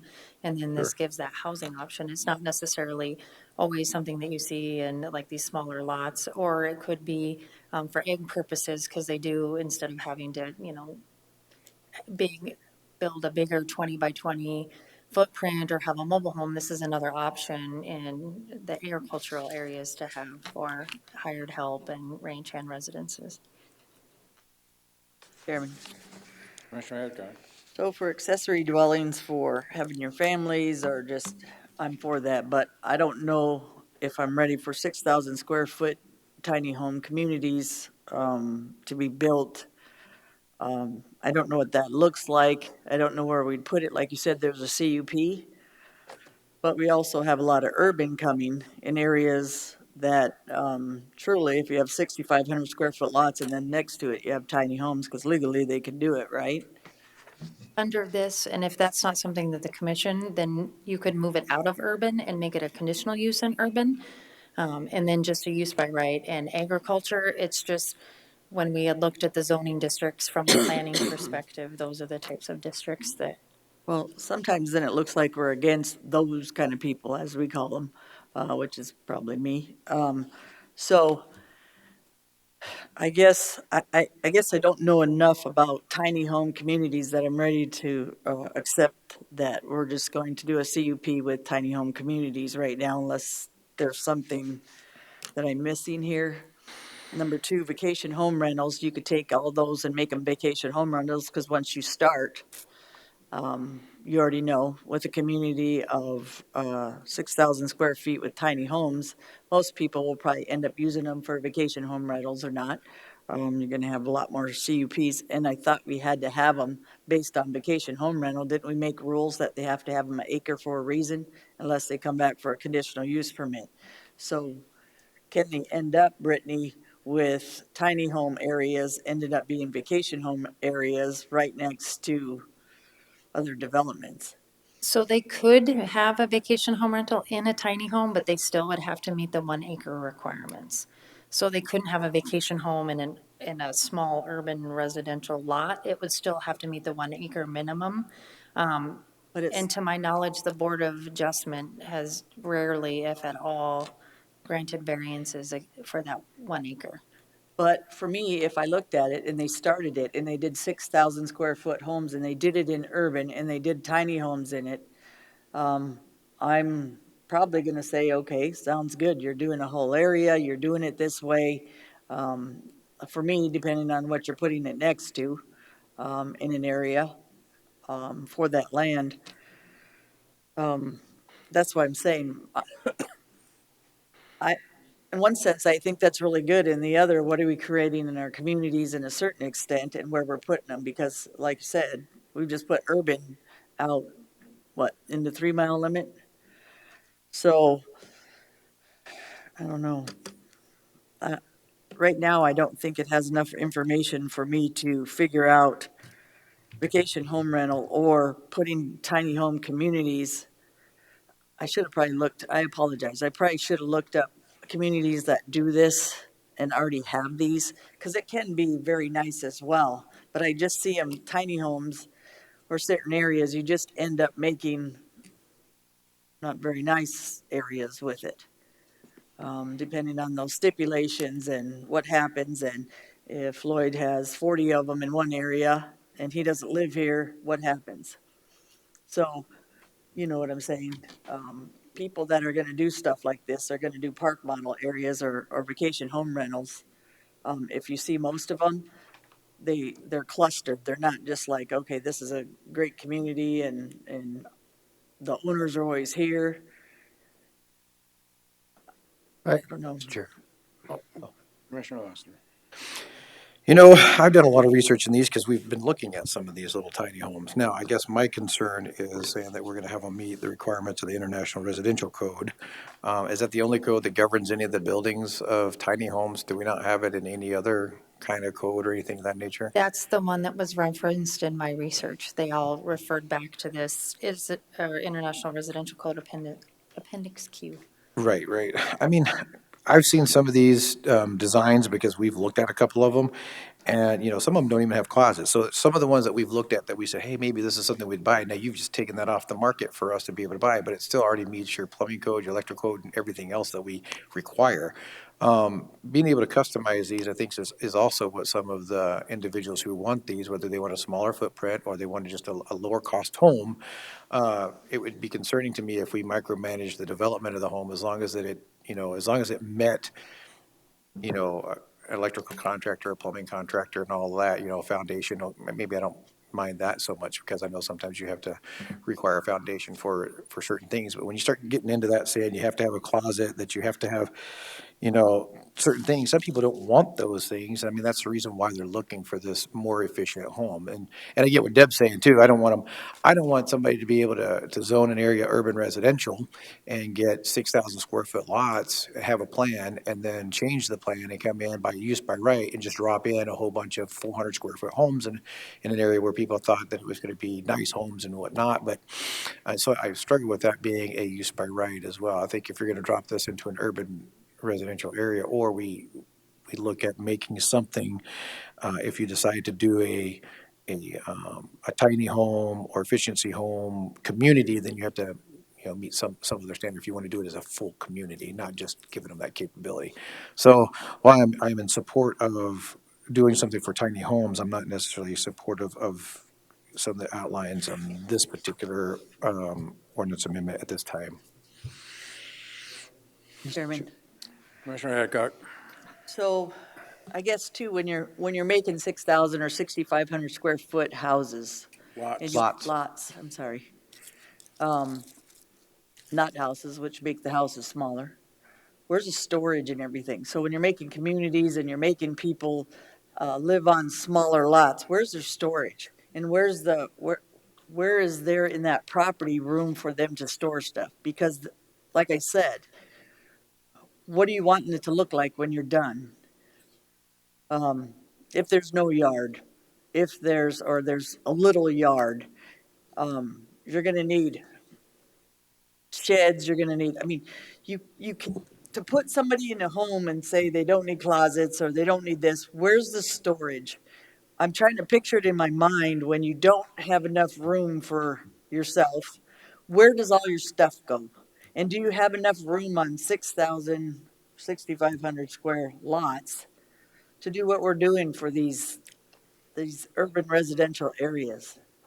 And for this tiny home, how tiny is it? And like I said, where are you storing your stuff? Mr. Chair, Commissioner Oskin. I think what the intent of this whole thing is to provide a segment of the market for people that really don't want a bunch of stuff to store. They just want a very small little place to live on without a big yard to maintain and 6,000 square feet. If that allow a carport with a car, because if you look at all these young people living in apartments, where's the storage? They chose to live a very simple life, and I think that's the segment that we're looking at here. I totally agree with the tiny home concept. I don't have a problem with a 6,000 square foot lot, but Travis does have a point, like, what if somebody wanted to build one of those instead of manufacturing it? How hard would it be to build and still follow that international code? Mr. Chair. Commissioner LaCroix. I think there's a few more questions. Sure. So I'm going to make a motion to continue it to the Okay. next meeting. Second. We've got a motion to continue for the discussion. All those in favor of the motion indicate by saying aye. Aye. Opposed? Motion carried. And then I and J will need to be continued also because those are the zoning districts that allow them in use by rights. So Mr. Chairman, those will have to be continued. a motion to continue item I and item J also. Is there a second? Second. Got a motion and a second for both items I and J to continue to the next meeting. All in favor of the motion indicate by saying aye. Aye. Aye. Opposed? Motion carried. 2022 legislative session. So I've tried to, for the bills that I thought were probably of most interest to the commission, I've tried to keep you a little bit up to date on that. The one that has gone down since then is House Bill 1053, which was the Ernie Otten House bill. It did pass the House, it got out of Senate committee, but it died on the Senate floor yesterday, and that's the one that would have provided for a half-cent sales tax, considered bonding for jail infrastructure and courthouses. And so I don't think there's any life left in that one.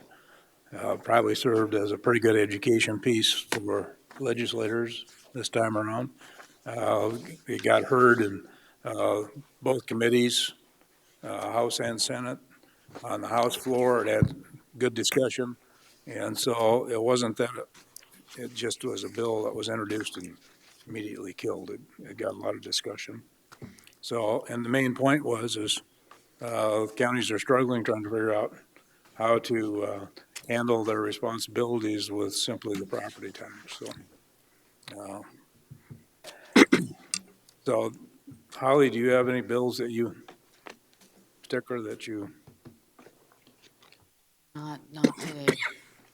So, if there's any questions on any particular one, I may know about them, but. Chairman. Commissioner Hadcock. Thank you, Gary, for giving us the information and sending that to us. It's a lot easier than looking through every bill or calling Holly every day.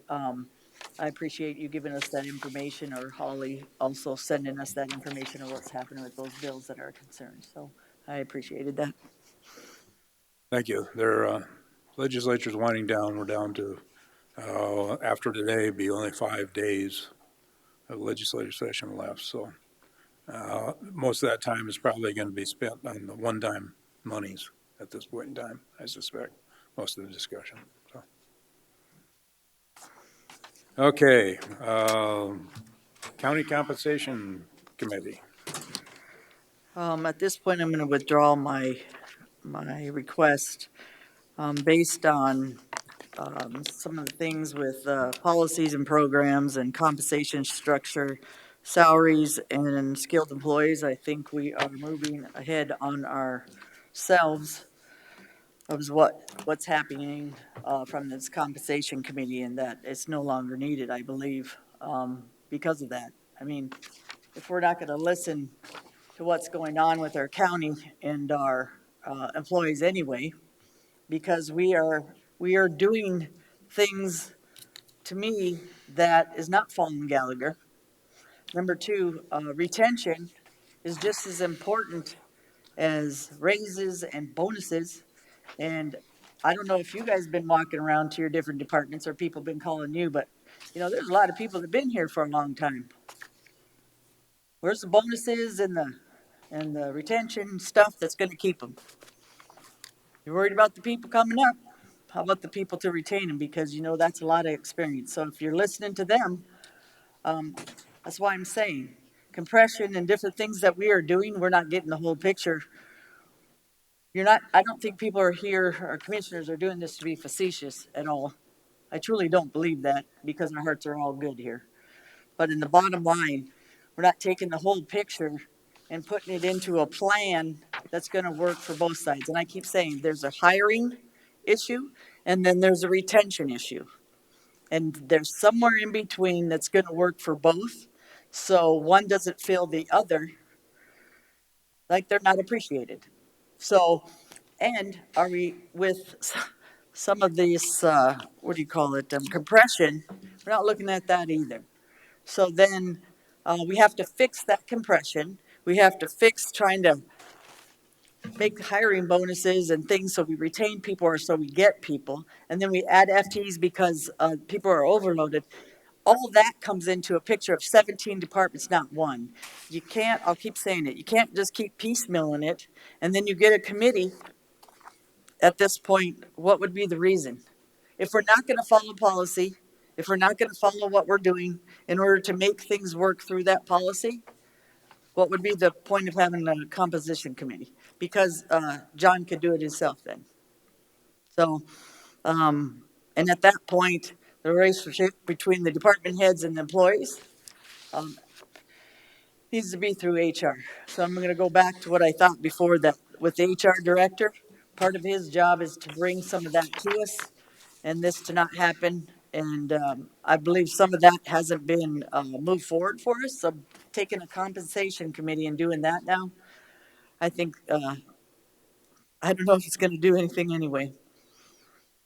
So, and I'm not trying to be facetious toward this board. I just keep seeing it, and I've been here long enough that I'm not getting it. You can't piecemeal your employees in pieces and parts in each department because they say they need it. That's a department head's job. That's what they're supposed to be doing. They're supposed to protect their employees and try to get the best for everyone they do. That's their job. But that doesn't mean we don't stop and say, what are we doing and how we're doing it?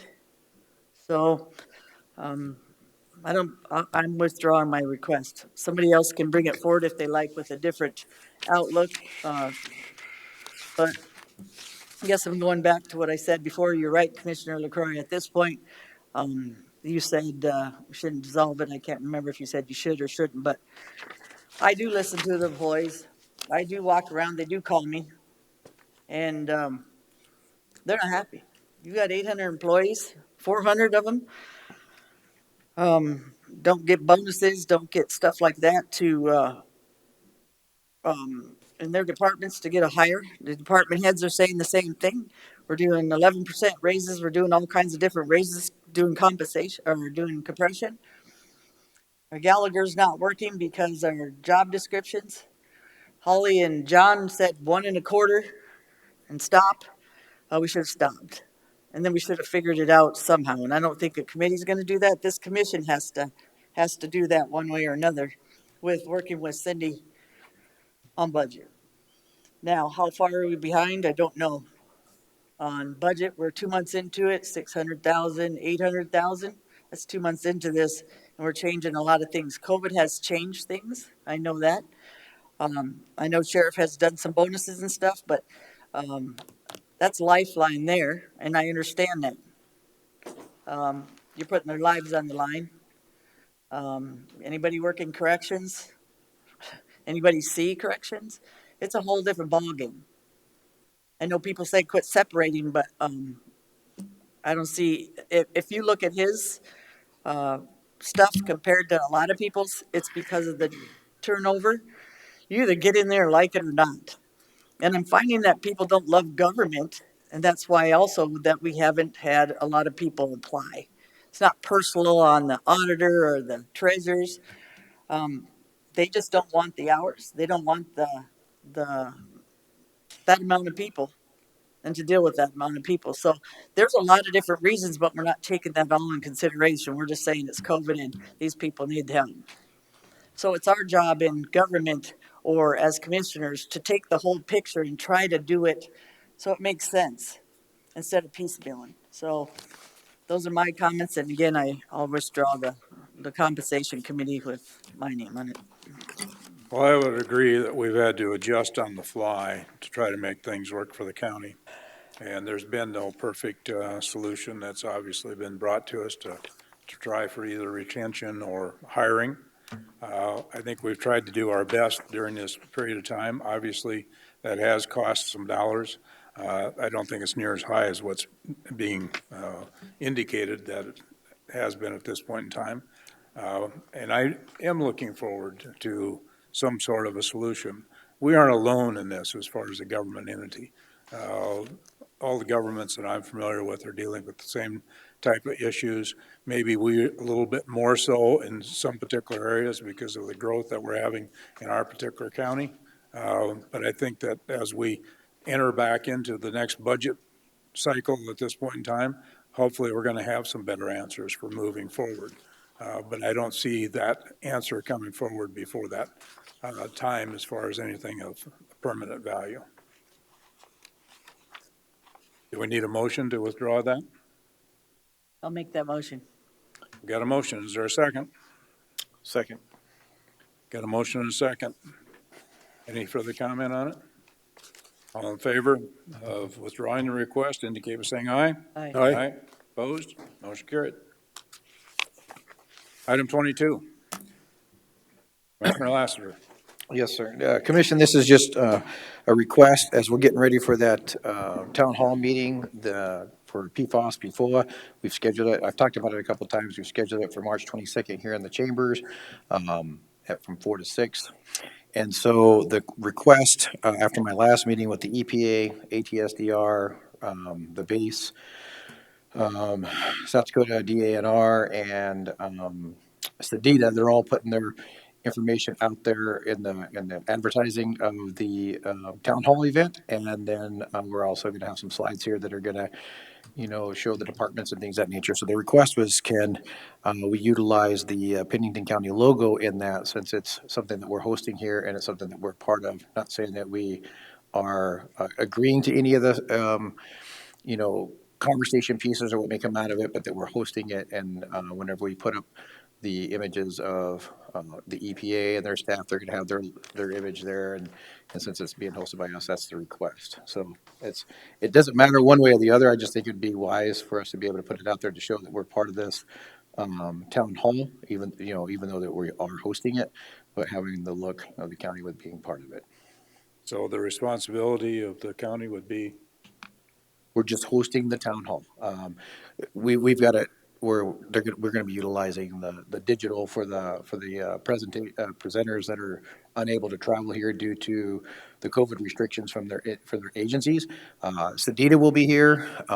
Rita Krebs from the base will be here physically, but the EPA is still not allowed to travel to an area to do their presentation, so they'll have to do it via digital. So they'll connect in and they'll give a presentation that way. So I'll be welcoming everyone that's here to give a presentation and then introducing them, and they'll give their presentation, and then there will be a question and answer session after that town hall presentation from all the agencies. This is evening? 4 to 6 in the evening, yes, sir. Does this create any issue, Holly, for staff or? No, we will host them here. Joan will be here to run the AV and the technology and do the recording, but, I think the appropriate motion is just to authorize Pennington County to be the host and authorize the use of the logo. Okay, Commissioner Hadcock? So main thing when you put your name on something, Travis, is that we're all in agreement a lot of times with what you're doing and what the presentation is. Is that what the host means in this case? Because I haven't seen the whole presentation and all the stuff, to be fair. And is that putting the county commissioners in a place where we're in agreement? Or I guess depending on the presentation, if we're just hosting the building and we're saying we're hosting the building and not hosting as Pennington County and putting our name.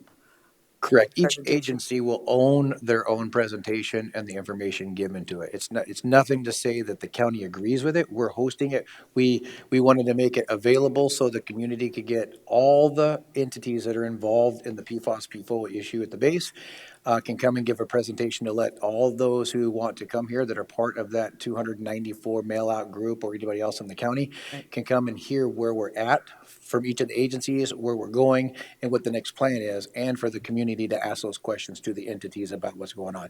The county is not obligated to say we agree or disagree, we're going to do this or we're not going to do this. We're just here to facilitate the meeting in a town hall format. So, and then that can be said at the beginning that we are just hosting because we want Absolutely. the information to be out, not that every, Pennington County is for the presentation or against the presentation. We're just hosting so that presentation gets out for people that want to come and listen. Correct. On some of the. So it's an information forum. Information forum. Mr. Chairman. Okay.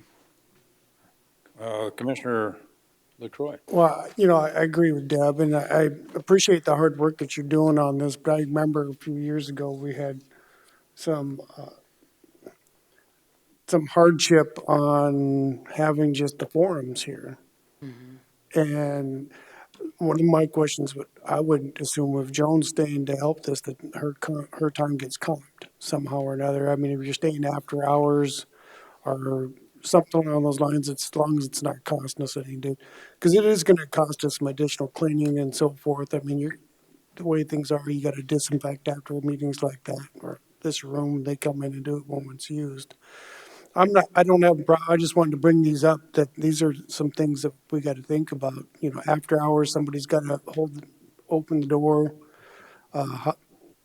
let them in. I mean, because, are you guys going to have them unlocked? What time did we say it starts? 4 at to 6. 4, so Four the to building 6? would be open, there wouldn't be any additional, So we got from that. that aspect. Okay. But I mean, that's just some of the thoughts, but I just wanted to bring it up. This hasn't always been, there's been controversy over having a candidate forum here for our employees. So I think a public meeting's perfect, but I do agree with Deb with the logo, that if you use Pennington County logo, that express that we have no opinion on what's happening at these meetings. We're just a host to gather information. So is there a motion? I'd make a motion that we, where's that motion? Move to authorize Pennington County to participate as a host for the EPA Town Hall meeting on March 22nd, 2022. Second? Second. Do you want me to add in and to use the Pennington County logo or no? Because that was said at one time. I don't think that was in the motion. Yeah, it was. It wasn't in the motion, but as a host, is it, okay, No, Holly had brought it up, but she recommended that motion. add that terminology in the motion? The way I wrote the motion is kind of all-inclusive, that if we're the host, that goes Okay, with it. so I So need to put that. I don't see the need to Okay. add it, but. Right. All those in favor of the motion indicate by saying aye. Aye. Opposed? Motion carried. We need to go back. I would ask you, and all of us voted in favor, so any one of us can make the motion, and I will. We need to reconsider the withdrawal of the abatement number 2 for Quinn at item 16B. Learned from, I presume, from legal that what we need to do is what we did is we withdrew in our motion relative to that Denise Elverson parcel, and understand that the Board of Commissioners must deny instead of withdraw. So can I change my motion, You Mr. sure Chair? can. So my motion would be to deny the abatement. Wait a second. I need a second to my reconsideration. Second. I got a second. Okay. So my motion would be to deny the abatement application for Denise Alverson, parcel 8002387 for the amount of $12.92. Okay. First of all, I need to call for a vote on the initial motion. All those in favor indicate by saying aye. Aye. Opposed? Motion carried.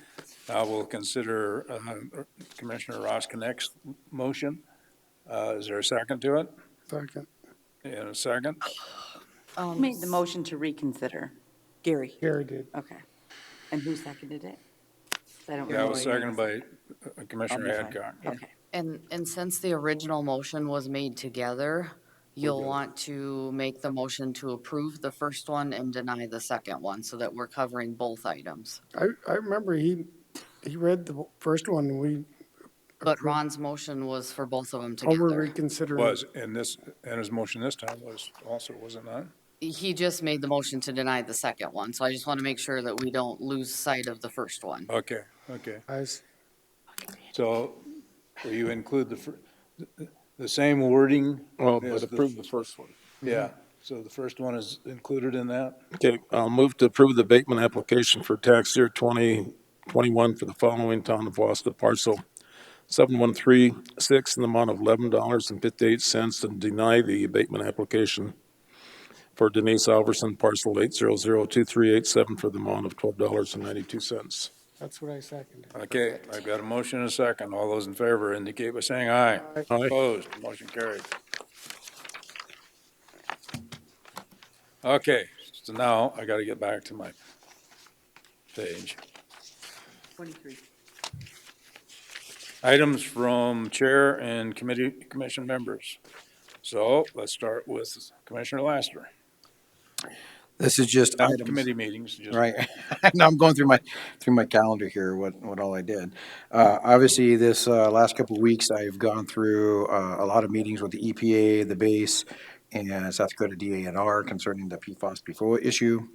I also not participated, but I was there at the D-Lab for the housing forum that was put on by Elevate, and got to hear about some of the issues in the well, obviously in our area, in our region, concerning the growth of our community, the housing shortage and things of that nature. It was a pretty informative meeting. Holly was there. And then I also met with Commissioner Hadcock and Joe Miller over at Box Elder, working through the Highway 1416 expansion project, dealing with some of the ways to go at that with our planning aspect of it, and working to get grants for that big project. Looks like Joe's going to be taking the reins on that and moving forward with everything that he needs to do, and work with Box Elder and the county just to make sure that we're doing what we need to do to get those two corridors worked on appropriately. Commissioner LaCroix. Ditto on Box Elder. I met by myself with their staff and discussed on their application for looking for funding for 1416 and Radar Hill Road, all that type of stuff, and I'd asked for an executive summaries to be sent to me sometime today or this week, just so I have it in writing what they're looking for.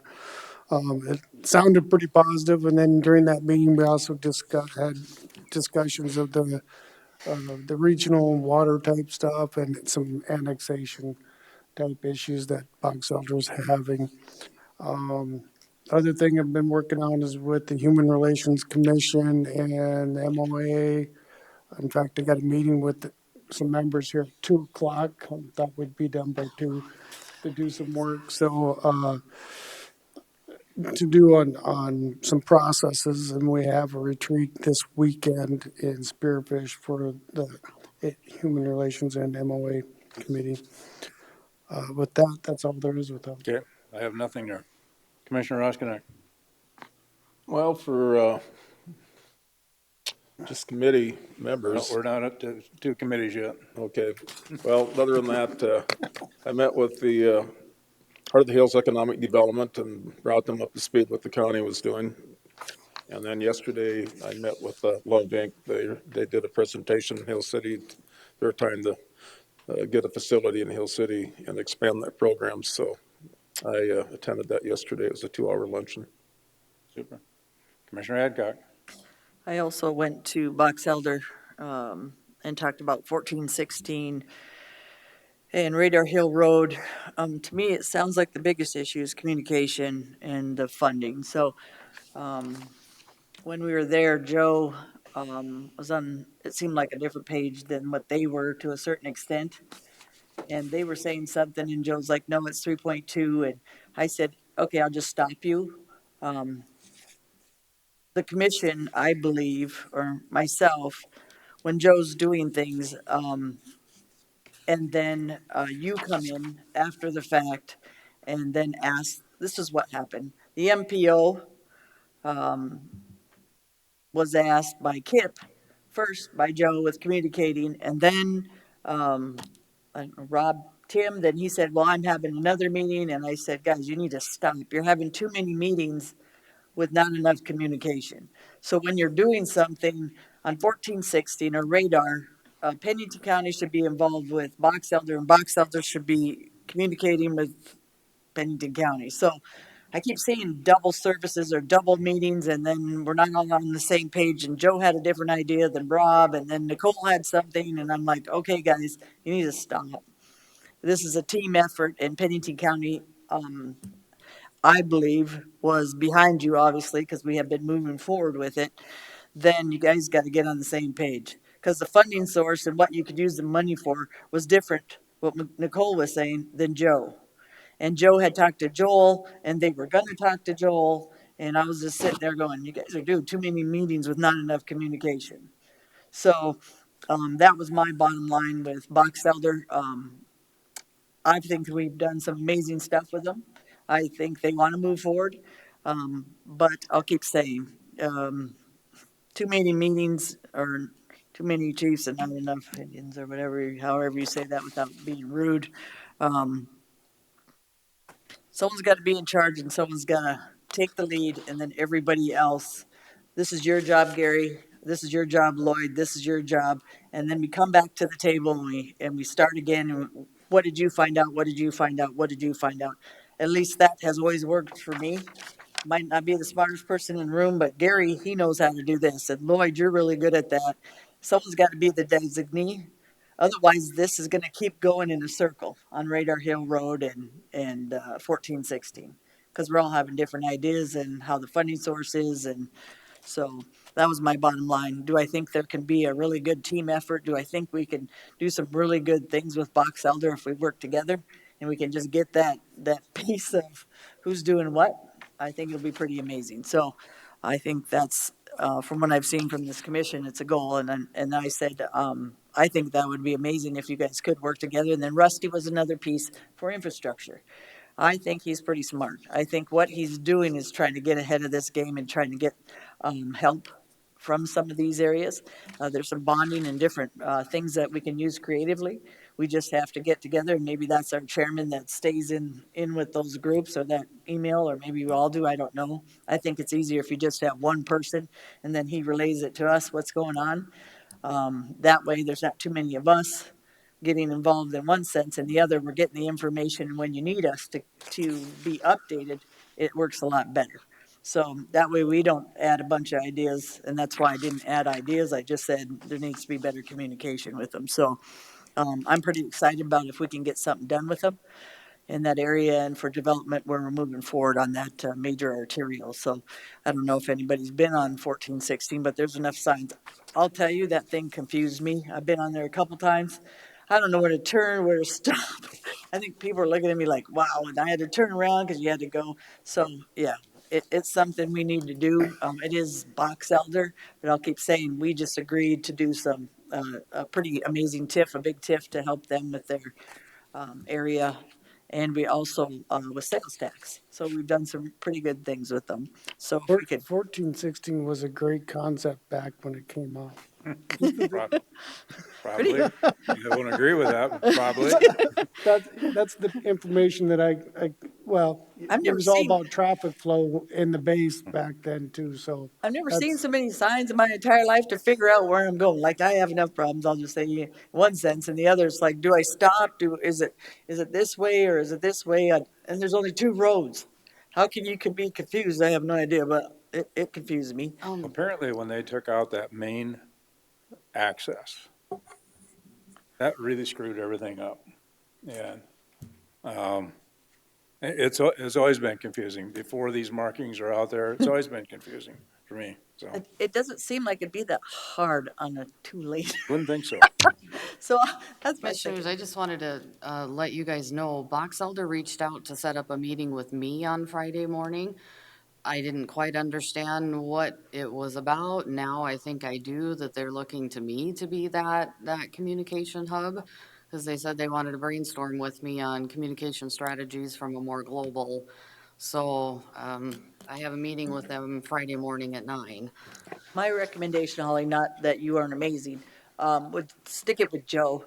And then Joe works because he's good at designating and figuring out, and then they work with him because I've seen that a lot of times he's way past him on where he's going, and they're just starting. So he already met, he knew the 3.2 million, he knew the stuff. I think he would be the guy with them, maybe with Rob Tim or something involved, and then he includes that with Brittany, and there's got to be one person that knows the whole picture, and I think he digs for it. That's my opinion. Keeping you in the loop of what's happening is good, Holly. Like I said, maybe you send it out. You did that when I was chair. You sent a lot of that information and said, Joe, what's happening? And keep us updated. Like I said, Gary, I don't mind if it's Gary or whoever, but not that it shouldn't be you, Holly. I just think it's the person that's involved. Because when you start piecemealing it and get into different positions, it starts miscommunicating. So I don't know why, for some reason, there's a communication gap between Rob, Tim, and Joe, but even in Pier, they were supposed to meet, it sounded like, and Rob missed the meeting. So anyway, I don't want to sound mean, but Unfortunately, Box Elder continues to change the personnel that are dealing with that's true. various issues. True, Gary. And I don't know if Rob necessarily should even, Be the been guy. pushed into that to try to create and coordinate things.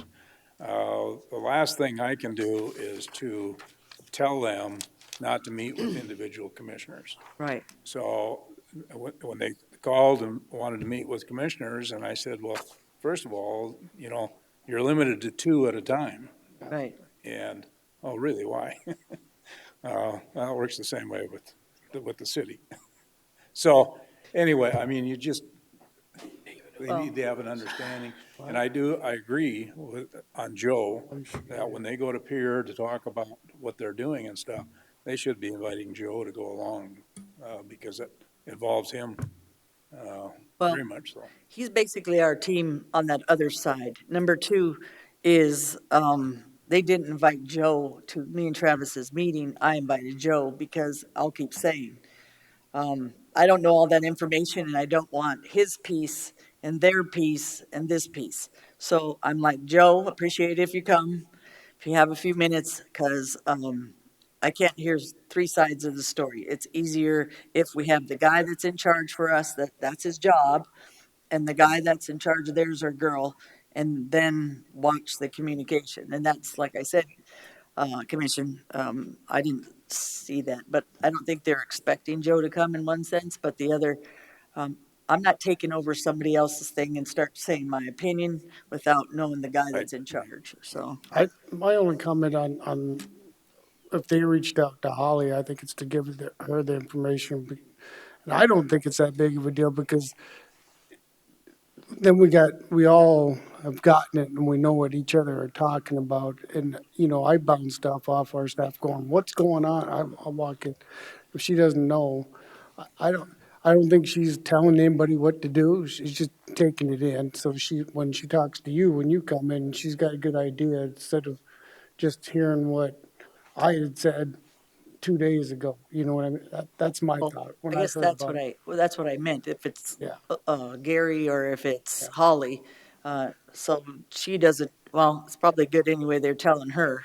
And then she's communicating with Joe or whatever. That way it's not piecemealed in different areas or on us. You're right. And we knew that before. That's why I said she does most of our information, but I don't know if that's the person, meaning that should run the show. Yeah. Should be Joe with communication with Holly or something. Anyway, Committee reports. Deb. hold on a sec. Sorry, I talked too much. gotta breathe. So 14, so past that, I went to the Elevate Forum on mental illness. That was amazing. Why it was is because I didn't know Wellfleet has a crisis care center for kids. Kids, yeah. They just did that, I don't know, a couple months ago or something like that. Never heard of it. And I didn't know where our kids went. So that was pretty cool. The guy that was, and I'm going to apologize, the Native American man that was up there, that was the pastor. I liked the way he spoke, and basically we're in this together, which is true. Doesn't matter what color we are. We're just in here. We all have the same issues. He was good. Loved the program, which I didn't know. It's 22 something Psalms from Kamak, or is that his name? Kamak or something. He was a sheriff or something. Incorrect. He wasn't a sheriff. He was in corrections at the state or something. I can't. That's bad. I don't remember his. Okay. But he was cool with the Psalms and how they do their programs and how they work with their individuals for the correctional system and the mental illness and just some really good things. I didn't know half the stuff that was going on. Brian did a great presentation from us about how we work and where his position is. So the whole thing was just informative, and I thought it was going to be okay, but it was just very important. Things I thought I knew, I always learn that I know nothing about. So they are very thankful that we did our crisis stabilization. So that was pretty cool. And then the housing forum I saw Holly there and Joan and some others from our county, which was good. They had some really good things and then some other things that they're working on as well for information and what they can do to help and how we can fund it, not always through TIFs, but some bonding and some other areas. That was kind of what we were thinking anyway, for maybe doing in maybe Twilight or some infrastructure issues with Rusty. So it's kind of like we were thinking ahead of this already in a lot of it. So it's pretty cool. And then just they were promoting a lot of the housing things, and people were asking whether you're developers or just people needing housing as realtors and stuff gave all their perspective. So love those kind of forums because everybody gets their kind of time and their version. So I do like that. So it was good. Committee reports. Sorry. Commissioner Adcock. Okay, so Pennington County Housing Redevelopment, we're looking at repositioning. So repositioning is maybe we use some of those scattered housing and use the money for doing other projects and maybe getting those and selling them or however. We can keep the money, we can sell them for less, we can sell them for more, and then basically use the money for repositioning. It's called, what's it called, platform. I forgot the platform, Section 8 platforming.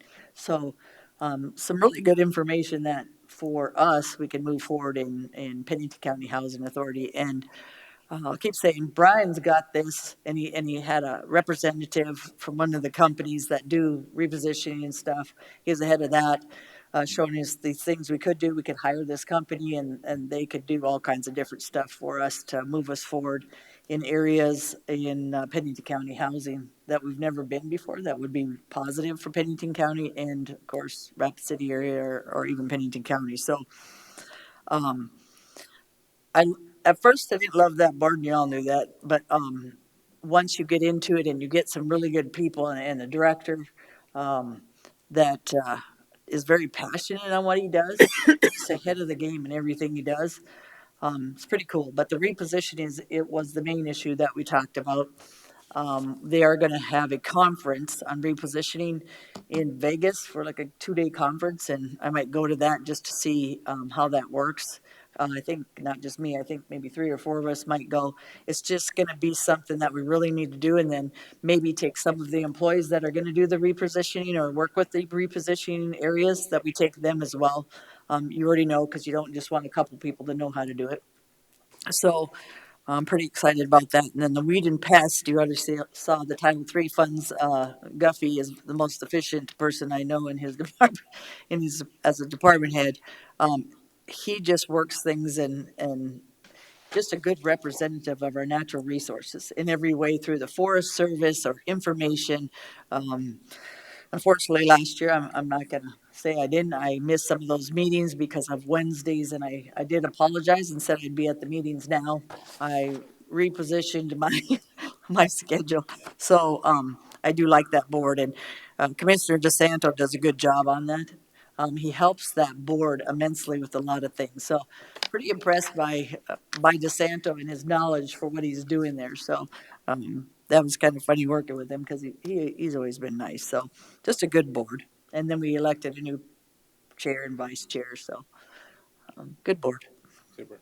Commissioner Roskinek? I will expand just a little bit on the repositioning.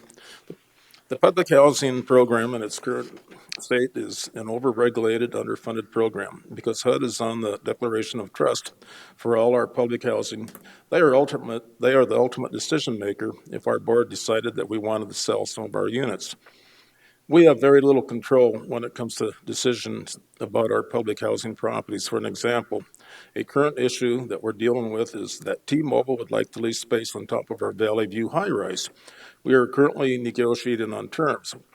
We will not be able to enter into that lease until HUD approves the agreement. Reposition will give us three that I'll note: local control over the use of our public housing assets so that we might reconfigure and finance as needed. HUD is removed from the Declaration of Trust. It becomes a private property with rental assistance. Regulatory and administrative relief by converting from public housing to a Section 8 program. Predictable and stable funding when historically comparing the public housing and Section 8 programs. Section 8 programs offer a much more reliable and constant funding stream than the traditional public housing program. There's a very good chance that we could actually see an increase in our funding through repositioning, funding that could ultimately go towards growing the housing authority. An important thing to remember is that we will not change our mission. Residents of these properties will still pay rent according to their household income.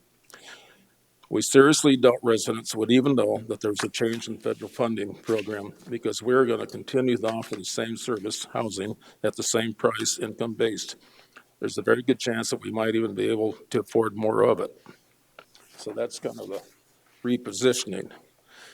MPO, we couldn't attend in person. That was done via Zoom. It's really hard to do a Zoom.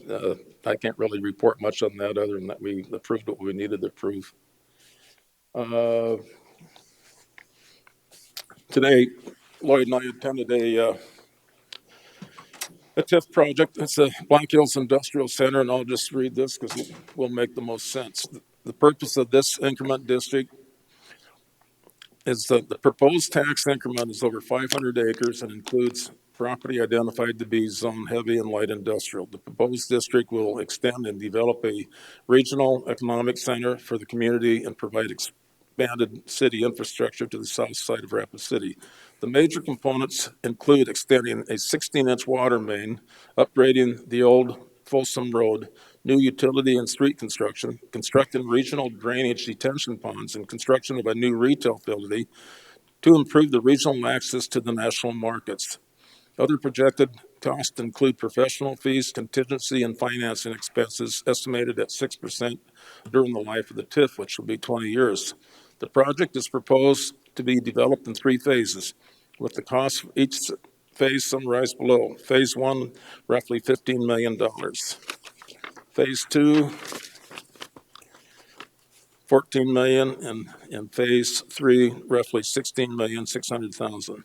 Phase 1 includes 3 industrial lots sizing from 23 to 67 acres. Phase 2 will deliver another 11 lots. Phase 2 includes 4 lots sizing from 12 to 87 acres. Phase 3 includes 3 industrial lots ranging in size from 2 acres to 76 acres. The anchor business for Phase 1 is the Anzir battery plant site. Other industries targeted include a fruit processing plant, technology, and manufacturing companies. The proposed district will include nearly 600 acres of rail-served areas of high-tech and value-added agriculture products. The proposed development is anticipated to result in the creation of at least 2,000 jobs, with annual salaries ranging from 30 to 100,000, with the average wage exceeding minimum wage. So that's kind of an overview of what we approved today.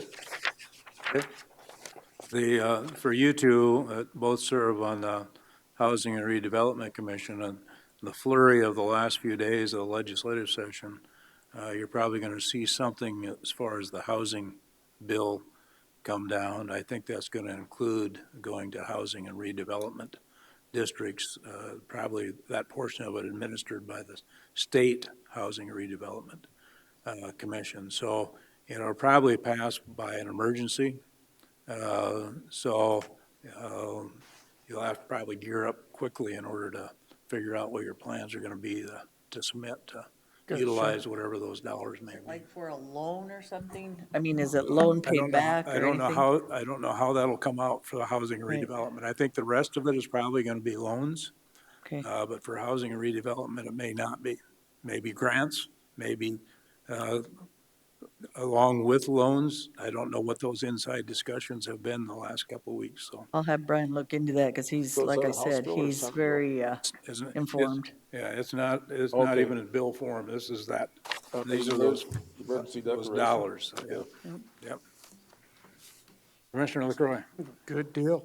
Well, the housing deal, I mean, you guys are moving forward on that property, right? Say again, Lori? Apartment complex. 70 So, I mean, unit? that would be a good immediate one you started with paperwork with already. Like, okay, Ron already, community health I missed because I was meeting with Box Elder, but Travis attended that.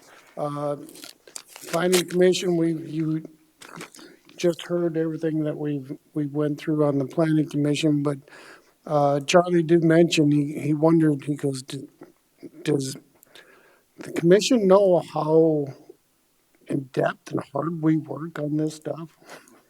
He asked that question, how does this commission know? And I explained, yes, we pass on some of the work that you're doing, but I'll give a shout out, the planning commission they're pretty intense in checking things out and asking questions and moving forward and looking out into the future and asking staff to bring more information back, So, because they got into more discussions on this last one we had, I bet you 4 or 5 PUDs on vacation rentals. So some of the stuff that Debbie just talked about today, they're talking about at what point does it get to be a commercial in an area.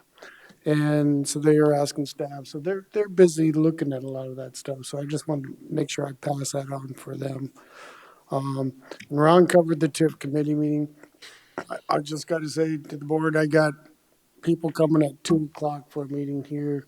So I may have to skip out on the executive session. Okay. Travis.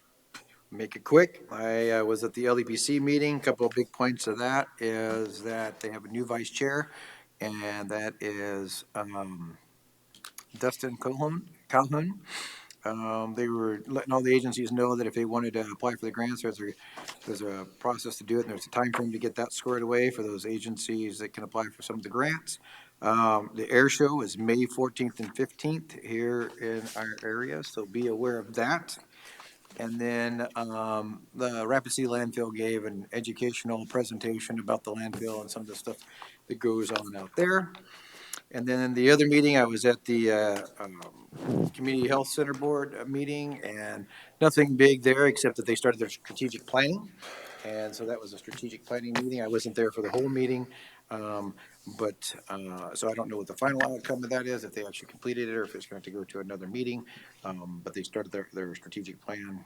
They should have started a couple of months ago, but they had to readjust it. So they're a little behind the schedule on that. And the final is the Healthcare Trust Board. I didn't make that meeting. I had a conflicting other meeting this week, and so I didn't make it to that one. Okay. Need a motion to approve the vouchers in the amount of $585,902.35. Second. I got a motion and a second. All those in favor indicate by saying aye. Aye. Opposed? Motion carried. Need a motion to go to executive session. So moved. Got a motion to go to executive session For personal and legal. Yep.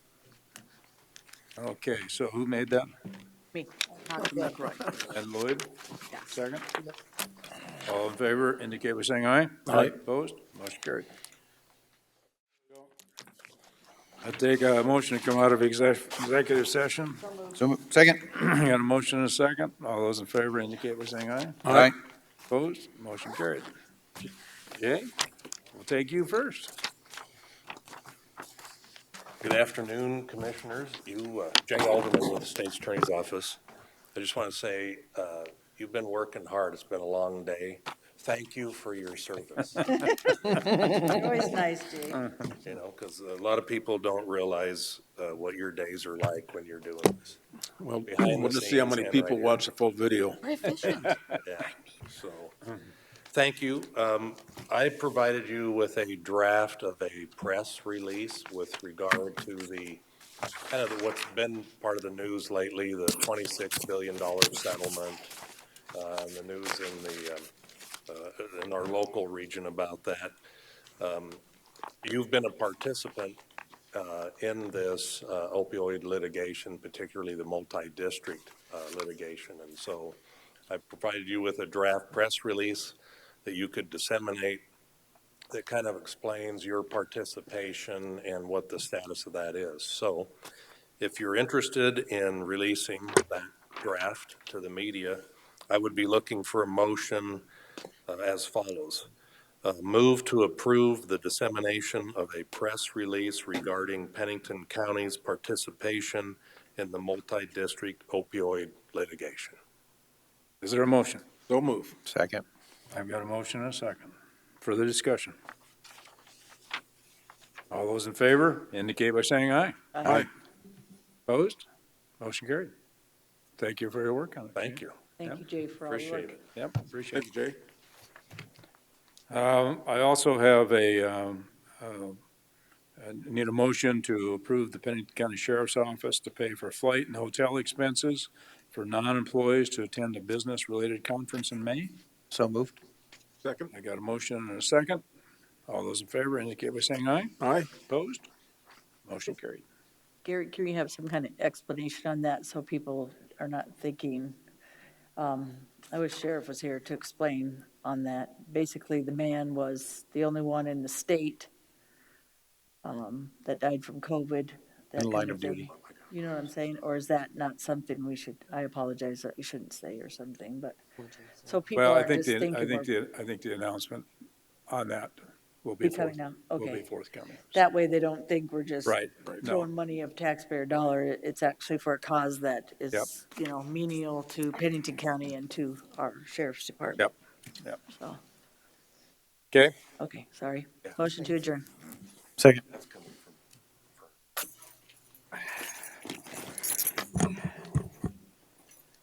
Did we vote on it? Motion to adjourn? No, we didn't. We motioned and seconded. Did we vote on the sheriff's request? I think so. Yeah. Okay. Yeah. Did we, Holly? Yes. Okay. So did I have a motion to adjourn? She motioned, I seconded. Okay. I'll favor it. My phone rang and that's what was in my ear at that point. All those in favor indicate by saying aye. Aye. Opposed? Motion carried. Thank you.